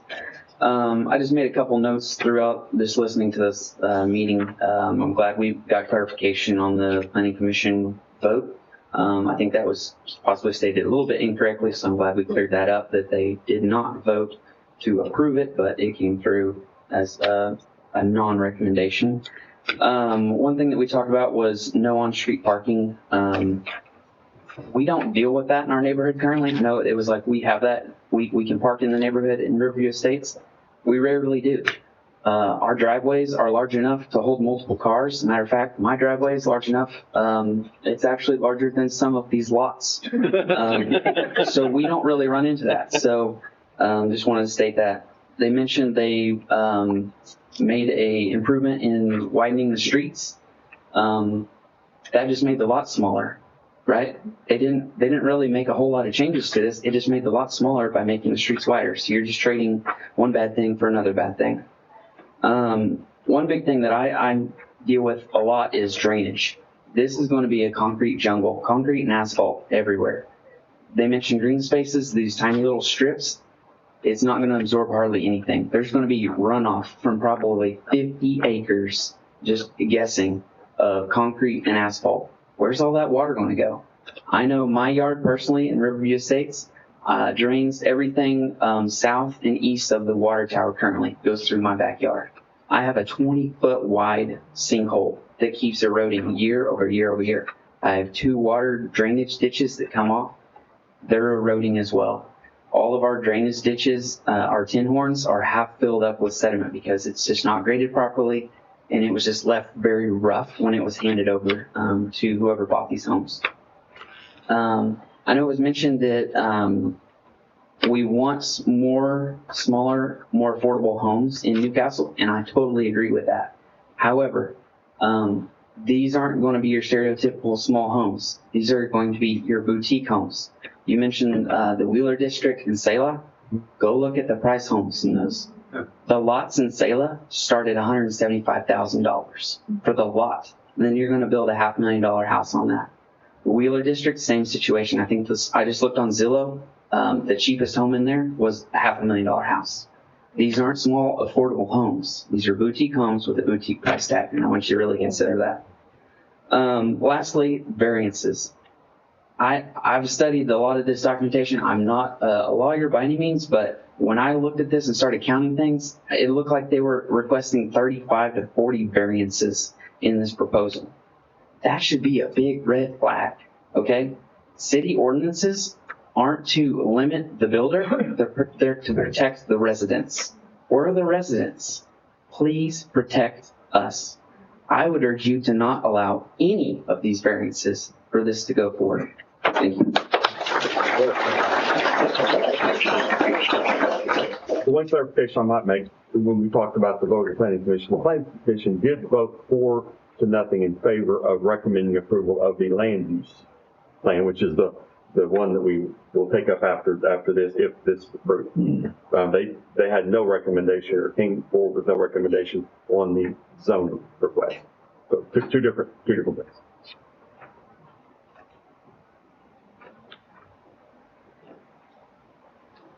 Tim Reeves, 2994 Northwest 27th Street in the Oakmont edition. I don't have a big problem with what they're trying to do here, but I will urge this council to really think about the accountability, because from our standpoint in our neighborhood, we were told so many things that never came to fruition. We were supposed to have ponds, we were supposed to have a grand entrance like Riverview. We have a birdhouse for an entrance. We have a pond that was turned over to the owner of that lot instead of being a community-owned pond. The pond in the back of the subdivision won't hold water. So I'm sorry, but they don't have any, you talk about the ARB, you don't know who's on it, you're already starting down a road with no accountability. This is not Rocky's R&R anymore. And I think it's kind of funny that the right side of the neighborhood looks like a big middle finger. I don't know if that was on purpose or not, but it had to be said, so. Can we, Charles?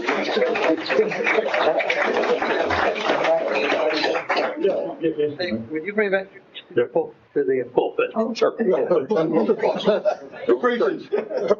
My grandfather would be proud of the Southern Baptist preacher. Bigger comment though. I had really for the other gentleman too, but you was just a figure of speech. You said I have no big problem with this. So with the concept, right. So, so a lot of people have concern about if we allow them to stray and not do what they're going to do. Yeah. All right. So that's what you're saying. If they did this exactly right, that'd be one thing. Based on your experience, they didn't do anything right. So absolutely. Yeah, they didn't do what they said they were going to do. Everything on that is really on the city for them to get this right. Right, and that's what I'm saying. I urge you to make sure that accountability is there. Now, one of the things we're separated. A lot of the things they're talking about are HOA things that we have zero control over. That's right. City. Well, but he's saying I wouldn't have a problem with this if they did everything they said they're going to do. But the entrance to the addition, the pond in the addition, those are not things that are controlled by the city. Those are HOA. And I bring it up to state just the character of the developer, of what's been said versus what's been true. That needs to be considered. Good enough. Because you have already had, multiple revisions of this, and some have been good, maybe some have not been good. I'm not trying to speak for everyone, but a lot of the residents said, I kind of like, it'd be okay if they did certain things. And a few people have actually said, not everyone is against it. Almost everyone I heard from is. But, in theory, if it's done right, okay. I think the gentleman that just spoke made an excellent point about this not being the small family, young family type of neighborhood. It's going to be a boutique neighborhood with $1 million, worth of. Okay, that was going to be my question. And if you want to speak toward it, isn't that kind of an upside?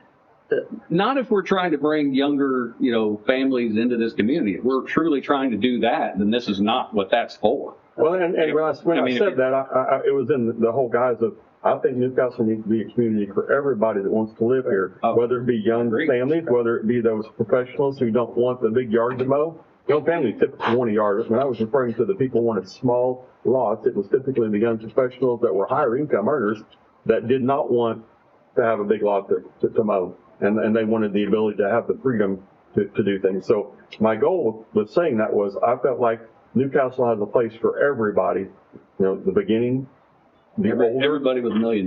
Huh? Everybody with $1 million. Well, That are we would actually- excluding $1 million? And that would actually improve your your property value. Right. Well, I mean, he lives in a block, so he's obviously for the property. Yeah, and I'm not going to speak for the gentleman that just spoke. All right. So he had a point to make there. Yeah, we'll move on. Thank you, sir. Thank you.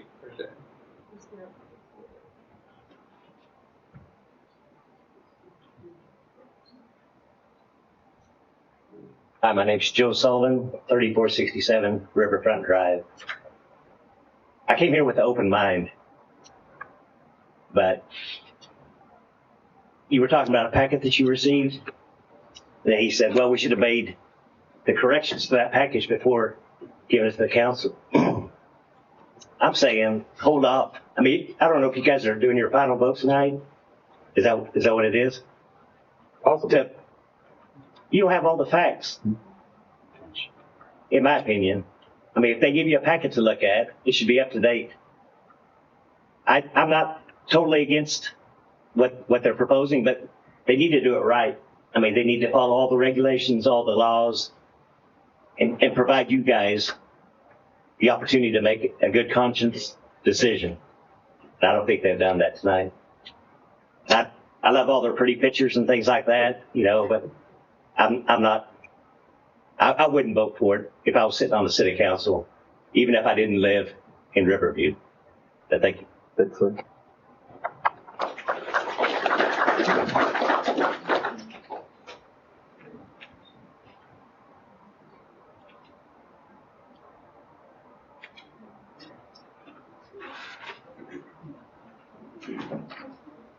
Robert Costangi, 3515 Riverfront Drive. I've spoken at almost every meeting we've been at, and the concept is great, but it doesn't fit. It's not in the same style as our subdivision. The traffic, I estimate there'll probably be about 1,000 cars when everything's built out trying to get on to 37. You're saying the turnpike's going to come in. That's going to add even more traffic. It's like a death trap now trying to get on to 37. Everybody tries to make it to the center lane, which I quoted as saying the kamikaze lane, to try to get out onto that street. You've got 3 or 4 exits trying to go in and out. You've got people going every direction, trying to slow down, trying to get out. What is that going to be like in the morning around that circle where we live now? I mean, it's like, it's a nice concept, but why does this have to be like more like every other town around here, cramming people in and just making it more difficult? Those little lots by the community center there, where are they going to park? Are they going to park way over there? Are they going to park over there? All this parking for the multifamily homes are all along that last area. Everybody's got to walk to their car. I mean, it just makes no sense for here. If it was something where it was more spread out, like we were told when we were purchasing, you could have purchased anywhere. If this would have been in the front, I guarantee you hardly anybody would have bought in Riverview. It's just not good for our location, for us. If it was in front of your house, would you vote for it? Would you want that to drive through every day? Our only way out is right there. It's just something that doesn't fit for us and a lot of the neighbors out there. Thank you. Were you not aware when you purchased your home in there that was on commercial out in front? Were you led to believe that would be continuous of Riverview all the way out to 37? We were told there'd be similar lots, maybe an over 55 community and some coffee shops, a bakery, some little retail operations. Nothing big. You can ask about everybody that bought out here. That's the same story we all heard. And I guarantee if I heard this, I wouldn't be living here. I could have lived anywhere in the area. And the reason I asked it, and I know this is back when Rocky was still living, but you know, he put that tract of land up for sale to be sold for commercial development. And if it's sold at that point in time, then whoever buys it can do whatever is allowed there. That's correct, and you'll have to approve that. No, it's by use. If it's CC2, they can do anything that's allowed in CC2. Okay. We can't stop them from doing anything that's allowable. Yeah, so. It'd be a lot closer to go to Lowe's if it was in front. It would. Absolutely think so.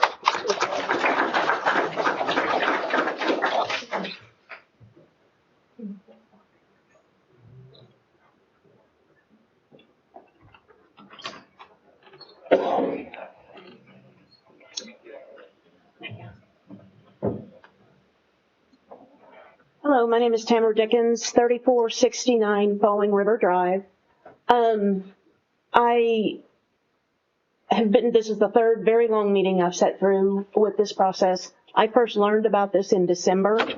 I don't know why we weren't notified like we were supposed to be, but we weren't.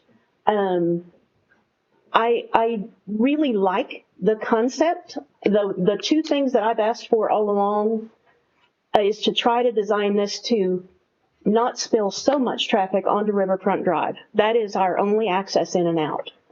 Phase 3 is in process. We're going to have more already. Having so much of this dump onto Riverfront, I don't understand. I just think it could be better designed. The other thing that I've asked for, and as of the last time I was here, it was approved, was some sort of a buffer between our yards and this new development. And they had agreed to it, and now it's been taken off. I live on the east side, those little tiny lots on the east side on the northern border. I'm just on the other side of those.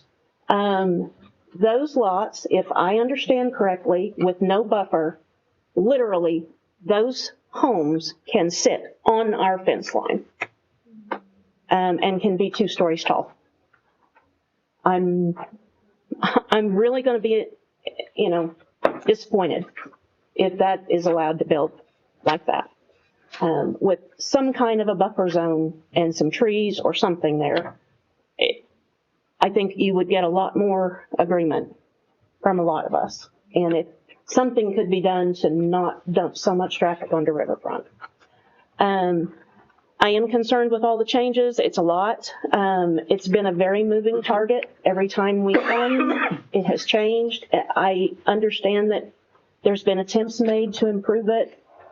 I don't see those little tiny lots sitting right on the fence line as an improvement. The HOA, in our experience, has been unresponsive and ineffective. That development, in my mind, for it to be successful, and it needs a strong HOA. And in my experience, I don't see it happening. And I'm concerned what it's going to look like. If they put a stockade fence along that north border and there's no control, I don't know what it's going to look like in 10 or 15 years. We're not allowed to have stockade fences. We're not allowed to have buildings right on our property line. We're not allowed to have the what are they called? Accessory dwelling units. So many things that we did not plan for. We did not, I deliberately built there for the environment that I have. And to put something polar opposite on the other side of my fence, I'm not happy about. The short-term rentals, something else that we are not allowed to do. I'm concerned about that, especially sitting on the fence lines. I want to like it, but there's just, I think, some improvements that can still be made to help us live with it. Thank you.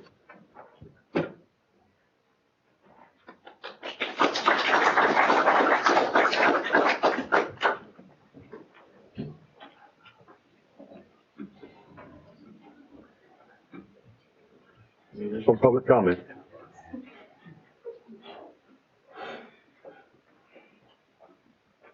Hello, my name is Jenny Langley. I live at 3429 Riverfront Drive. So I am also a property that abuts right on the first house on the left in Riverfront Drive. And I'm going to read what I have to say because I'm not good at public speaking. So my family and I moved here in 2026 and are heavily involved in the community. I understand that Newcastle is expanding and growing, and I do support that.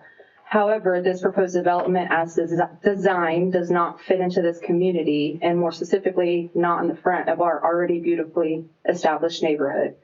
So aside from the character of what everybody's talking about here, a lot of my concern is the community as a whole, and I'm going to speak to the schools. So our local schools are already at or near capacity. We have 5th grade classrooms with 27 kids and 1 teacher. The most recent school bond, which sought new land for new sites, was not approved. Adding hundreds of additional homes will place a significant strain on classrooms, teachers, and resources that are already stretched. This directly impacts the quality of education for both current and future residents. So I feel like growth should be intentional and compatible with existing development patterns. This proposal represents a significant shift in density that does not align with the surrounding area or the expectations that have been set for this community. And I'd like to close with reading the Builders Collective description of what Riverview Estates is and what we as homeowners bought into. Let me pull it up. And this is still, I checked because this was brought up at the Planning Commission, this still is on the website. So this says, welcome to Riverview Estates, where luxury meets tranquility in the coveted Tri-City area of Newcastle, Oklahoma. Nestled just off I-44, Riverview Estates offers the perfect blend of urban convenience and rural serenity. As you enter the community, you'll be greeted by hidden treasures at every turn, from the picturesque landscape pond with its soothing fountains to sweeping views of mature trees, rolling hills, and access to the scenic Canadian River. At Riverview Estates, each home is a masterpiece of timeless design, with homes starting at approximately 2,200 square feet of living space on half-acre to 2-acre home sites. With plenty of room to spread out, enjoy the privacy you deserve, Riverview Estates promises a lifestyle of luxury and comfort. Discover the best of both worlds at Riverview Estates, where city convenience meets country charm, and every moment is filled with beauty and tranquility. And that's why you have this many people here today, because that's what we bought into. We've sat through this meeting talking about horses, talking about agriculture, and then we moved to this. So I think this is a good concept, but it doesn't fit here. And that's my opinion. So thank you. Thank you.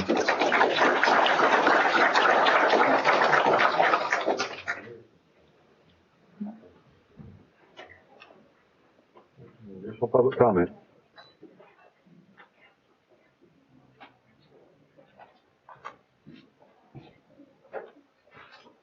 Hello, my name is Dana Roach. I live at 3651 Oxbow Drive. My wife spoke earlier. We share very similar opinions. I'm obviously not in favor of this. I don't like how it impacts our current community as far as our phase 1, 2, and 3 for Riverview now. I think the market's going to speak, though. In December, we were pitched this idea at a bank over in Moore. I estimated this to be somewhere around a $150 million project. I was corrected, and it was somewhere around a $450 million project in the conversation. They also stated that the home style that they were wanting to build was roughly $350 a square foot. I don't really know anywhere in Newcastle that's building that outside of a multi-million-dollar house on a large acre tract. You do see similar homes being built in the Selah edition, and if you will currently look on Redfin or Realtor or Zillow, you will notice how long these homes are staying on market currently and how many have sold, which isn't very many. I think 3 to 4 in the last 3 months, another 3 to 4 in the 3 months previous to that. And they have numerous homes on market now that were built in 2024. Most of those have all priced down recently, tens of thousands of dollars, some even nearly $100,000 for some of the $1.3 million homes. And so, again, it's a scenario, as many people have mentioned here, that this development, as though neat as it is in theory, it doesn't seem to fit our communities, and this is not that far off of the idea of Selah that's also in a rural type area. But the market's speaking. They're not filling up very fast. There's not droves of people lining up to go build a home in Selah right now. It's not to say that there aren't people that are building down there or haven't built or haven't purchased a built home. But as everybody mentions the Carlton Landings and the Wheeler districts, there's also a major attractant to each one of those large PUDs. One, you got a lake right next to one of them. The other, you have the entire downtown Oklahoma City life with the Thunder, all the entertainment. There's a massive draw for that. I mean, you can literally go to a Thunder game and pay maybe $20 for an Uber back to your house after you enjoyed an evening out. I mean, I would think the Uber would be more like $60, $70 to come all the way out here after you got drunk on the Thunder game. So It's not that I don't think anybody believes that this isn't okay. It's just, again, it just doesn't fit. But the market's going to speak. But at the end of the day, if you guys choose to pass the PUD, it's a stack of paper that governs what happens here. And it's only the words that ultimately matter. It's not the pretty pictures. It's not the preliminary plat. It's literally whatever the words say. And if these guys choose to sell this development after you guys pass the PUD, it won't be a local developer doing it. It'll be anybody doing it. Thank you.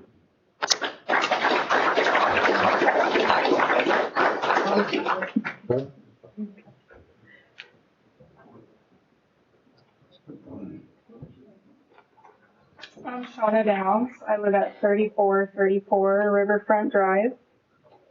I'm just going to read my phone too because I'm not great at public speaking. We have lived in Newcastle since 2016. We built a starter home with Roush Coleman in Bradford Place in 2017. We fell in love with Riverview Estates when we started looking for a place to build our forever home. We built our home in Riverview Estates in 2020. I love my neighborhood, the hills, the space, the large lots, being outside of the city but not far. I think the idea of Riverview Villages sounds nice. It sounds aesthetic in theory. I don't think that rural Newcastle is the place for this type of development. A walkable community that is surrounded by beautiful land. This type of a development belongs in a metropolitan area where there exists public transit and other walkable amenities outside of itself. Anyone who lives in this proposed development will have to have a personal vehicle to get to work and or school. The development has allotted one designated parking space per dwelling unit. I don't know of any household that only uses one vehicle. There are 4 adults living in my house, and 4 vehicles are housed at my house. The sheer density is majority of my concern. I agree with everything that my neighbors have also stated. I also fear that if this development is approved, this type of development will eventually fail. Thank you.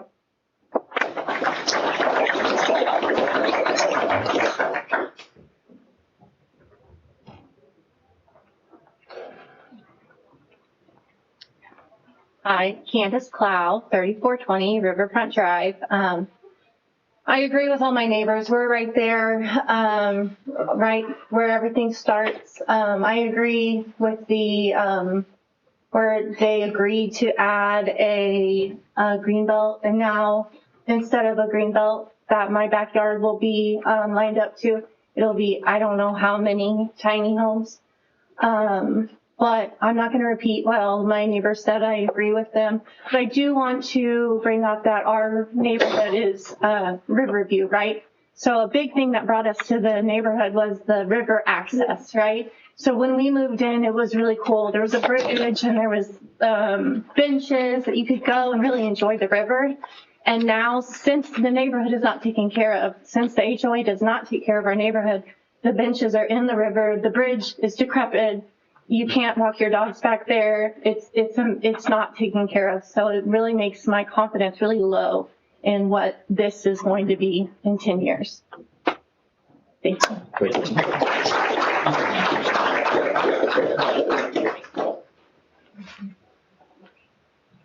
All right, any other public comment? We will close some public comment portion of this agenda item. Is there any additional council comments or questions of staff or the applicant? Where, this? That's different. I'll get to it. Okay. Nobody brought it up. Knew you were studying it awful lot first. Oh, I know, I didn't know where it went. Sorry. Okay. So who's going to answer the question about the homeowners association currently for Riverview? Is it still under the developer? I'm saying that, Janae, do you happen, or Sean, whomever, do you happen to know, does it have the trigger of 70 or 75% of the lots once they're sold, it's turned over to the residents? 100%. Got to be 100%. I just know that it's still under the developer. Okay. which is Mr. Clark. And I don't know how many lots are available in Riverview Estates 1, 2, and 3 is being built out right I don't now. expect you to know that. Do you know, Sean? Yeah, that's basically, it's on the third phase right now. So if one phase is done, we usually have the HOA of the entire addition. So In the direction, that's not really my next question. The next question is, Mr. Clark is here, how come the HOA hasn't been established yet, and how come those areas aren't maintained? Do you want to take that question, or do you want Mr. Clark to take it? I'm happy to take a shot at it. As to creation of the HOA and then turning it over, usually it's after all phases are done, and they're not done with the third phase yet. So that's the answer to that. So then help me with this statement, and if I'm wrong, then correct me. It's his responsibility to maintain those common areas right now, correct? It is until they're turned over that basically the HOA. So if it's his responsibility, what I'm hearing from some of the residents in Riverview is that those areas aren't maintained. Their concern is, how do we know these areas are going to be maintained? The existing areas aren't maintained. Yeah. So why aren't the existing areas maintained? Well, I don't know any knowledge of that specifically as to what the issues are. Yeah. But we're happy to look at them. Russell Clark is here. Yeah. Russell want to address it for? Let's have Russell on. Russell, come on. My name is Russell Clark, and I'm the developer on this project. We spend thousands of dollars every year to maintain it. Now, what one person may consider maintained, we can't manicure acres weekly. And so they're all on a schedule. When the HOA, when the residents pay, there's more money to maintain it more frequently. And so to say that we don't maintain it is just a lie. We have. Careful. Yeah. Go down the river. Excuse me, no comment? Look at the river. When's the last time you've been? I go down the river all the time, and it is my river. Let me make sure that we state that. And so we give the homeowners the opportunity to go down and enjoy it. Whenever floods come and wash away 20, 30, 50 feet of the shore, there's not much I can do about that. And so we're in the process of developing Section 3. The reason developers never turn the HOA over is what we're experiencing right here. You know, all it takes is a mob mentality to come in, and they can go and change the CC. Well, I understand in your covenants you write in a process and a timeline and a period to do that. And I'm not asking you to get into the details of that. You're right as a mob. Just asking if those common areas are maintained and that they're your responsibility. Do you have them on a schedule, and are they going to be maintained, and are you going to keep those up? So that was my only question. So thank you. And one thing I want to make clear, I remember these covenants. The river area, the upper northern part, is basically a common area, but it's not one that would be accessible. And there's a lot of concerns about the river area because it's not particularly a well-groomed area. It's not supposed to be. You have river moves. You have a lot of accretion. So if you look at those covenants, it's basically stated at your own risk to enter into that northern river area. It's not really an area that's intended to be used by the neighborhood at large.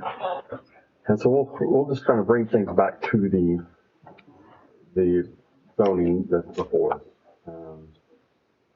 And any potential issues with homeowner association on the existing Riverview, the residents need to address that with Mr. Clark or whomever is managing that.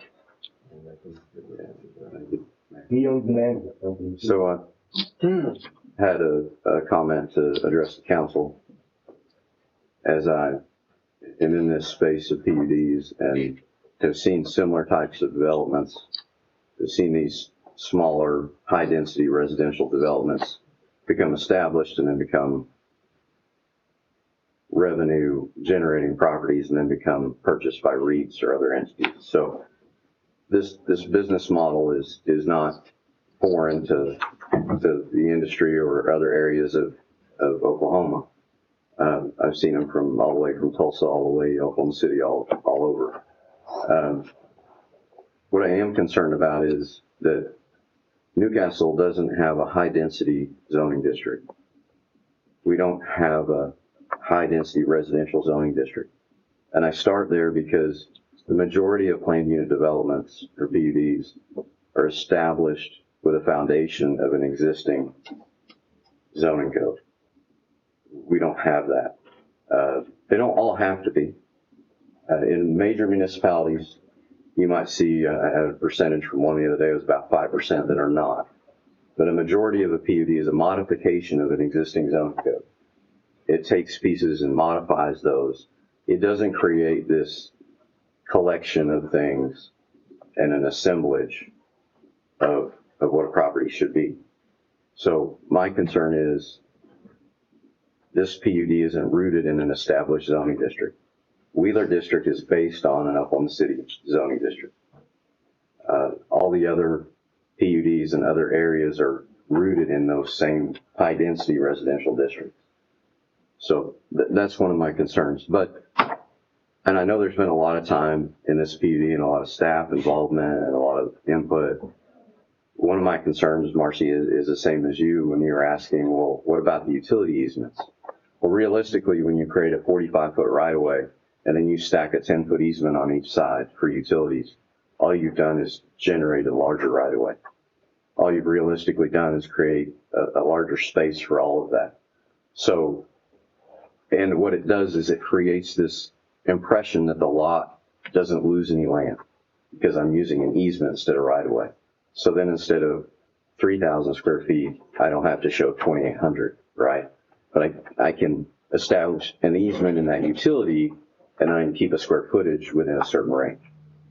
But I think there's some things that could still be done a little better in this development. I think the changes that have been done have been great. I think that progress is moved in the right direction. But I'm concerned about the lot size, but I'm also concerned, did we approve allowing the park fee to be paid for this development in lieu of creating parks? How does that work today in a PUD? Do we require them to pay or they don't have They to have address that? written in 1%. They have 2.5% is the minimum open space, which they've exceeded that. And then they wrote in 1% of parkland. So 1% will be developed as parkland. So they can change our park requirement and not have to pay the park fee. So they have to develop that 1% into a playground, a volleyball court. And is that less? basketball That's court. less than our normal Ours park is percentage? 3.5%. Right, so it's a third of the park requirement. So we're talking about, again, high density residential with families, right? Let's say these homes are not Selah, they're not Wheeler District. They're affordable houses that people can move into with kids. Some of Wheeler is that way. If you look, you go peek over the stockade fence, you see a little Tykes play set with a slide, right? There are little kids there. I look at development information all the time. I even looked at an 1892 plat the other day in Cushing, Oklahoma, and it doesn't necessarily apply. I understand. It's not the same, but it does in a minute. I'm going to get there. I'm going to get to the tie.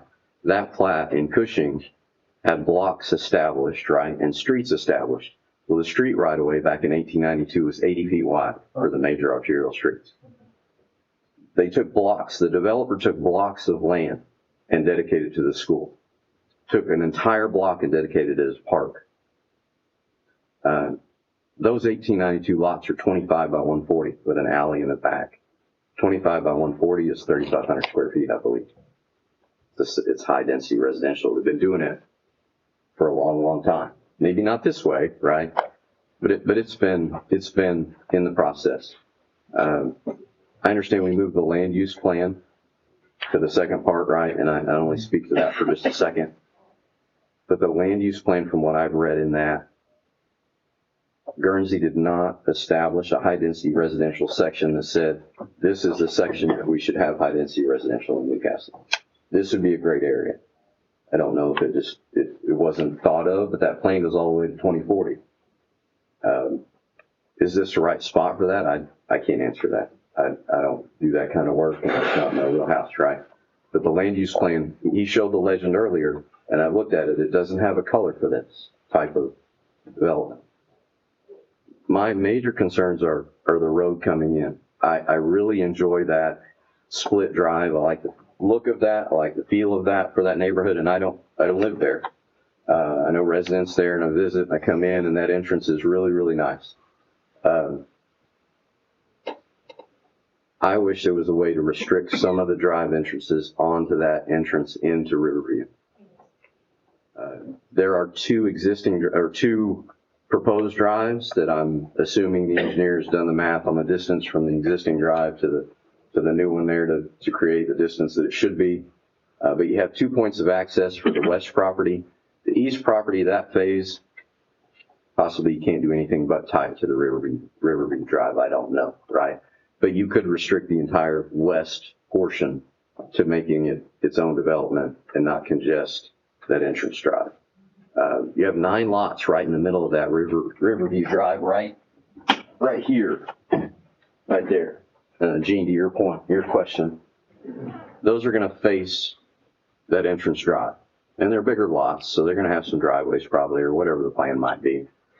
But you're going to have 9 extra lots right there on the entrance in and out. And then there are 1, 2, 3, 4, 5, 6, 7, 8, 9, 10 entrances onto that. Some of them line up, which is great. So those are my concerns. I think there could be some more changes that would benefit both parties, benefit the developer, benefit the people in the other neighborhood. I'm a little concerned that I got it today at 2:30 to review. We've talked in the past about having time to look at things as council. So anyway, those are my comments. I guess one last comment would be, not opposed to development here in Newcastle, but want to ensure that growth occurs in a deliberate and well-planned manner. Thanks, sir. Any other council? I do. Okay. Sorry, Jenny, if I beat you. But let's go, I guess, to Sean, is that the attorney? Yeah. And Mr. Clark as well. I mean, when all this Riverview gets built out, do you have a set guideline, guardrails, whatever you want to call them, to give this back over to a residential HOA? And if they want to hire someone else to run it for them, or they want to run it themselves, or even do away with it, because you're out of it at that point, right? Yeah, typically, I don't know of a developer that wants to stay in the development past when they have completed the development. They all basically turn it over at that point. It's the common point to do it. But I likewise don't know a developer that turns it over until they're done with the development. And so with phase 3 still continuing on, they're going to stay in that development to make sure that it's done. So it's typically, that's the inflection point, is when they complete the development, they turn it over. Okay. What percentage are you going to turn it over at? It would typically be at completion of the So 100% of the lots sold? That is typically what is done. Yeah. 100% of the lots sold to a builder, and then you're still running it? Or 100% sold to an individual? No, I mean, these are the answers I need to know. Typically it goes to the end user. Once it's gone to the end user, then it is turned over. And typically there's a transition period to basically instill a board from the neighborhood, and that board takes over and is in charge of the development. So help me out here. Yeah. I mean, because I look at it this way. Once Rocky sells those lots, even if you sell it to a builder that is not even associated with y'all, because you just say, hey, I got 2 lots left and I want to be done with this. So let's try to keep it on this development. So let's talk about HOA and that's what this is. On this, not Riverview, but No. Okay. I mean, at the end of this, there's going to be a point. Is that going to be when y'all do it, or is that going to be the point when, or you're going to have that builder build those homes? Well, we haven't gotten to that point, and I don't think it's ever a possibility for any developer at any podium at any city council to tell you when we reach that day, just as a final plat and final completion of the development. But typically, and I think that's how this one would be done, is when it is fully built out, that's when it would transition over. Right. That's typically how it happens. They've got a financial investment in it, so it's to their benefit to keep it for their financial investment until it's Absolutely. completed. And that's fair. I mean, that's common. That's what was in my, I've been in That's two, what and they that's all what they do. Yeah. But y'all do have a guardrail to turn it over. Well, typically, process. yeah, the process is, again, I'm being repetitive, but it's when you complete the development. When you complete the development, it turns over at that point. I know like at mine, it was at 80%. Yeah. You can turn it over sooner, but that's not typically how it's done because the developer still has that investment that they've got to protect. Yeah. And so it is usually at the completion of the development, it is turned over at that point.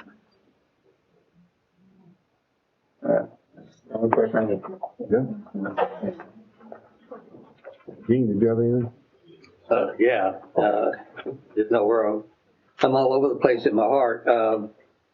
I'm a bit conflicted. I like the one person said, I want to like it. I do like it. I really like it. I'd like to have it in Newcastle. It fits somewhere, but it just doesn't seem to have a good fit here. And that's not only for me to say, it's just for me to cast my vote one way or the other, because who am I to say where everything fits? But it just seems really like something I would like to see developed in Newcastle. Whether or not it fails or doesn't, we hardly ever make our final decision unless we think something will fail. Investors come in with big dollars. They plan for it to sell. So I doubt if it would fail, but that's not part of our control, our decision making. I know I can't control, we deal with this all the time. I personally can't control what's going to be built across the street from me. In fact, there are 300 acres across from me, and one of these days it's going to develop. I can't control that. And I've kind of resolved myself to that. And you all can control everything. I mean, these neighbors, beg pardon, these neighbors can't control everything that goes in front of them, but they do have a voice. And even if they were real small houses and real small community, we should hear their voice. These actually have invested a lot in Newcastle, a lot in a nice neighborhood. That doesn't give them the right to dictate exactly what goes in, but I think they have a big voice in my ear as to this is really different. This neighborhood, it gets to do everything there. They chose to live where they don't do fences and small buildings and everything, and they can't get to their house without going through this. I just think there's not enough concessions to what these folks have been asking. I think if I'd come in here and I saw a nice green area, and it's not for me to design your property, and I can't spend your money, but if I had seen a nice barrier between the two, and if I'd seen a nice road that goes up to Riverview Estates, they were not significantly impacted, but I think these people are significantly impacted. But I can't make my vote just on that because everyone has the right to do what they want to do. I just think it's too dense of a population in our rural area. The Guernsey pictures that we saw, the vision, I'll be honest with you, to be honest, I love seeing that, but I never pictured it being out on Highway 37. I pictured it being, and that's just me, but I pictured it being somewhere else. So I think this is a big step for me, and I'm really conflicted, and I'm having trouble supporting it. And I haven't voted yet. I'm just trying with that. I will say I do like the concept of a little village in the center. I mean, I do like that concept. Don't get me wrong. I think it's neat. I think it's something maybe the community needs. I mean, and they may be in the right spot even for that, just that little village, just that little area right there that we're talking about where the stores and stuff. I get that.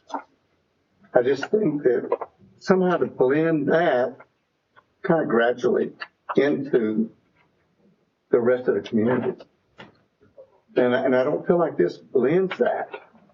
I mean, and I come from the engineering background too, and it's just one of those things I just don't feel like it blends well. And that's, I mean, maybe start widening out the lots as you get away from that village area. Just like you would in a, in a little village in Italy or somewhere. It's really tight, and as you get out, the land barons get a little bigger, and that's how I kind of see that. I just don't see it, but I'm not going to be your dream. I don't want to interrupt your dream too much.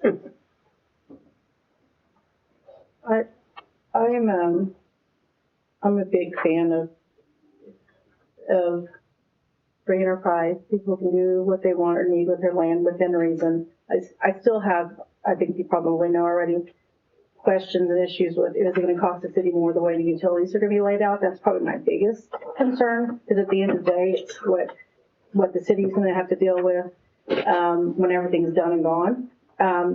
The masonry, the 40%, I don't think I have a vision on. And then the traffic. That's my biggest things that I believe we can have concern about and make sure it's right for the city.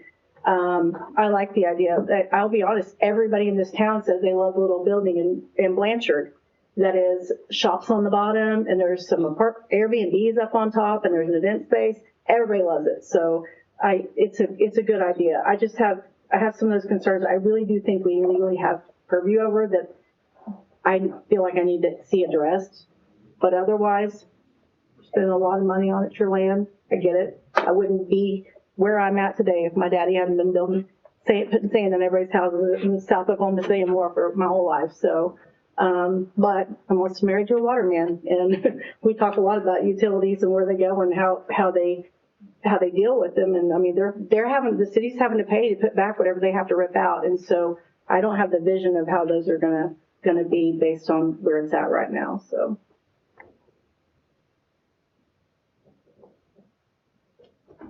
I meant to talk about this, I'm sorry. And this is the confidence level that I'm worried about, Bucky, and council. This is what I'm worried about. The quality of the past history. Because I go by history. I look at something, what somebody's done, I go through it and I look at it, and I mean, I'm saddened by this. This is, and Carl, this is Oakmont, and I didn't mean to get off on that. But if this area looks the same and is built the same, that's worries me. Where are we headed with this, and what we got to clean up after it? Because we had to clean up one because mistakes were made.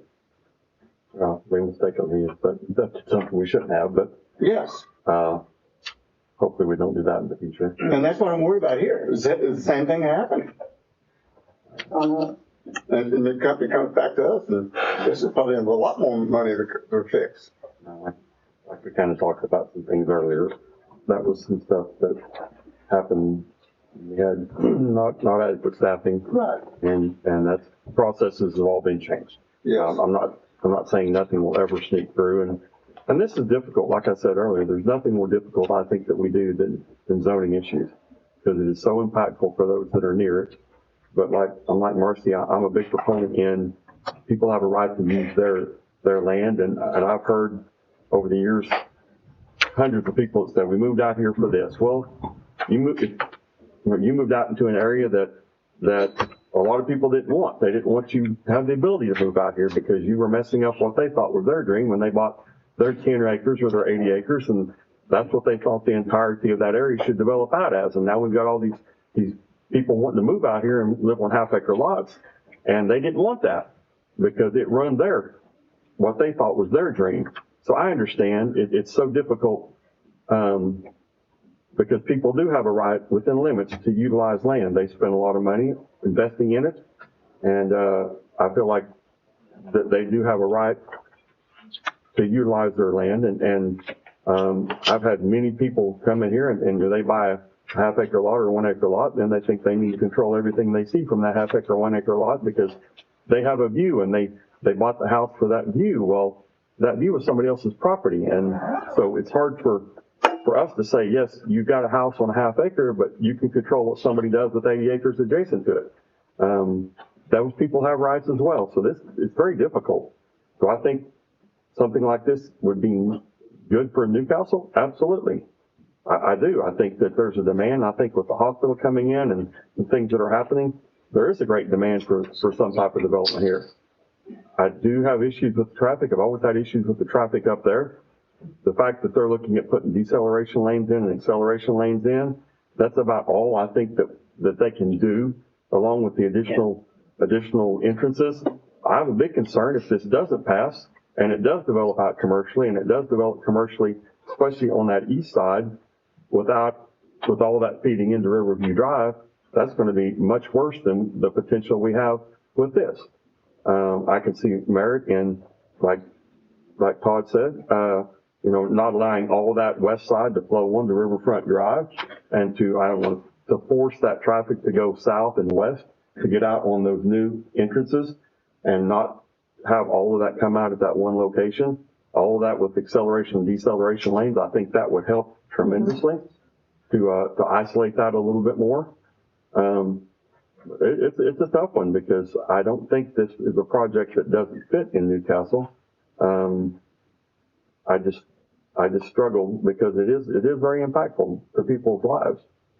Now, I do go too on some of the other developments we've done, and even the people that were opposed to Riverview when it went in, they don't seem to have as big a problem with it now, because it wasn't near as impactful as they thought it was going to be.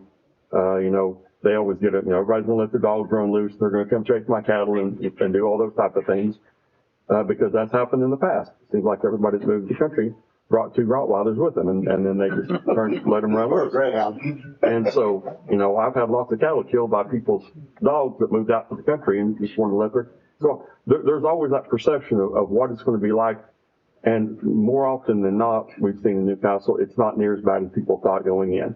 It's a change, and everybody hates change. I'm not a big fan of change either. So I don't know. It's a tough situation all around.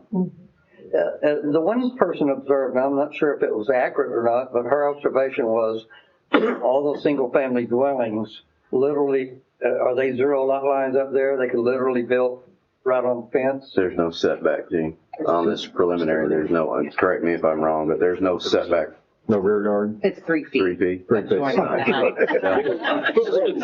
meets fire code. I don't see it on there, but it's in the PUD. So where's the sewer? So basically, sewer's not running in the backyard of those houses? On that one, it actually runs in the front because there's not a space to back.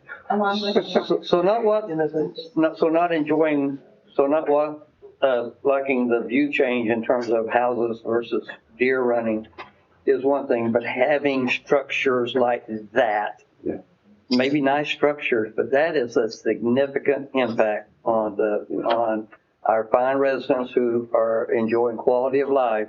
That's a big impact. So, Gene, I wrote that down. I didn't say it. There is no buffer, really, the 3 feet, right? But there's no buffer. And in relationship to what does it look like in other zoning districts, and Janae, help me if I have it wrong, correct me. But I believe the properties to the north have a 20-foot setback. Don't they, rear setback based on zoning? Based on E1? E3. 3, okay. So they enjoy a 20-foot setback, but on purpose, but then this community would be 3. What is the commercial setback as it's currently zoned? The commercial setback? The eastern side where it's zoned CC2. Say like it now. What is the setback there for somebody to come in and build a commercial building there?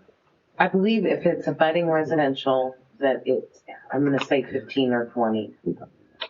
It would be nice to have a If it's commercial. And these are going to be 2-story homes. Commercial. Can't prevent that. Still, that's move them all the way to the front anyway, then why not put a buffer in the back? Right. Well, you got park. That's why I brought that one area up. It doesn't. Then you have water and sewer in the front, but there's separation space too. Anyway, So many impacts. So I don't want to overstep for you. Well, is everybody? There's 3 ways to go. What do you recommend, Mayor? We could have a motion to approve, a motion to deny, or the applicant to request a continuance. They can't both continue. State council would have to continue because they've run out of time. Yeah, we continue. That could happen. But we could, Oh, they've run out of time? Yeah. I was wondering, but we can though? But the council, I believe, can continue. Jeff, Yeah. Yeah. But it's not that. Continue it, but not Okay. after. Not the applicant. Yeah, It's the been on the council would have agenda. to I'm make okay with the motion to continue it, because of the time to be Yeah. presented. So it'd be I mean, if that's the council's desire, if council thinks that there could be modifications that they think would be appropriate, if there's no modifications that council would ever feel would be acceptable, or if the applicant has no desire to make additional modifications, then I'm okay. What if we continue it and then they have time to Right, decide? have the floor for just a minute. Are you okay with that, Mayor? Yeah, I appreciate that very much, council members. And, you know, we were just talking about, we would welcome that. For instance, we could look at putting estate lots across the top. You know, one of the things that was mentioned earlier is that these are all small lots, 3,000 square feet. They're not. You can see over on the upper right side, there are large lots there. Perhaps we extend those across the top to abut the Riverview. You know, that's something we could do, and we could look at things like that. We are happy to do that and continue that. For me, We do want to resolve. it would have to be some significant changes, and if you can do that, great. But I want our residents, I would be looking for a nice buffer, separate the two somehow, and give them a pretty nice driveway through, a path up to their road. They're going right through there, and you probably couldn't change that. I don't know how you could change that, but they've had a lot of convictions on this. I've shared some of the convictions. I'm open to it, but if it's enough to have some of our residents nodding their head like, yeah, that's what would, because some of them said, I would like it if, and some of those ifs could get changed. And we took notes through all those comments, Councilman Wright. I believe in our engineer.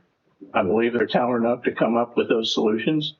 That's one example. If we do the large lots across the top, I think we hear you.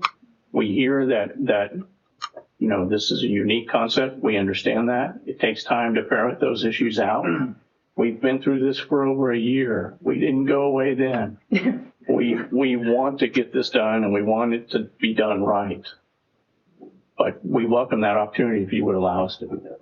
Yeah, I don't know if my email will handle too many more things. Mayor, I don't know if I can ask this or not, but can I ask if they're willing to remove the west side from the entrance drive? Because that's one of the biggest concerns. Suggestion. If they're not willing to modify the west property not to tie into Riverview, or possibly only have one entrance that ties in, then I may not be up for continuance. Can I am I able to ask that? Yeah. No, you said it. That may be a question for the developer and. Todd, will you explain that? So the entrance, Sean can help me too, but, so this is the entrance drive here, right? Yeah. Existing drive, and there's the main drive coming in that's already there. So this entire west side of the development is how many acres? Ish. 45. So 50-acre development could stand on its own, or with one entrance to tie in. Instead of however many points, 1, 2, 3, 3 points. And maybe this, and I'm out of my element, right? But maybe this drive moves further over to create more separation to the Riverview entrance. I don't know. It's probably legal for ODOT now with the distance, but part of my concern is all the entrances on the main drive going into Riverview. I think that to address that, those can be made. For instance, you know, this really doesn't need to be here. This could be a knuckle, and you lose lots. Yeah, but that's the east side, you need it, right? I mean, the east side, you kind of have to tie here because you don't have another way to get it unless you're going to bring a drive here. So this side, I understand. Gotcha. You need some help here, right? But this entire west development. So we can. What if you restrict that to the point where they don't have as many We access could points. definitely reduce it. Maybe make a cul-de-sac here. Correct. Make a cul-de-sac there. You just Leave that one. You have one main intersection and Right. you lose the top one. Right. You only have two coming out. Right. Or even one. if you- Right. Because we can reconfigure. Have homeowners really close to that problem. Correct. So, The one shop. so there's some tweaks that can be made if you allow us to go through that, and we can even provide some, exhibits or whatever, leave rough before we, really draw them up in detail. But absolutely, those changes can be made. When this concept came out, artistic people created this. And I'm an engineer, so of course, reverse curve, I saw make it it square, on paint it white, Yeah. we're calling it good as long as it drains and it's good. But they had a lot of, vision in this. But not to say that can't change. Because if it's functionally not right for the council and you're willing to look at this in a different light when we address some of these, we welcome that. Other concern is the like Gene mentioned too, the homes that actually come out onto the Riverview Drive. Well, I wasn't as concerned about that as the north. As you pointed that out, there's 9 homes that right in the middle of that street, people are backing in and out, right? And those are a little bigger lots, so they're probably going to have a larger driveway. They're going to have 3-4 cars, right? You're going to have congestion right in the center of that driveway and that entrance coming in and out. I'm not a traffic engineer, it's just my guess, right? So I don't know if those lots flipped. Could they face inward? You don't have a street in the middle of that other block right there. But the other ones maybe could be forced to come in instead of go out. But things like that, right? Yeah, here you don't have a street, but these maybe you force them in. But you eliminate all that traffic right there. But anyway, I'm just we can definitely throwing out limit ideas. the ones that are on there, or maybe shift them going this way on the common area down here. We can look at some things to limit the access. Absolutely look at some things. So, you take a note. If council thinks that there's some things that might make it appealable, for me, the larger lots along the length of the northern boundary that would provide that buffer that the council, that the residents seem to desire. And like Councilmember D'Amico, limiting the traffic flowing out onto Riverview Drive, Riverfront, whatever it is. Whatever, I'm not sure. Yeah. Riverview, I think. To limit the impact traffic-wise directly on the current residents. Those are things I think would make it much more palatable, at least for me. But, so, what do you think? Does council have the appetite for continuing? I think I mentioned. I'm good with that. If they still want to work on it, let's give them time. Okay, the caveat is, I mentioned 2 or 3 items. There were several things on the heart and minds of our people. I don't know. I mean, they don't have the only voice, but they have a voice, and we have a voice. So just because I say 2 or 3 major things, those are major to me, but I would at least give it a second look. But I want these families, and that there's still a big change in front of them, but all of us face that. There's going to be something there, guys. There's going to be something there. And if it's something we can plan and control, great. If not, and if this had come to us as a neighborhood of 400 homes or 500 homes, like Windermere, you wouldn't have been pleased with that, but we would probably have approved it. A development in here would probably have passed muster with us because it's a big property. So even if it's on, half-acre tracts or 5/8 acre tracts or less, we would probably have to consider a development there. This one added the dimensions of all these little bitty 0 lot lines, curves, and parking area. And that is where I thought y'all had a legitimate concern. And to me, I call that.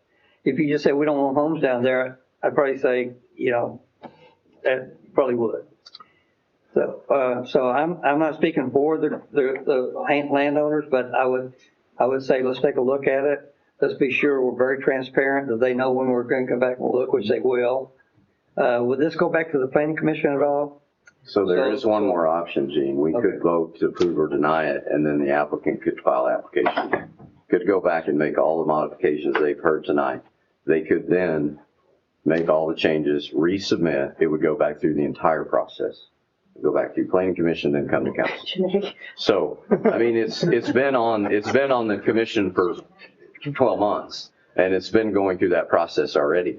So the question is, do you want them to make modifications and it go through the process again, or just come to us? It might be a good idea to have them But if we give reapply. them a continuance, they can also decide that too during that time. They It gives them can. time to decide how they want to do it. Good. I think of what we've talked about tonight, that what the residents have spoken about tonight, and they've taken notes.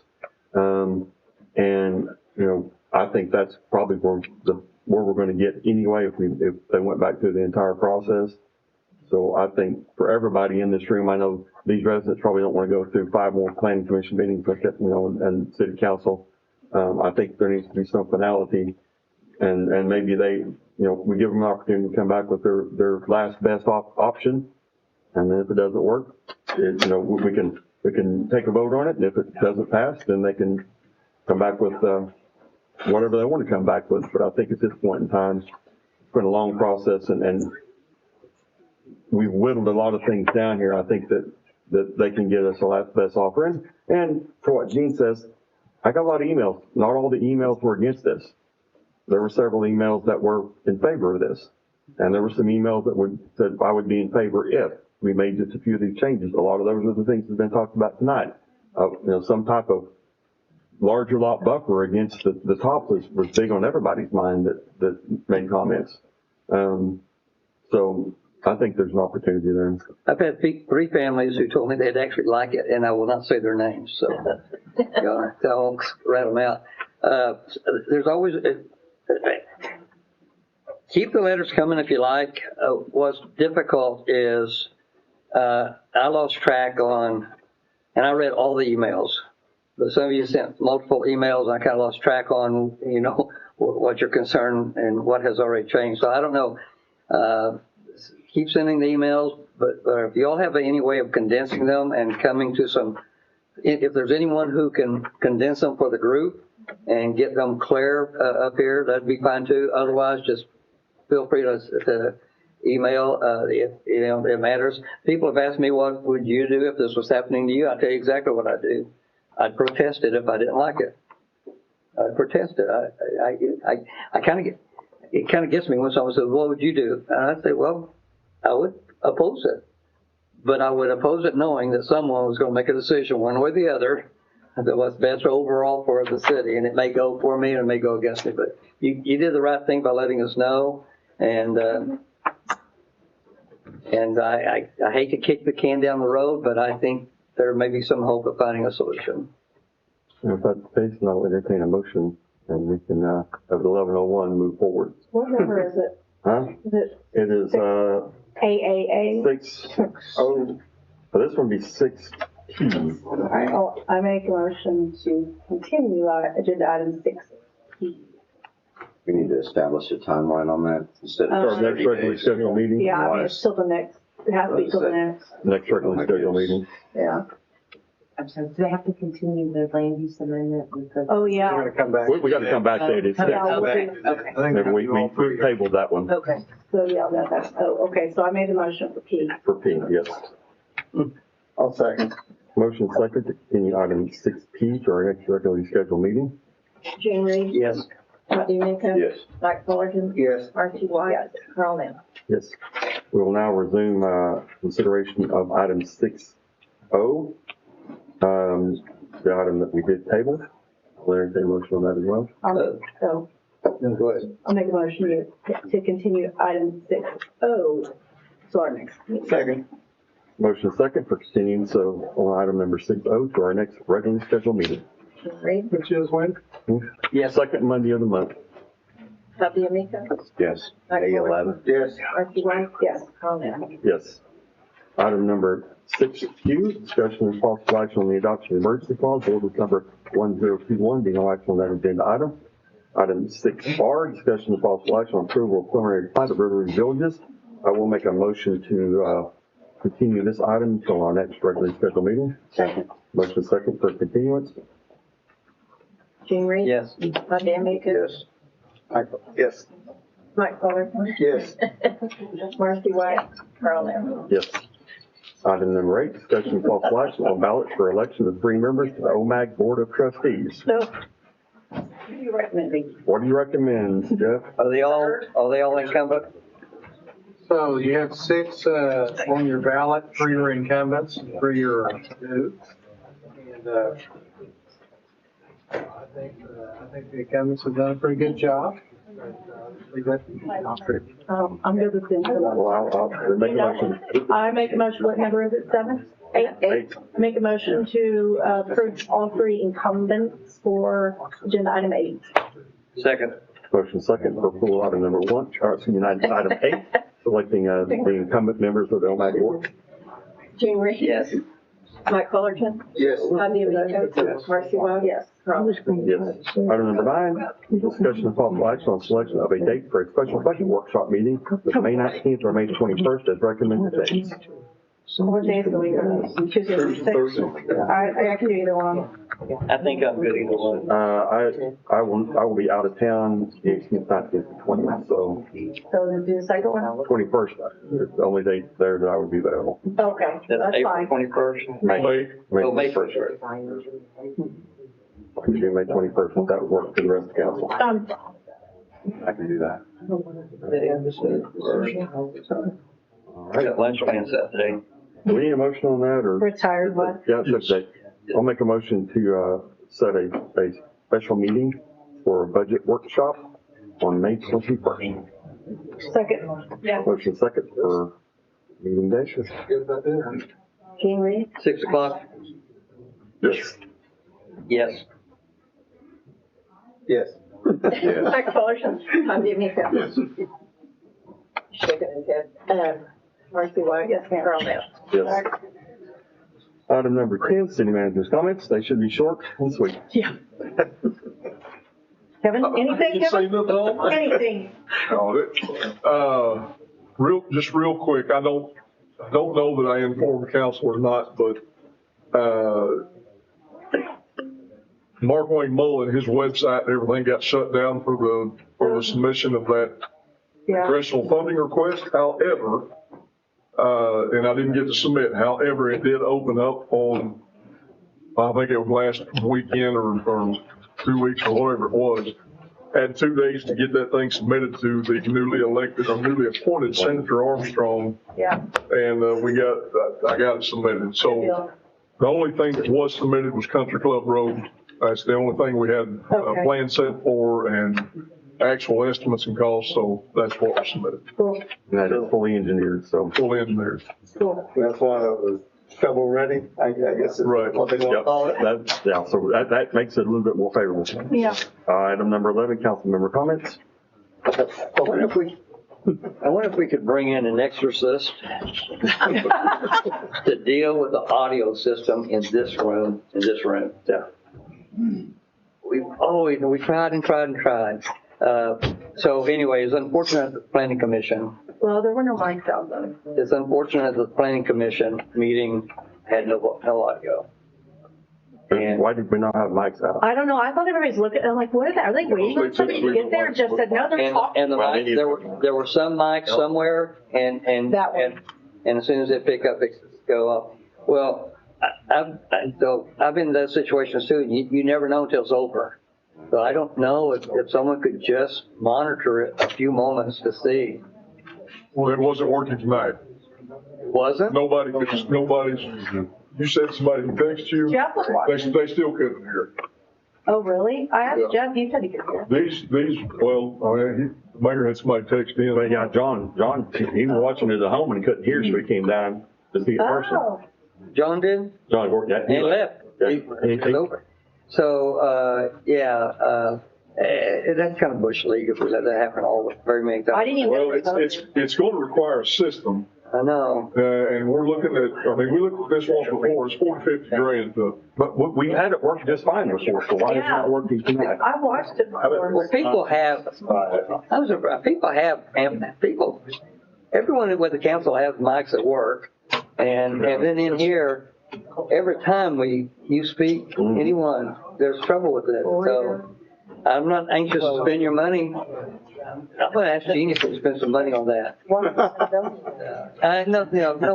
No big swap, but we keep looking at it. Well, I think if we're gonna have these online, they need to function. Oh, yeah. I mean, I went back to try to watch that meeting and I finally gave up on it. Yeah, no, I put my earbuds in, it still didn't help. Any other council member comments? No. No. All right, I'm still proud of our 12 is adjournment. Motion to adjourn. Second. Motion second for adjournment, all in favor?